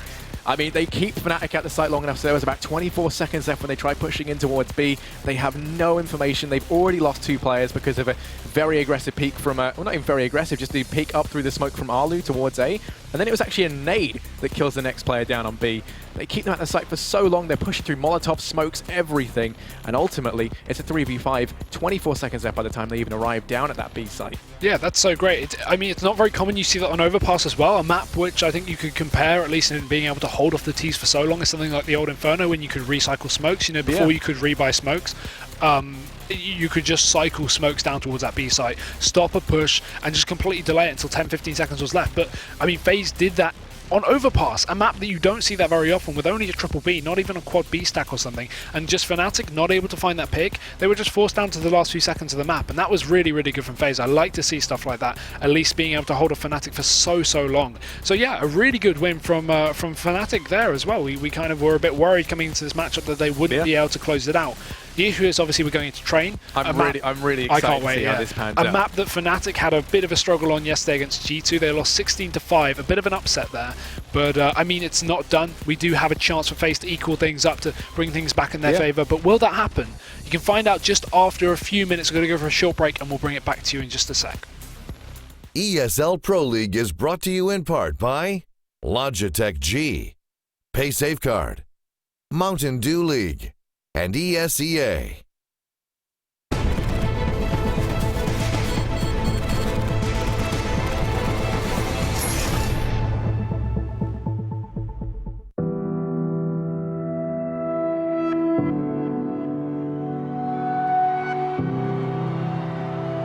Ladies and gentlemen, welcome to ESL Pro League.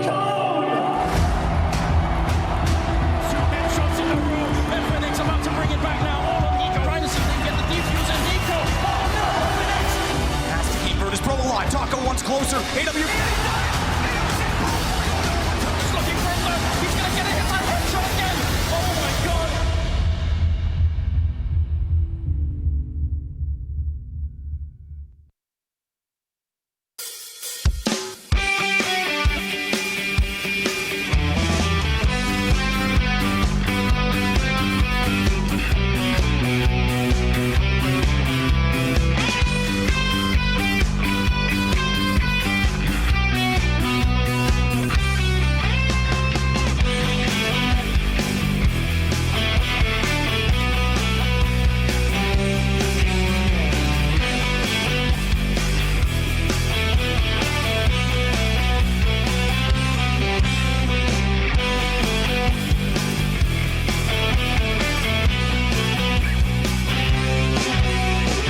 important to be part of the Pro League because it's sort of the premier league for all the North American pro teams, and also it gives you the opportunity to make the LAN finals and play against some of EU's best as well.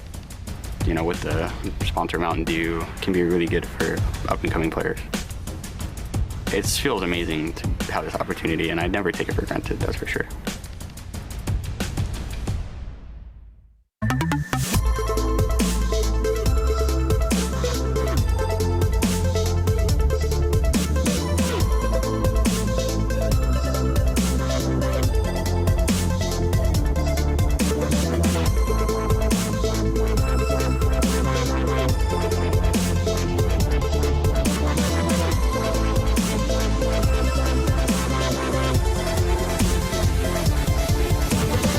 Get your team apparel now at shop.eslgaming.com.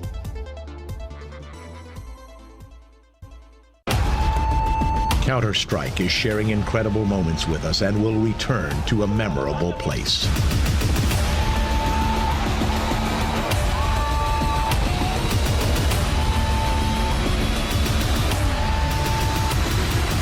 Get your tickets now at proleague.com/Dallas.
What a domination there from fnatic in the first map. They do allow FaZe to get a bit of a comeback, but they will close it out 16-10 at the end of the day.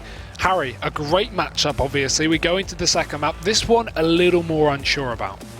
Yeah, a lot of that comes down to how we saw fnatic play yesterday, as well as a couple of strong performances from FaZe. And I feel like, we saw FaZe go to a particularly bad start, as well as fnatic have a very, very strong start. But I think you'll agree, FaZe picked up, fnatic, if anything, slowed down towards the end.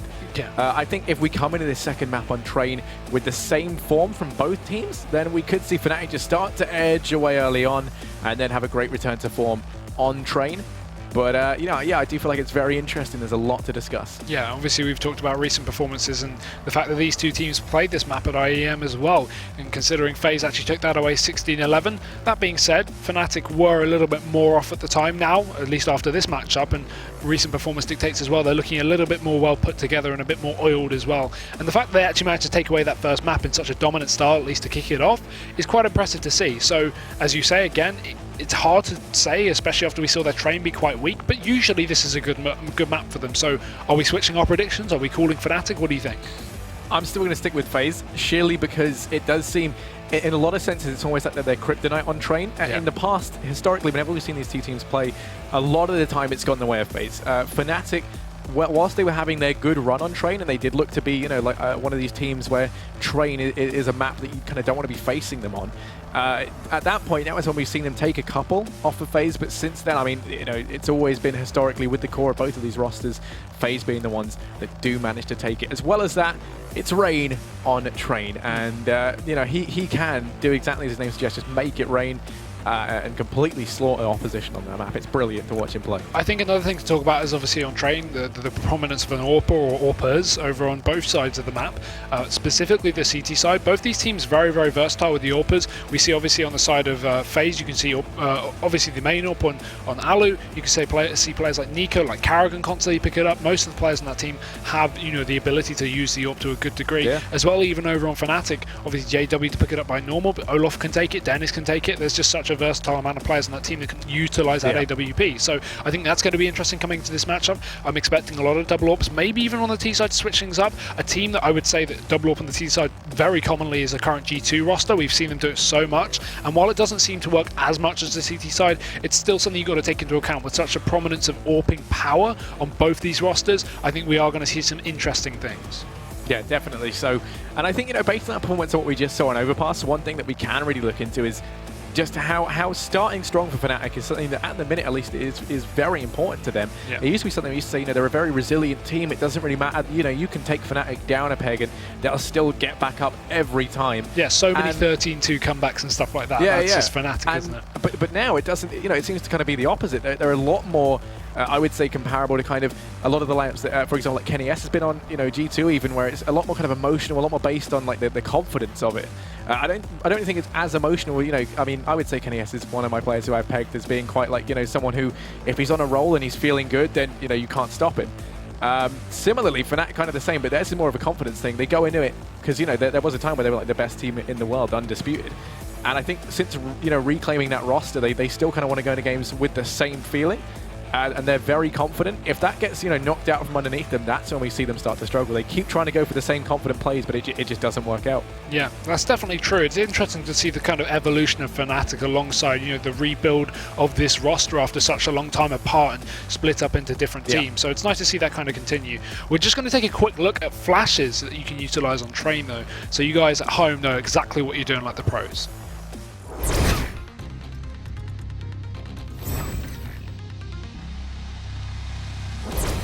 Hey Future Pros, this flash will aid in pushing out of T-Connector. It will also flash off any AWPer posted on T-Con from Connector. First of all, whack yourself into this corner. Aim anywhere inside of the highlight section, then throw the flash.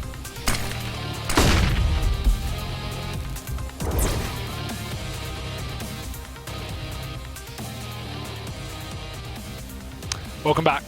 So let's talk a little bit about yesterday's performance, right? For those who didn't tune in, G2 played fnatic. We've mentioned this a couple of times just in a single map, and G2 took it 16-5. We saw fnatic, as you talked about, with that very confident start, but this time it didn't work out. They went for a lot of silly rounds, they went for a lot of knife kills that they should have probably not have gone for, and it ended in them just getting completely torn apart. Do you think they're going to be bringing the same kind of fnatic style into this matchup? Well, I mean, I really hope they don't bring that fnatic style back into this matchup. It just didn't look good across the board. There was a lot wrong with it. Just the default setup didn't seem to work. And I mean, G2, yes, they were doing a lot to counter that.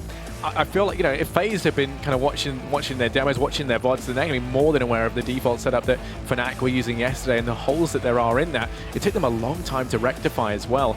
And I mean, that's kind of primarily, I feel, in due part to them having, the more kind of shaky IGL role where it isn't, it is flusha kind of making the calls and whatnot, but maybe, not as established as someone who, for example, Pronax, right? But I didn't bode well last time they went with him either. So, but yeah, I mean, coming into this, we did see that they just kept losing out due to aggression in towards Pop. Now, I think that FaZe are a team that aren't, straight to going aggro. They aren't, they're very accustomed to taking things a little bit more aggressively to get the job done. Yeah. And that's something I feel like we could see them exploit. Playing a player over towards Pop Dog, going aggro up towards B, trying to spot out frags early on, force players down towards the guy in Pop as well if you have to. And also JW, his trading was abysmal out through A main, just consistently a frag that went the way of G2 yesterday. Will it be the same today? Who knows? Let's see if they can iron out those kinks that they had, but I really hope they can. Yeah, and I think one thing interesting to talk about as well is one of the setups that fnatic had that we saw a couple of times. Yeah. Na'Vi and SK have also been using this fairly recently, and what it involves is throwing the typical wall of smokes over the A site, having a couple of players over in B main, just at the top, this is on the T side obviously, and then splitting your players down through Pop Dog and rushing in through the smokes, through connector, and wrapping round in through connector into B with the push obviously coming down B ramp. And that was quite interesting to see as well, because they were actually bringing in something that we haven't seen for quite a while. I think the last time we really saw that being used a lot was back in 1.6 when you had that extra train down towards Pop Dog, which made it far easier to actually commit towards that kind of push because you were more covered from the open areas of the map. So it'll be interesting to see if they do the same setup into this map, and definitely keep an eye out. I'll be sure to call it if I see it. But we're into the pistol round here. It's going to be fnatic versus FaZe, and a fast B looking likely. Yeah, but they do, however, have two players lurking over towards Ivy just to try and keep these players on A and not rotating off immediately the second they see signs of danger on that B site. Olaf going to be there with JW to try and cause a bit of a ruckus. 4 players right now for FaZe on this A site, leaving Keo solo over towards B. And actually the push going to be coming on in. They're waiting to utilize these players as lurks instead of going for the fake. Now the rotate coming on in. They haven't seen any aggression out from Ivy, so they're not going to see this coming. And this is where Olaf and JW can be so deadly. The rotate's going to come through. fnatic now fall on back, take passive angles with the exception of Dennis, who's just going to be that player to be the thorn in their side, stop the retake coming in incredibly swiftly. JW will be spotted out, however, on the flank. They're not aware of Olaf though, and he's the player who can make all the difference. Karrigan and Rain are going to be able to find two between them, but this is where he comes in. Okay, he's going to get shut down completely. Karrigan, the killer, finds those frags. Crim's going to fall as well, and fnatic get nothing done. Well, they get the bomb plant, that's one good thing, but obviously that's fairly easy to get here on the T side, charging in towards B. So FaZe having a completely clean retake there, keeping all 5 players alive. And well, that won't really affect economy, considering that a couple of them are tagged down, so the reinvestment into head armor is going to still be 1,000. That's a really good round for FaZe to actually get back on the board and start things off with the right direction. You talk about how fnatic need that early start to get the ball rolling, and if they don't, it can fall apart. So now just a couple of PT50s. They will obviously have the buy up into the next round with thanks to that bomb plant, but Kiyoshima, the aggression up towards B, one quick kill, traded by flusha, but no armor to support that SMG now picked up is going to mean the FaZe should still have a fairly easy time closing this one out, and the addition of 3 rifles will make that just far more easy than they need to be.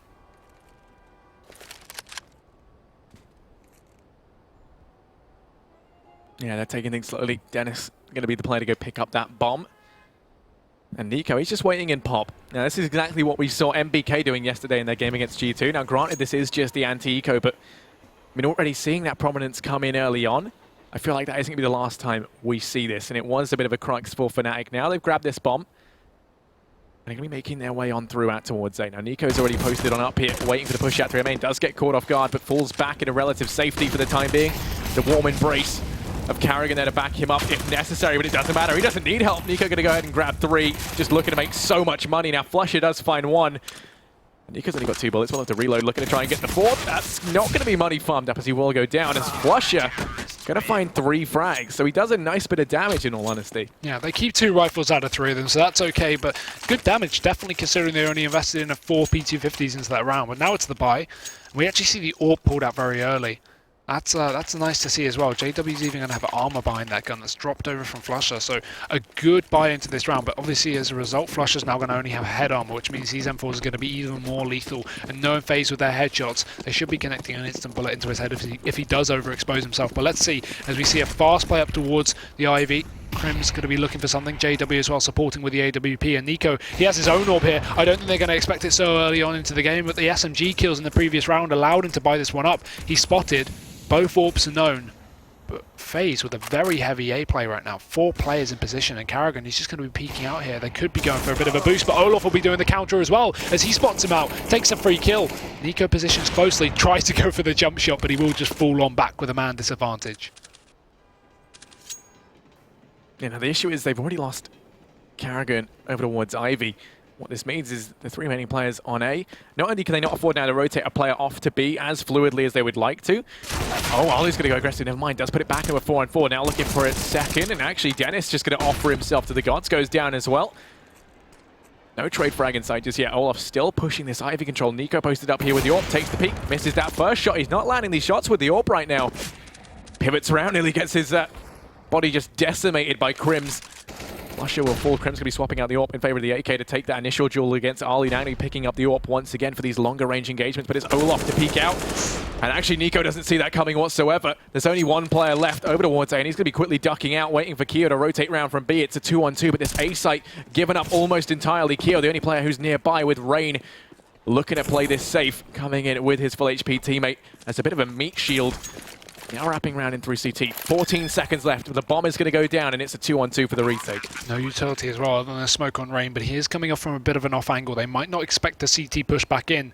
As you can see, Crim's going to jump up on the site. This is a great position for Rain to exploit, but his teammates already been knocked out, and Olaf will find the final one as well for fnatic to finally get themselves on this board. It's going to be 1-2 now, and they keep 2 players alive as well, so not too bad on the economy. Won't build up here on the T side, but they actually still save the AWP, which is going to be positive for them. FaZe, on the other hand, not a lot of money at all. 2 Deagles, while they, or maybe make that 3, while they are lethal, is still not the best kind of buy coming out for FaZe, and one of them not even armoured up onto Karrigan as he drops over that rifle for the hands of Rain.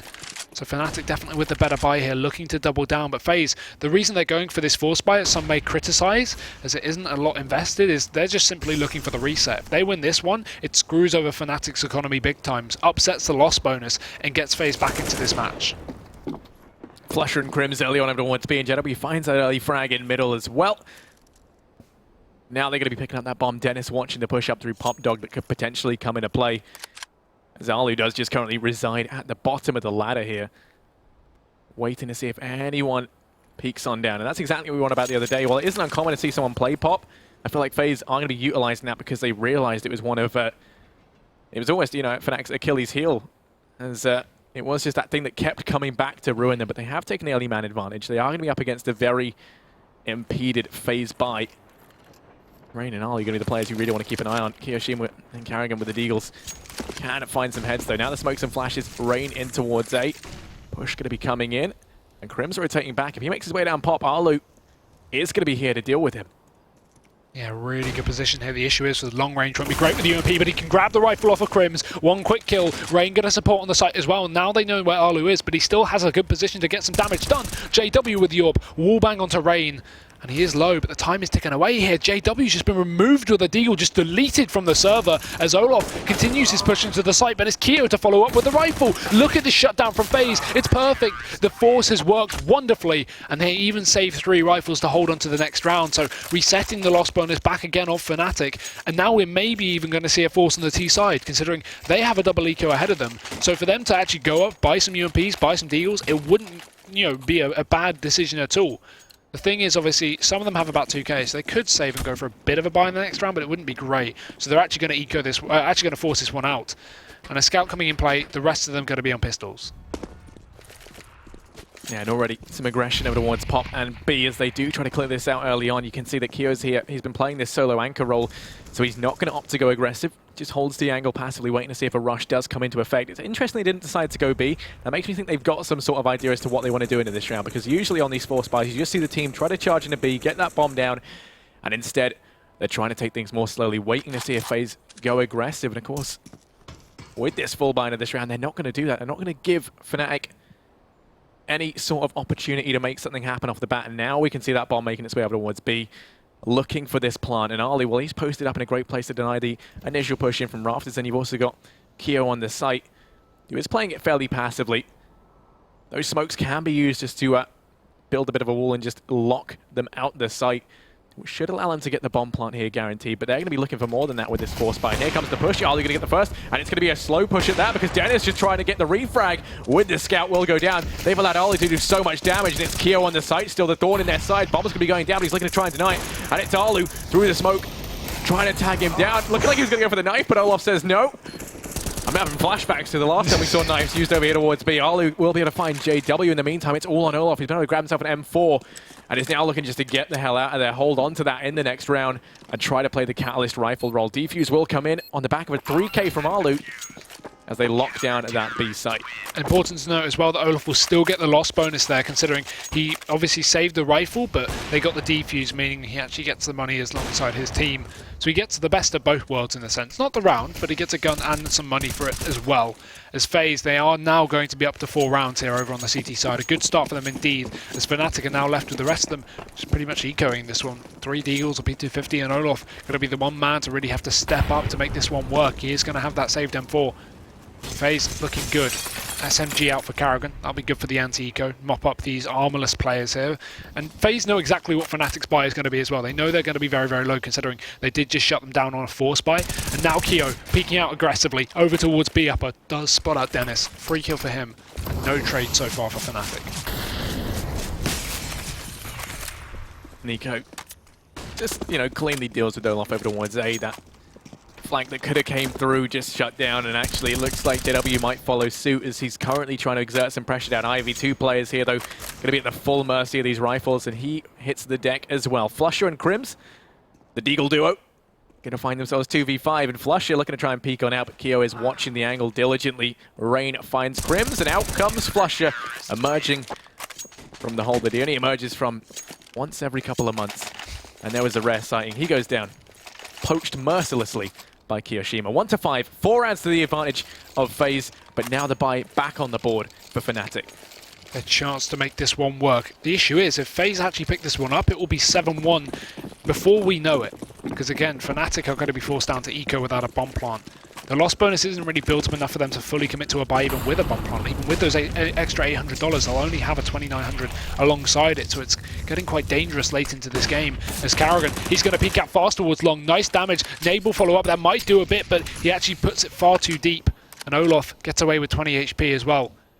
Karrigan not even going to back off of this position. He's still stuck over towards Ivy, just looking for this kill. But Olaf, I think he's realised it as the smoke has gone down. He's going to back off. Doesn't want to be charged or sprayed, in fact.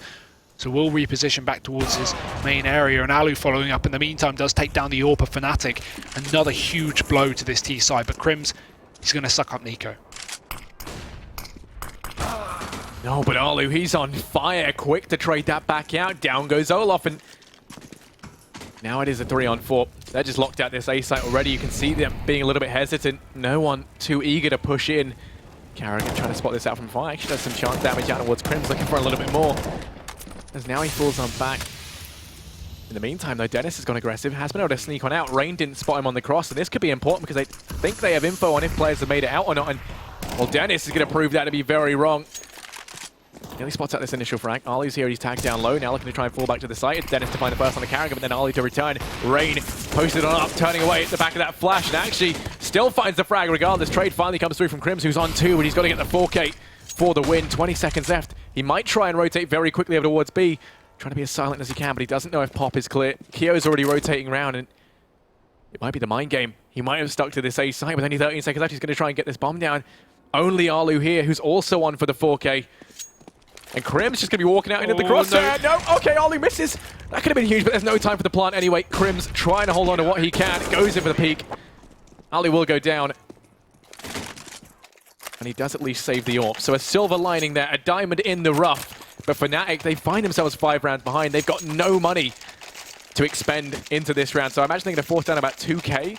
But I don't see them force buying up behind the AWP. Yeah, as I said, again, even with the $2,900 loss bonus, it's not going to be enough. They didn't even get the bomb plant, but that would have only allowed them to have about $3,800 each, which isn't really enough for a buy unless you have a couple of relegated UMP players who want to go for that utility, because the rifle players definitely can't.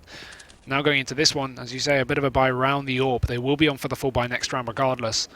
Although Crims doesn't have a huge amount of cash in his pocket, considering he did only get the AWP from the previous round. No loss bonus from that save. Only $1,000 he has remaining, but he will get, 4,400 after this. Keo tagged up a little bit, but nothing significant. We'll just drop on back here. He isn't solo this time. He has Nico to support with the AWP towards upper, so either way, FaZe Clan utilising this double AWP very, very well for the time being. And an aggressive position from Alu up close towards main. This could be dangerous. He's smoked in deep, but they're going to cross right through it. They still have this AWP on Crims. He's got to be a bit, you know, scared of this, because he can't afford to go down so early, because that will allow fnatic to burst out onto the site. But he repositions, gets himself a better angle. Pop dog control still focused by Rain, and now Crims, he's going to peek out aggressively. Rain knows exactly what he's done. He's baited out a push, goes to the wallbang, doesn't land, but he goes for a follow-up shot. Finally, Alu is going to strike. Carragher was tagged down low, but he can still deal with Olof. And JW picked up the AWP, and he's going to be looking to show his talents. Finds that first on a Rain, but still got more players to contend with. Carragher's pushed down in towards Ivy. The rotate already come on through. As you can see, Nico on the site, and then there's Alu, who is on fire. Train is his map right now. Dennis and Flusher finding themselves 2-on-4. They're trying to juggle the AWP round, but Flusher going to go down. Dennis through the smoke does dispatch of Keo, but still 1v3. Spinning on around with the Deagle. Shots raining in from all sides. He will go down, and that is FaZe to find themselves 7-1. And could we be seeing a repeat of yesterday, Hugo? Yeah, or a polar opposite of the previous map, it seems.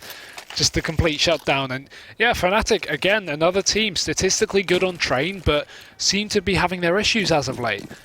Couldn't take down G2, only got 5 rounds, and now going up against a far more well-versed team over on this map. FaZe are, again, shutting them down. We do have a buy from fnatic, but the lack of AWP is going to be very, very apparent here on the T side. And the pop dog control, it comes back to haunt them once again. First it was MBK, now it's Rain. And Flusher, he is going to be able to get the refrag, but it's still good damage done as 2 players of fnatic are extremely tagged down. Carragher not spotting that Ivy control, but Alu will spot the main control. A quick jump shot there as Dennis is found mid-air. JW close on the other side of the smoke, going to be able to punish, but it's Keo right back on the trigger. It's instantaneous trades here from FaZe Clan. They are not allowing anything from fnatic. And even Carragher, while he is smoked off, he can completely spot Olof crossing here, as there's a little gap just in the bottom right here. Unless Olof jumps over, which would make the sound cue, Carragher's going to be ready for this spray down. Olof, I think he realizes it. Bait peeks, Carragher sprays away, Flusher's 1 HP in the meantime, and FaZe, they are set to close out this round. Yeah, Flusher limping around, missing a couple of limbs, carries the bomb down through Pop. No one's going to be here right now. As Keo falls back over towards Old Held, and they also hold very, very passively with Carragher, leaving Nico over towards that B site, playing the anchor and keeping someone on B, not opting to over-rotate or fall into the trap that they very well could. It does mean that fnatic, if they try to make their way out towards this A site, still going to be walking into 2 players. If they go for the fast rotate over towards B, then you've got Nico there, who is well-versed in closing out these 1-on-2s. That smoke could have throw even more spanners in the works. At this point, it's just a collection of them building up. But Olof on the entry does deal with Carragher. And oh, Flusher's going to rub Kiyoshima's back for him, then takes his head clean off with the AK. Now it's all on Nico 1v2. And I was saying he was well-versed in clutching these out. Right now he's going to be more than well-versed. He's got to have a whole song and dance about it. And already he's in through connector. Smoke is down and denied for the time being. There's no more utility left. Flusher's up close and personal in the smoke. And Nico waiting for it to dissipate. As it does, going to get caught switching weapons. Flusher finds the frag, and that is it. A round from nowhere. fnatic find themselves with a second. Much needed at that. That's such a Flusher play, though, just walking out through the smoke, killing Kiyoshima, and sitting in a smoke with 1 HP. It's a great play to make, because it's very unlikely that the AWP will be spamming shots through that, nor will he want to give away his position even with a rifle. So a very clever play from Flusher. Playing in the smoke is going to allow him to pick up the round, and fnatic 2-7. Still keeping this one going, but it is a long road, and the fact of the matter is FaZe are going to be just on the edge of resetting the economy of fnatic, which could really upset this T side. I mean, if they lose this round, their money's going to be in a horrible position. The AWP will be thrown back to JW after the fast peek from Olof. Does not find anything. But the fast peek from Carragher up towards Ivy only receives a bit of flashbang. He gets whitened, backs off towards the back of the Ivy position, and still relegated onto this SMG, but he can get damage done with it.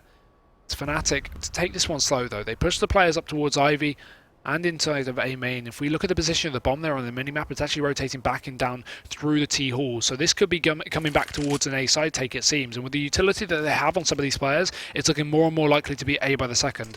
But look at the position of Nico. I think JW knows. JW, the man with ears like a...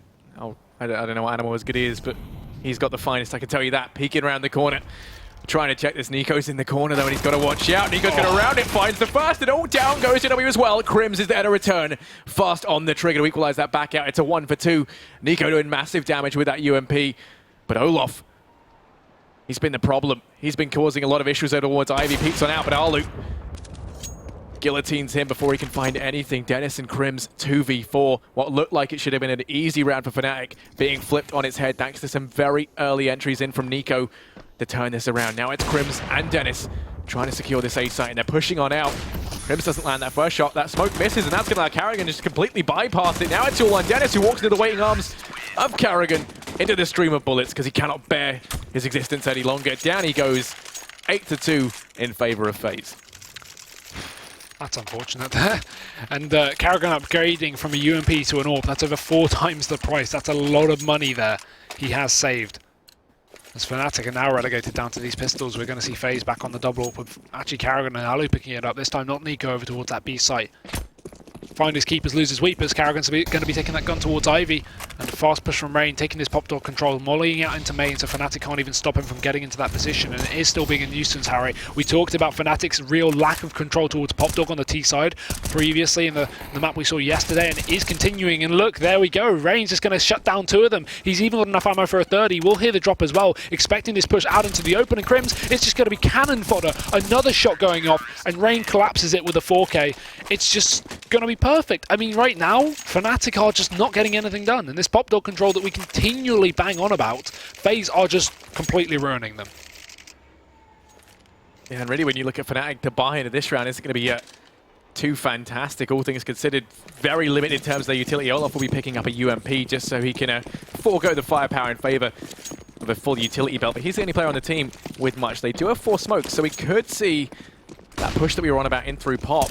But Kio's going to go aggressive. They switch up the pace, and no one's there to trade things out. Flusher goes down early on, and already that's a man advantage. Sees Dennis out through pop dog. There's no smokes as they just go into this site dry. Nothing in the way of FaZe, but for the time being, it looks like it might be paying off. Saying, and Nico quick to find one out of JW. Carrigan's here as well, but he can't quite land the flick. Down goes Nico, and they're actually making this work. Kio and Arlu 2v3 to retake this A site. It may have been dry, but they slid on right in as fnatic now have control. The bomb should be planted in just a second as well. Crims will get that down as we can see Alu strikes back in with another kill. Quick one return from Crims. Kio will be dropped and they know exactly where Alu is. A footstep's going to be heard as well as he peeks out, but Dennis is too high up. fnatic will take the kill. 3-9. It's going to be at least drawn back slightly for the side of fnatic, but it's a long road to go as FaZe will have another buy into their pockets. The economy still looking okay as well here for the CT side, but this will be their last one. So actually if fnatic can double down and take 2 in a row, something they've not been too accustomed to doing this map, they may be able to force FaZe into eco and eventually get back into this match with a few more rounds on the T side. Because while it's looking dire right now, if they pick up maybe a 10-5 or a 9-6, this could actually be a really okay half for fnatic. I say really okay, but I mean really good. Yeah, already though, off to a fairly poor start as Ali finds one. Carrigan just having no luck with the AWP, missing everything. He's, oh, okay, that's 4 shots now. And Olaf sneaking in the meantime, going to be able to deal with Nico. Carrigan finally remedying his previous mistakes, does get 2, but then there's Dennis to trade. And he's going to be going huge on the entries, gets himself a 2nd. He's hungry to pick up a couple more rounds. Olaf has sneaked all the way up through Ivy, but will be punished by Rain, leaving this on Dennis. 1v2, Dennis the Menace in the back line, and Arlu, well, he's going to be the player coming out on top. Takes him down 3-10, and ultimately no money left once again. Seems to be a popular phrase when you speak about fnatic. They will just have to bite the bullet here, go for the eco, or alternatively force buy up, and they're going to do that, meaning if they lose this, no money for the last, and we're going to be seeing a 3-12 scoreline, the polar opposite of the first game. Yeah, but I do understand this force as much as it is difficult, because the thing is, if they do eco this one and then go for the buy next round, there's even less chance of them picking up 4, because this it is trained. You can just rush B, and they are going to be seeming to be doing that as they storm right out onto the site. Flusher already being spotted, but Kio doesn't care. He just takes the first kill, spraying away, dropping onto the site, but it's Alu to support as he rotates back into the connector. 2 for him. Kio's not done though. He's still alive. Pistol's going to be out, and that can be dangerous, as well as a nade flying on in. Oh, but Dennis in through the smoke too. A nade to bounce right on the back, and Rain spraying away in the smoke will even deny the bomb plant, and that is huge. If that bomb went down, we would have a lot more money for fnatic in the final round of the half, but now look at them. 2 to 2.5k. This is not enough for a full commitment to a buy. They just have to force things up for the final round of the half. And as you say, the polar opposite of last map looking to come into play. Yeah, I mean, normally you say this map is, you know, DE Train, emphasis on the rain part, but right now it's DE Tralu, as he's doing absolutely insane, putting in so much work for FaZe. That AWP has been everywhere Fnatic go, they just can't get away with it. Well, this time they'll be buying up Deagles, heading out towards A, lots of aggression. This is something FaZe haven't seen just yet. How are they going to adjust to this? Well, Crims gets one out on a raid early on, Dennis chiming with another with his Deagle, and in the blink of an eye, this A site actually going to go the way of Fnatic. They're doing a good job of holding on to it though. They've rotated players in very, very aggressively. Not going to allow these pistols to work their way up close, but it doesn't matter. They scavenge some rifles. Karrigan now going to find himself 1v2. Dennis though, tagged down low. JW isn't looking too healthy either, and Karrigan just running around like a madman. He's mid-air, but he doesn't care. Jumping around, gets the kill with the UMP, and now it's all on Dennis. 1v1, 63 HP on Karrigan. The UMP in hand, but the bomb is going to go down, courtesy of Dennis in this one-on-one. 6 HP is just so little. Karrigan has full utility set as well as a kit, and only one bullet from this UMP that he can just sprint around with and jump, as we've already seen so far. This is going to be perfect, but he's not expecting the post-plant from Dennis being so deep. He's just going to jump right on it. I commit to it. He's going to be fully defusing, and Dennis has no idea. Oh, just in the last second, though, he will stop him. And that won't be the Ninja Defuse, but a great performance regardless from FaZe, even though Fnatic do pick up the last one. But we will just be heading into a quick break, and then we'll be back to see if the comeback is real for Fnatic.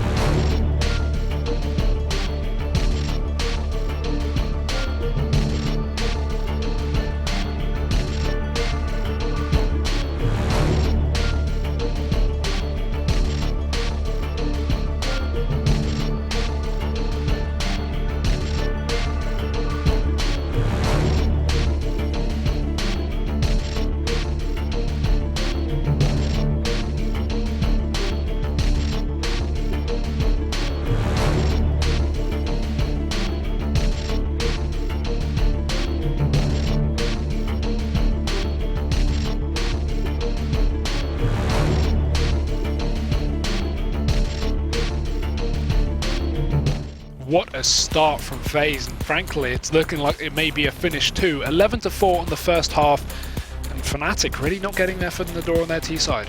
No, I mean, it was off to a bad start immediately. If you remember, that pistol round did not work out. They lose that early on, and as we were saying, they're so dependent on kind of confidence heading into this. It went from bad to worse for them, and they just struggled to get out of that rut. I mean, the second that pistol round goes underway, they do a bit of a questionable strat trying to play the chance game where they had Olaf and JW sat over towards Ivy. And, you know, while that's a good idea to have a player coming in on the lurk, having two there, whilst it does open up the possibility to trade, they separated anyway, and the retake in towards B was incredibly fast, so it left the guys on site in a 3-on-5. Yeah, I like what they had there, but you've got to take into account as well, if you're Fnatic, that B is so easy to retake. As you say, it was so fast. These players can rotate instantly through connector, and even the B players on the pistol round, they just sit back towards the back of CT spawn and push in instantly. So they can work out, you know, just after seconds of being on that retake that, oh wait, there are only 3 players here, chances are we're being flanked. And we saw, I think it was Kiyoshima turn around a connector and just do work. So yeah, really unfortunate. They don't even get a single kill in that pistol. And that wasn't even the only thing. Fnatic didn't seem to round 2 rounds together. Every time they got one, it was a reset straight after, other than the final round, obviously. But just not being able to build out their economy, that is the issue. We saw so many force buys, so many ecos, so many quasis, and so many saves. Fnatic just not being able to wrap rounds together was the detriment of that half. Yeah, that, and you know, one other key position we spoke about a lot. It affected them the other day and it affected them this time, and that's of course pop dog control. We saw Rain was playing that time and time again, and whenever it meant they came split on towards A, the reason why it works so much better even with these guys is just the fact that you have Alu, who of course can then hold down the push in through A main. Having him there means they can't then play off the spawn to try to get Rain before he crosses into Pop Dog in the first place. And that was kind of how they dealt with it when they were playing up against G2 the other day. This time though with FaZe, they can't do that. Alu was on fire, and when he's landing his shots, you don't want to be peeking him, right? And trying to give him that free frag early on. So every single time, you just saw him locking down A main. As a result, they just completely gave it up. And whenever they tried to push in through Pop, Rain mopped them up, no problem. Yeah, and just to clarify on that as well, it's such aggressive main control. It's so difficult to even get onto the A site, let alone, you know, pin to the Pop Dog guy. We saw Nico a couple of rounds pushing with the UMP. So it's stuff like that, you know, that really caught Fnatic off guard. Got to take into account, though, there is a possibility for a comeback. This is a very heavily CT-sided map, one of the most, in fact, alongside Nuke, I guess you could say. And Fnatic are a team renowned for insane comebacks, but this roster seems to be having their struggles. Yes, they picked up the first map. Yes, they were dominant. They took a 12-3 half, which they eventually closed out 16-10. But still, FaZe are 11-4 up. This is going to be a really hard train for fnatic to get back into this matchup. Yeah, I mean, you know, thankfully they went for the ninja diffuser in the last round. I mean, that was really the kind of thing that's allowed them to pull this back, even in the slightest sense. 11-4 at least saves them from being in a situation we saw FaZe in on the last map, which is if FaZe win the pistol now, they're going to find themselves 14-4 at best. You know, that's if they don't manage to lose out to the 4 spies. But yeah, so they do at least have safety from that. Early on, we're going to be seeing flusha go aggressive at B, backed up. His teammate there, and actually this push going to be coming on through. Bomb is just holding back for the time being. They haven't dedicated over towards B as they look to hold, trying to see if they could have found anything early on. It did present itself, but they couldn't land the shots, and now we're actually going to be seeing that bomb double on back over towards Pop and potentially out onto A. Yeah, one player's taken Pop door control back. I think that was Kerrigan over there. Well, the rest of them, they are going to be making their way deep inside of A main just to go for this split onto the A site with Nico controlling over towards Ivy. So a nice setup here. They're going to have the smokes and flashes, at least on Kerrigan as well, to get them out onto this open site. And actually going to be joining up towards the Ivy position as well. So without any smokes or flashes towards here, this could be dangerous because Kerrigan's not near them at all. But at least he can put support in through the Pop Dog, throwing in those smokes and flashes over towards the top in the B halls. JW is going to be deep smoked over towards Ivy, but still he's got a lot to do because we've got 3 players sneaking their way up. I think you'll hear them though. First shot comes out, Kiyoshima trades and a USP grab. They can commit in deep in towards this site. fnatic still have plenty of players in the wings though, and they haven't even backed off for the retake. They want to hold this site to the last man as Kyo drops Prims to the floor, and Dennis rotates back in through the CT spawn. We have mainly CT control from fnatic, and that will deny the bomb plant. Great stuff from Dennis. The pistol master himself spamming away, looking for a third, but it's flusha to take it away, as Alu's now the last man standing, but nothing found for FaZe, as fnatic, they dominate that pistol round. Don't even allow the bomb plant from the T side.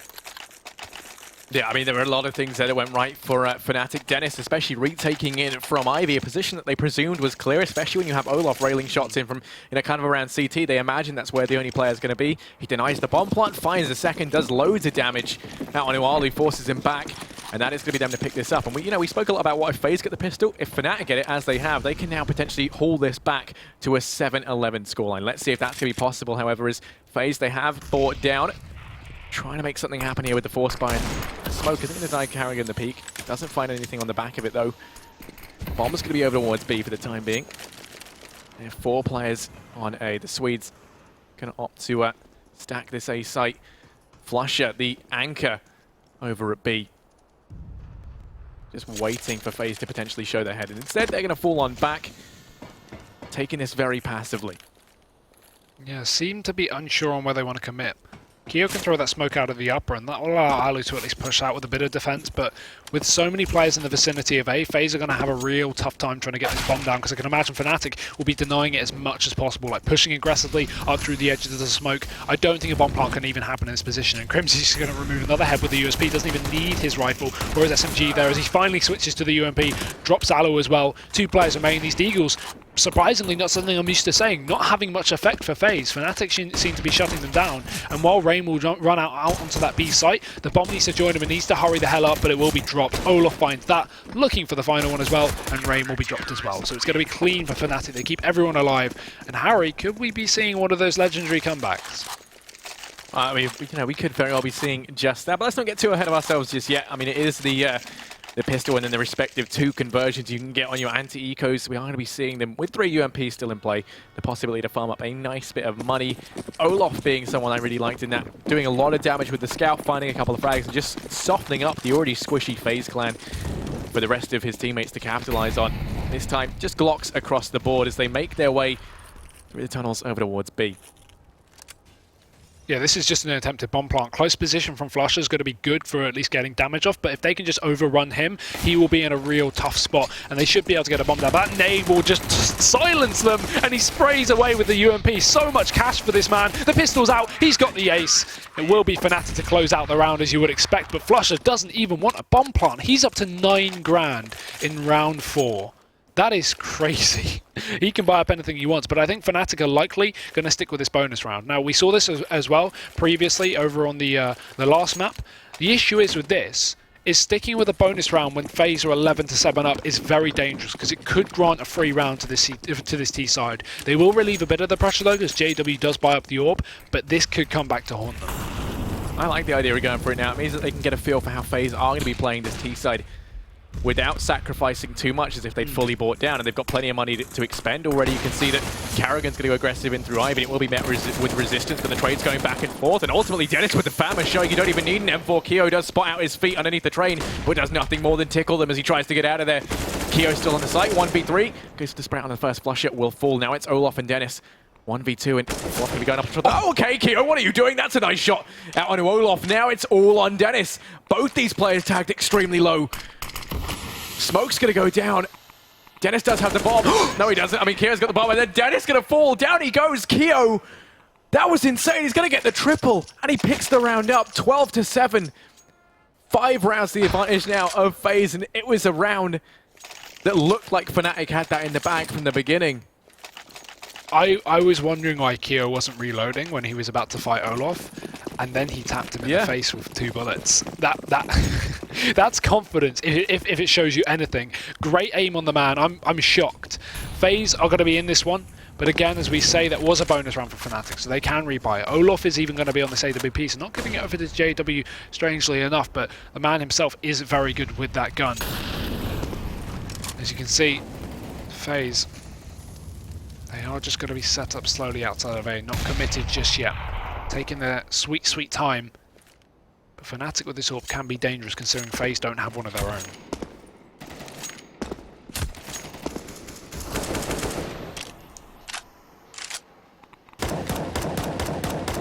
Yeah, taking it slowly right now. And it doesn't look like Karrigan's going to be the player to try and make his way in through Ivy, spotting out the initial point of contact, which is going to be JW, who does only have the M4 this time around.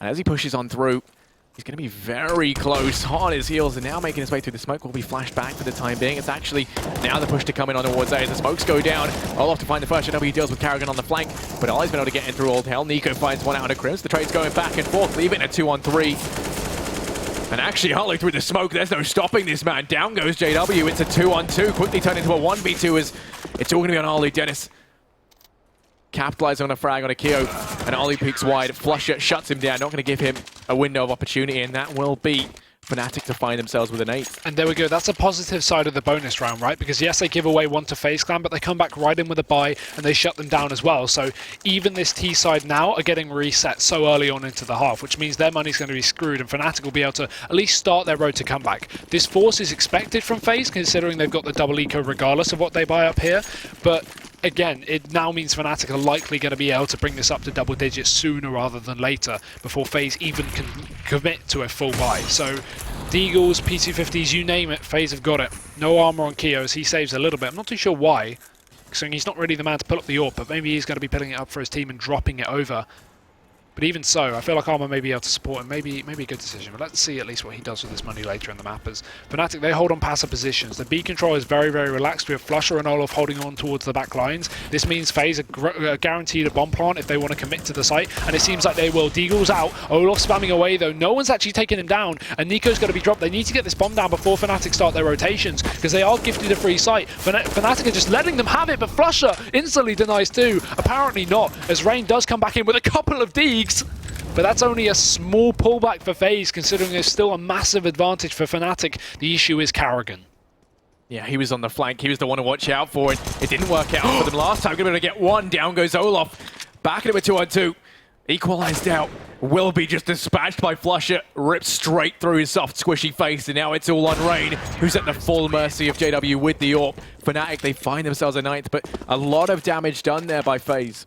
Yeah, considering they only had a few pistols there to play with, they do actually make it work. And now Fnatic, going back in for the buy, will be up against a full ecoing FaZe. I can't imagine more than a couple of pistols. Keo's going to rebuy that Deagle. Maybe that's why he was saving a bit of money. He does still have 3k, but so does Alu, who's going to be the man buying up the AWP anyway. So I imagine Keo just wanted to rebuy in this round or something like that.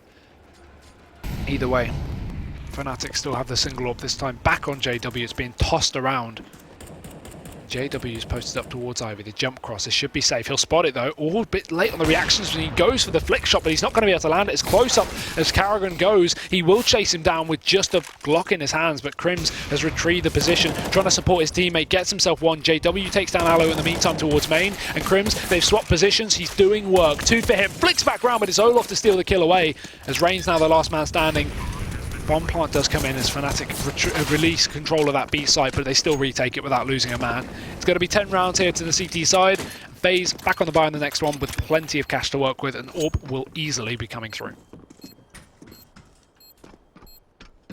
Yeah, now at least they do get that bomb plant this time. Would have been nice to see them get it in the previous round as well. They could have a lot more to invest into this, but still, they grab on anywhere. 12 to 10. fnatic making this comeback potentially a reality as they've almost equalized this out. Now let's not forget, right?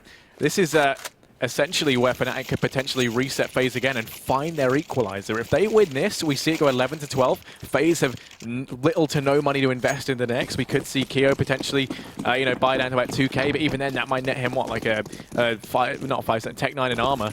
Very little for FaZe taking to the next round if they lose this. So this is pivotal to deny fnatic that equalizing round and start to chip away at their economy, because right now the Swedes are in danger of building up one hell of a bank. And breaking it on that CT side when you're playing as the T's is incredibly difficult. Yeah, but look at the control towards Ivy. It's really none. JW might get timed here as he pulls out the smoke. Karrigan's already close rounding the corner. Takes the quick kill. Dennis in the meantime does drop Keo over towards main, but it's a small victory here for fnatic as FaZe have got so much deep map control. Karrigan and Rain doing damage, but he will be mollied out just post-kill. As you can see now, 2 remain for either side. Aloe even spots out Dennis there over on the site, so now he has a bit more information to work with. The flushes wrap back round towards the CT spawn, gives away his position with the spray, but FaZe has still got deep into the site, and they can do whatever they want here. They have the utility, they have the time, they can back off, they can commit towards B. We can see that already Aloe started to wrap, and despite Karrigan still being committed towards A, and Aloe is going to come and join him, he can reposition. He doesn't have to take the fight towards CT spawn. Just play it safe. Allow fnatic to do their thing, and then both stacking the B site is good. Not for 2 reasons. One, if it is a B play, they're going to have the perfect remedy for that. But even if it is A play, they can fast rotate through Pop Dog. And look at Dennis, he's already doing that. Pushed up, lots of information gained. Flusher holding the connector in case they split back down towards the B site. And they are going to be walking right into the face of Aloe, who has no clue. Yeah, back turned. They're not going to be aware of this rotate. Down he goes. At this point, they can even deny the plant. It's all on Karrigan, who's got to sneak round. Sneaky beaky, like, try and plant that bomb. Dennis could be taking the peek. Karrigan will get the bomb down at least. A diamond amongst the rough for them here. Now he's got to try and clutch this out 1v2, and the gravity on this round, the amount of pressure on these players is insane. I mean, this is a pivotal round right here. This is where fnatic can find their equalizer. And as they push towards this site, Karrigan's fallen all the way on back over towards Ivy, trying to loop around to protect this bomb plant, but it's obvious where it's planted for. They have a lot of angles left to watch. Flusher could be the player to spy out Karrigan, and he does so. He will falter, and as he falls, the possibility of fnatic to find themselves this equalizing round arises. 12 to 11. Not much money into the next. As the defuse does come in, they get the bomb plant at least, which, like I said, is kind of a bit of a silver lining to take out of this. They should be able to buy. Yeah, they have the loss bonus because they've been building up, because fnatic have won 4 rounds in a row now. So FaZe Clan almost have a max loss bonus. But that bomb plant was essential. Very important. The thing is with that is you could tell that Karrigan had no idea where that last player was. He knew one was coming from Pop Dog because he just took down Ali, but he had no clue. He was throwing smokes everywhere. He was checking all the angles, and that's the thing. fnatic playing it in a duo is very, very uncommon, at least for the retaking on trade. You typically, because there are so many positions to wrap around from, retake from different positions because you can get those crossfires and those trades easily. But FaZe not expecting it at all, and that's why fnatic at least catch them off guard with the retake. But let's have a look into this one. It's still a pivotal round, but that one was far more so, as we see a fast play. Rain's already deep in the site. There's so many players on the other side of the smoke, but he's already taken 1 and 2. Keo's going to support him as well. Good stuff so far from FaZe, and the bomb will be down here for the T side, but JW is still a nuisance, a thorn in the side as he runs on in through the smoke. 1 for him, wrapping around towards the Olaf position. Will spot the shadow, but he doesn't hear the climbing up of the ladder. He has 4x3. He can't see the player above him. It's tunnel vision all over again. And a 2-on-3. It's Nico just to drop 1. JW's finally going to spot him, but it's too little too late, even if he gets his frag. And he's just trying to be clever here. 1v4. They won't check this position because they think it's clear. He could ninja. And he's just waiting for them all to cross. If they check behind them, he will go down, but he's crossing to the side for the time being. And okay, he is going to get spotted. I was going to say, if Nico didn't see that, I'd be worried. And now he's just looking to try and save. Does land the no-scope on a raid. Down it goes Rain, down goes Nico as well. He causes 2 players to die on the site. That would have happened if Nico didn't spot him. That would have happened. They were too deep in connector. He could have easily jumped on that bomb. Double flash as well to work with. I honestly think that could have been this round. So unlucky on the timing for Nico, but you've got to give it to him for at least attempting that. Nothing else he could do. If he goes to the shot onto Nico and he sees him above him, okay, he gets 1 kill, then he gets chased down or he dies with the bomb. A nice, valiant attempt, but FaZe are back in this one, Harry. They've got 13 rounds. It won't be the equalizer that fnatic wanted. Yeah, Flusher. Like, they try and change the pace, though. Order of the day. Could be some aggression over towards B. He's thinking about it, a little bit curious, but instead opts to play things safe. Now falling on back as the smokes once again raining towards this A site. And FaZe, if it ain't broken, don't fix it. Trying to live by that analogy as they make their way on out, but instead Olaf finds that initial frag, and already this A push completely dismantled. They opt instead to try and make something happen over towards B. Take the bomb over towards there. And even now they have second thoughts about that. Very undecided as to where they want to go.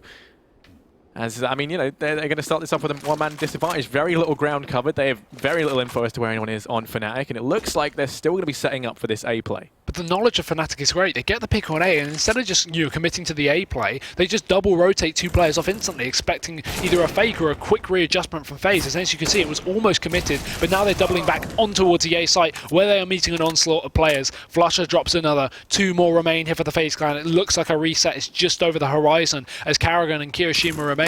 Not much utility left and not much hope as the control still remains heavily in the favor of fnatic, but no, Karrigan takes it back down a notch. He does drop 1 quick player looking towards connector for a second, but Flusher's exposed and his teammate has already been dropped. 1 more refrag for Karrigan. He's just hunting, but Flusher's just chasing him down round after round. fnatic will do it. They're going to bring it back, and after a 4 streak and FaZe to find 1, the reset comes in, and that is pivotal, Harry, because look at the money now left on these guys. They built up that loss bonus. They accrued 2,900, which allowed them to get that round finally on the board after double eco with a force. But now, with fnatic resetting that, we are seeing exactly the same as what we saw in the first half, but in reverse. FaZe can't wrap together rounds. Yeah, the reset is a harsh mistress, and already we can see 3 players over towards this B site. Now slowing things down, it's Keo to try and kick things off. They've also got the flank in through Ivy, a very similar strategy to what we saw fnatic try and do in the initial pistol round.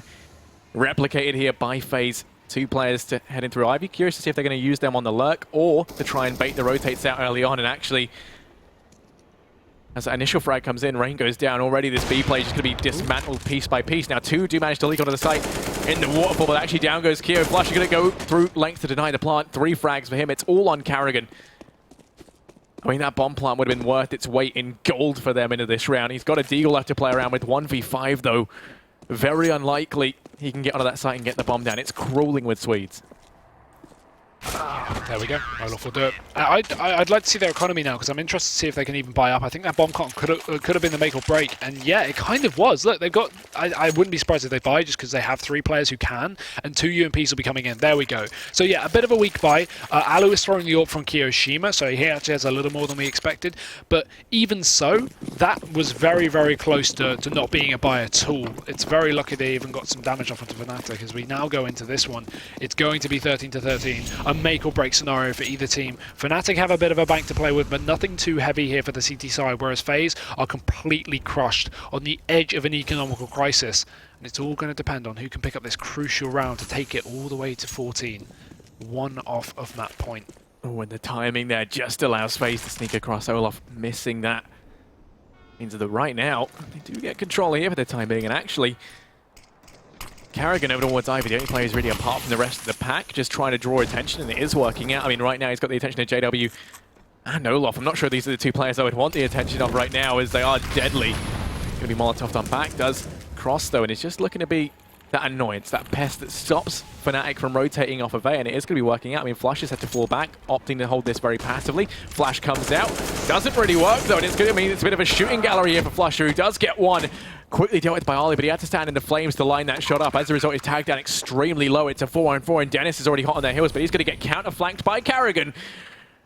As the hunter becomes the hunted here, he does hear him though, and now he's in the backline. He can cause so much damage. This is so unfortunate. Down goes Alu. Kio's able to get 1 more, but they pushed up so far. But he knows there's a player in the backline. Surely he heard him earlier on. Here he comes sneaking on in. Karrigan rounds the corner. Down goes Dennis. The trade comes in from Olaf. It's a 1-on-1, but then there's Rain to clutch things out. And FaZe, they're going to pick themselves up a 14th. What a crazy round there. back and forth, but Rain will make it work. And that was exactly so crucial now, because Fnatic had a bit of a bank in their reserves to at least go for this buy to make it 14-14. But if it went on the flip side and Fnatic picked up that 14th round, FaZe wouldn't be able to buy here. They physically wouldn't have any money, and they probably just have to eco that round and allow Fnatic to pick up 15. So it's so important that actually FaZe managed to get themselves on the board here, so we can actually see an equal buy for such a close scoreline. Olaf, aggression over in Pop Dog. The issue that Fnatic had within the first half, he's now going to remedy with his own push. And while he won't go any more aggressive than need be, there's just FaZe Clan on the other side here, waiting for the flash right down. He does spot them. They flash themselves, though. That's unfortunate, as we just see one player on the other side. He'll drop out and reposition back towards main. An understandable reposition as they're aware of his position, but it's FaZe rushing down onto the B site. Rain with the opener. Quick rotations in from Dennis, but there's frankly nothing he can do. Fnatic are going to be in a really tough spot, especially with his Mag 7 on Olaf for the retake. Not going to be ideal to say the least. Already Rain's gone so aggressive. He's in a great place to shut this down before they can even get so much as a couple of inches into the site, and already they're just going to fall on back and save. They're going to be playing for the overtime. 15-13 will be the scoreline, and they're relying on Olaf to find some damage with the Mag 7. Down he goes, doesn't get so much as a foot in the door. Dennis does deal with Rain at least, which is a little bit of damage done. But they need to keep 3 people alive. Yeah, they have That's the issue, because if they lose any more, their money is not going to be enough for them to drop over to Olaf and Flasher, which means they're going to be screwed for the last round. We'll have to see SMGs, we'll have to see Mag 7s, so they need 3 rifles. There's no point to chase here. FaZe can still rebuy. Unless Fnatic suddenly get 3 kills, it's not going to matter. So they will hold on to the guns. But as you say, overtime play now as FaZe managed to get themselves to 15. Fnatic, really difficult spot. Even with saving 3 players, they are going to be relegated down to a Mag 7 and a pistol. That's the economical crisis that we're seeing. So important that they kept those 3 alive, because that's going to be all they can really play for. The Mag 7, again, can be a bit of a wild card if you play that up close, you know, in positions like Pop Dog and main. It can be extremely vital. But again, forced to a retake with a Mag 7. Good luck, Olaf. Yeah, instead he's going to go straight in towards Pop. Now, no one's watching this early on, and if he shoots up right now, could take advantage of this, but now the attention going to be focused on by both Nico and Rain. You know, arguably the 2 best aimers on the team just focused on this 1 point. Olaf, I wouldn't want to be peeking my head up here anytime soon, so he does make the right call to fall on back. Right now, it looks like FaZe over towards that B site once again. If it ain't broke, don't fix it. You can see that they've rotated an additional play around, as now it's Flusher and Dennis over here towards this B site. They've also got Crimson. Oh, down goes Olaf on that aggressive peek up through Pop. He will fall. The man advantage secured early on. JW next to falter out towards the A site as Karrigan's in the back line wreaking some havoc. Crims does find the return at least, but this is fake. The rotate off of B. It's going to be completely right for the taking as FaZe just pour on in. Bomber's going to be going down any second now. Kyo's already pushed up, denies the retake in from Dennis and FaZe. They might have just secured this one. It's all on Crimson Flusher, but saying that, they somehow pull this back to a 2-on-2. So I don't think we're done just yet, Hugo. It's still on. Flusher, we know he's a nuisance with that CZ pushing up close. Nico's on the other side, but it's just a game of timing. He wraps around at the same time, and that means Crimson will have no idea of the position of Nico. But will he know either? Yes, he does. Quick kill onto Crims. It's all onto Flusher. He has to clutch this one out, fakes the bomb, but he does secure an AWP. Not the best for this kind of position as Rain spots him out. The Molotov goes out on the bomb, and that should seal the deal. No kit left for the man, and Nico, he's going to remove his head as well. It's going to be the round and the map to FaZe Clan. They take it 16 rounds to 13. They do not allow Fnatic to pull out that comeback. After a great second half, at least in attempting, they fall short. Yeah, and it was really looking like they could have done it. I mean, it got incredibly close right down to the wire. And I think there was one defining factor that we saw for FaZe to actually pull that back, and that was that B site. It was held by Flusher. Occasionally you saw the support coming in, you know, from like JW to kind of assist in through connector. But I mean, ultimately, when they go in for that push, they've been taking it so slowly on the lead up in those first couple of rounds with the rifles, heading in towards B, playing it very slow, taking the aim duels up against both Flusher and JW with the AWP, and it just wasn't working out for them, and it's because they were at the full mercy of those players playing the longer engagements. The second they realize they can just dart in quickly and get the bomb down, that's when we see them pick things up. On those last couple of rounds, all they did was hit B time and time again, and it worked out brilliantly. It's so funny as well as we look at the 2 maps that we just saw. First was Fnatic with a dominant half, 12-3. FaZe almost brought it back, got to 10 rounds, and then Fnatic closed it out. Now we see the flip side. FaZe with a dominant first half, 11-4. Fnatic almost pull it back, up to 13 themselves, and FaZe closed it out. Very, very similar, but in completely different ways. So I actually think that was a really good series. Definitely the best series of today, because FaZe were really bringing the heat in that second map. I didn't think they'd be able to pull it back with such style, but they do make it work. And frankly, Fnatic, you've got to give them a great shout out for having such a nice attempt. Obviously, the economy was really a limiting factor coming into those last couple of rounds, especially with them only saving 3 rifles. I mean, we saw them instantly as soon as FaZe in that 28th round, 27th round, FaZe got that bomb down on B. Fnatic were looking to retake. Dennis looked into the connector and then he suddenly went, no, I can't do this. We need the money for the last one. We won't retake this. There's realistically no chance. So we have to hold on to the guns. And then, even with 3 rifles, because they only just got that reset going, they only had 2k loss bonus, so they couldn't even buy up fully. They had to drop a mag 7 and a CZ, which isn't enough for a final round. So I think great performance from both teams, and as a result, obviously that's going to affect the standings quite interestingly as well, with both teams picking up a map, splitting. As you can see, Fnatic is going to be in 7th place here, moving up from 9th, now 7 and 9 in their own, and FaZe hasn't moved a position as they take 1 map, as they still sit over on 6th, just bordering over in LAN finals as well. Obviously, we're about halfway through the Pro League, so there's still a few more weeks to go, so these are going to shift very heavily as we continue on. But Fnatic, at least, having a bit more of a performance, a team that we kind of looked at as more inconsistent, finally stepping up and taking a map off one of the top teams in the world. Yeah, and I mean, what a spectacle as well from both teams. I mean, it was the day of comebacks. That's exactly what we saw. I mean, well, almost comebacks. Almost comebacks, yeah. Which, maybe isn't as impressive as a comeback, but still, I mean, I love a close game. And I mean, when it comes down to it in that one, I do just really feel like it was that B-side thing that ultimately mean that FaZe could have pulled it back, and that's exactly what they do. It was getting to the point where, like, Fnatic could have just walked away with it. FaZe didn't know what to do on their T side. It just grinded to a halt, and then it finally clicked that it was just B was the answer. They only had 1 guy there anyway, and it was Flusher, and he was kind of missing a lot of those shots. They first did it in round 21 when they tried taking the B site on an eco. Just didn't work out. They took the Angels with the Deagles. I actually remember you saying, why are they taking the aim duels? And they didn't need to. It ultimately meant they didn't get the bomb down, and that happened on 3 occasions, on which, I mean, it could have impacted, it did impact the economy heavily in the next round. And then they finally figure it out. Ultimately, they close out that series, and what a spectacle it was. Yeah. Both maps being incredibly close. I think it's definitely true what you say about the economy. I mean, the issue was at the end of the day on that T side, especially the team's lack of ability to wrap rounds together, especially in the early stages for FaZe and even in Fnatic in their first half. Not able to wrap rounds together really screws over your economy on such an economy-based game. You need that money, you need those AWPs, especially on train when you need that AWP on T side to get yourself an opener. And that really did lead to the downfall of Fnatic. But again, sadly, that is going to be us done. Harry, thank you for joining me today and yesterday. It's been a lot of fun. I'm sure we'll be back here soon. But again, before we end the show, shout out as well to our partners and sponsors such as ESCA with the Mountain Dew League, Logitech and PaySafeCard for supporting this. They make this whole thing possible. This was week 6 of Pro League. We will be back next week obviously for some more broadcasts, so be sure to tune in then. We'll see you guys later.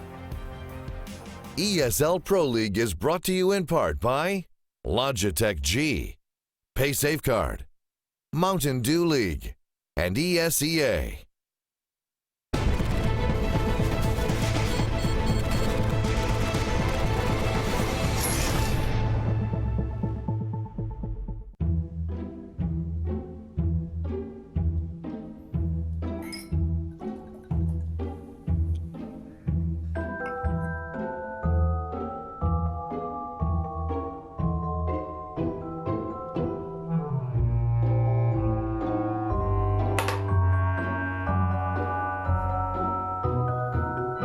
Start your esports career now at play.eslgaming.com.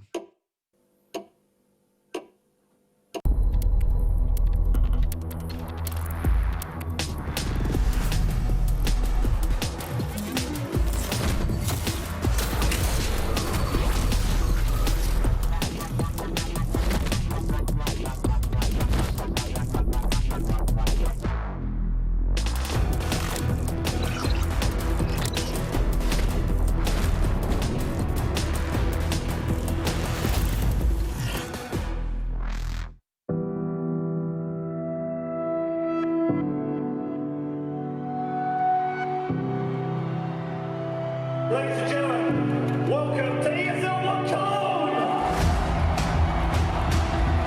shots in a row.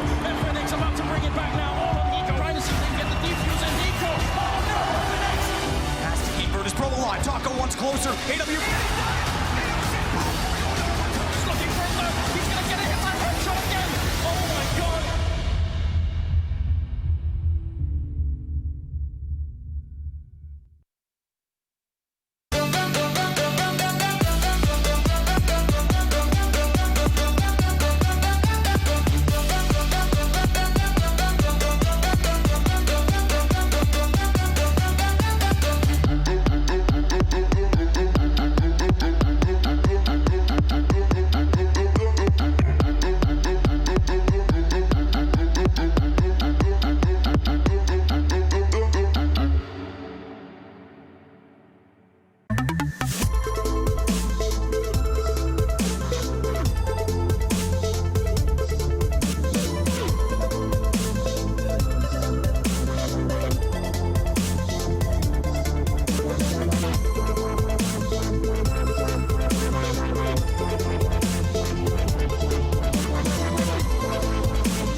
Get your team apparel now at shop.eslgaming.com. Counter-Strike is sharing incredible moments with us and will return to a memorable place.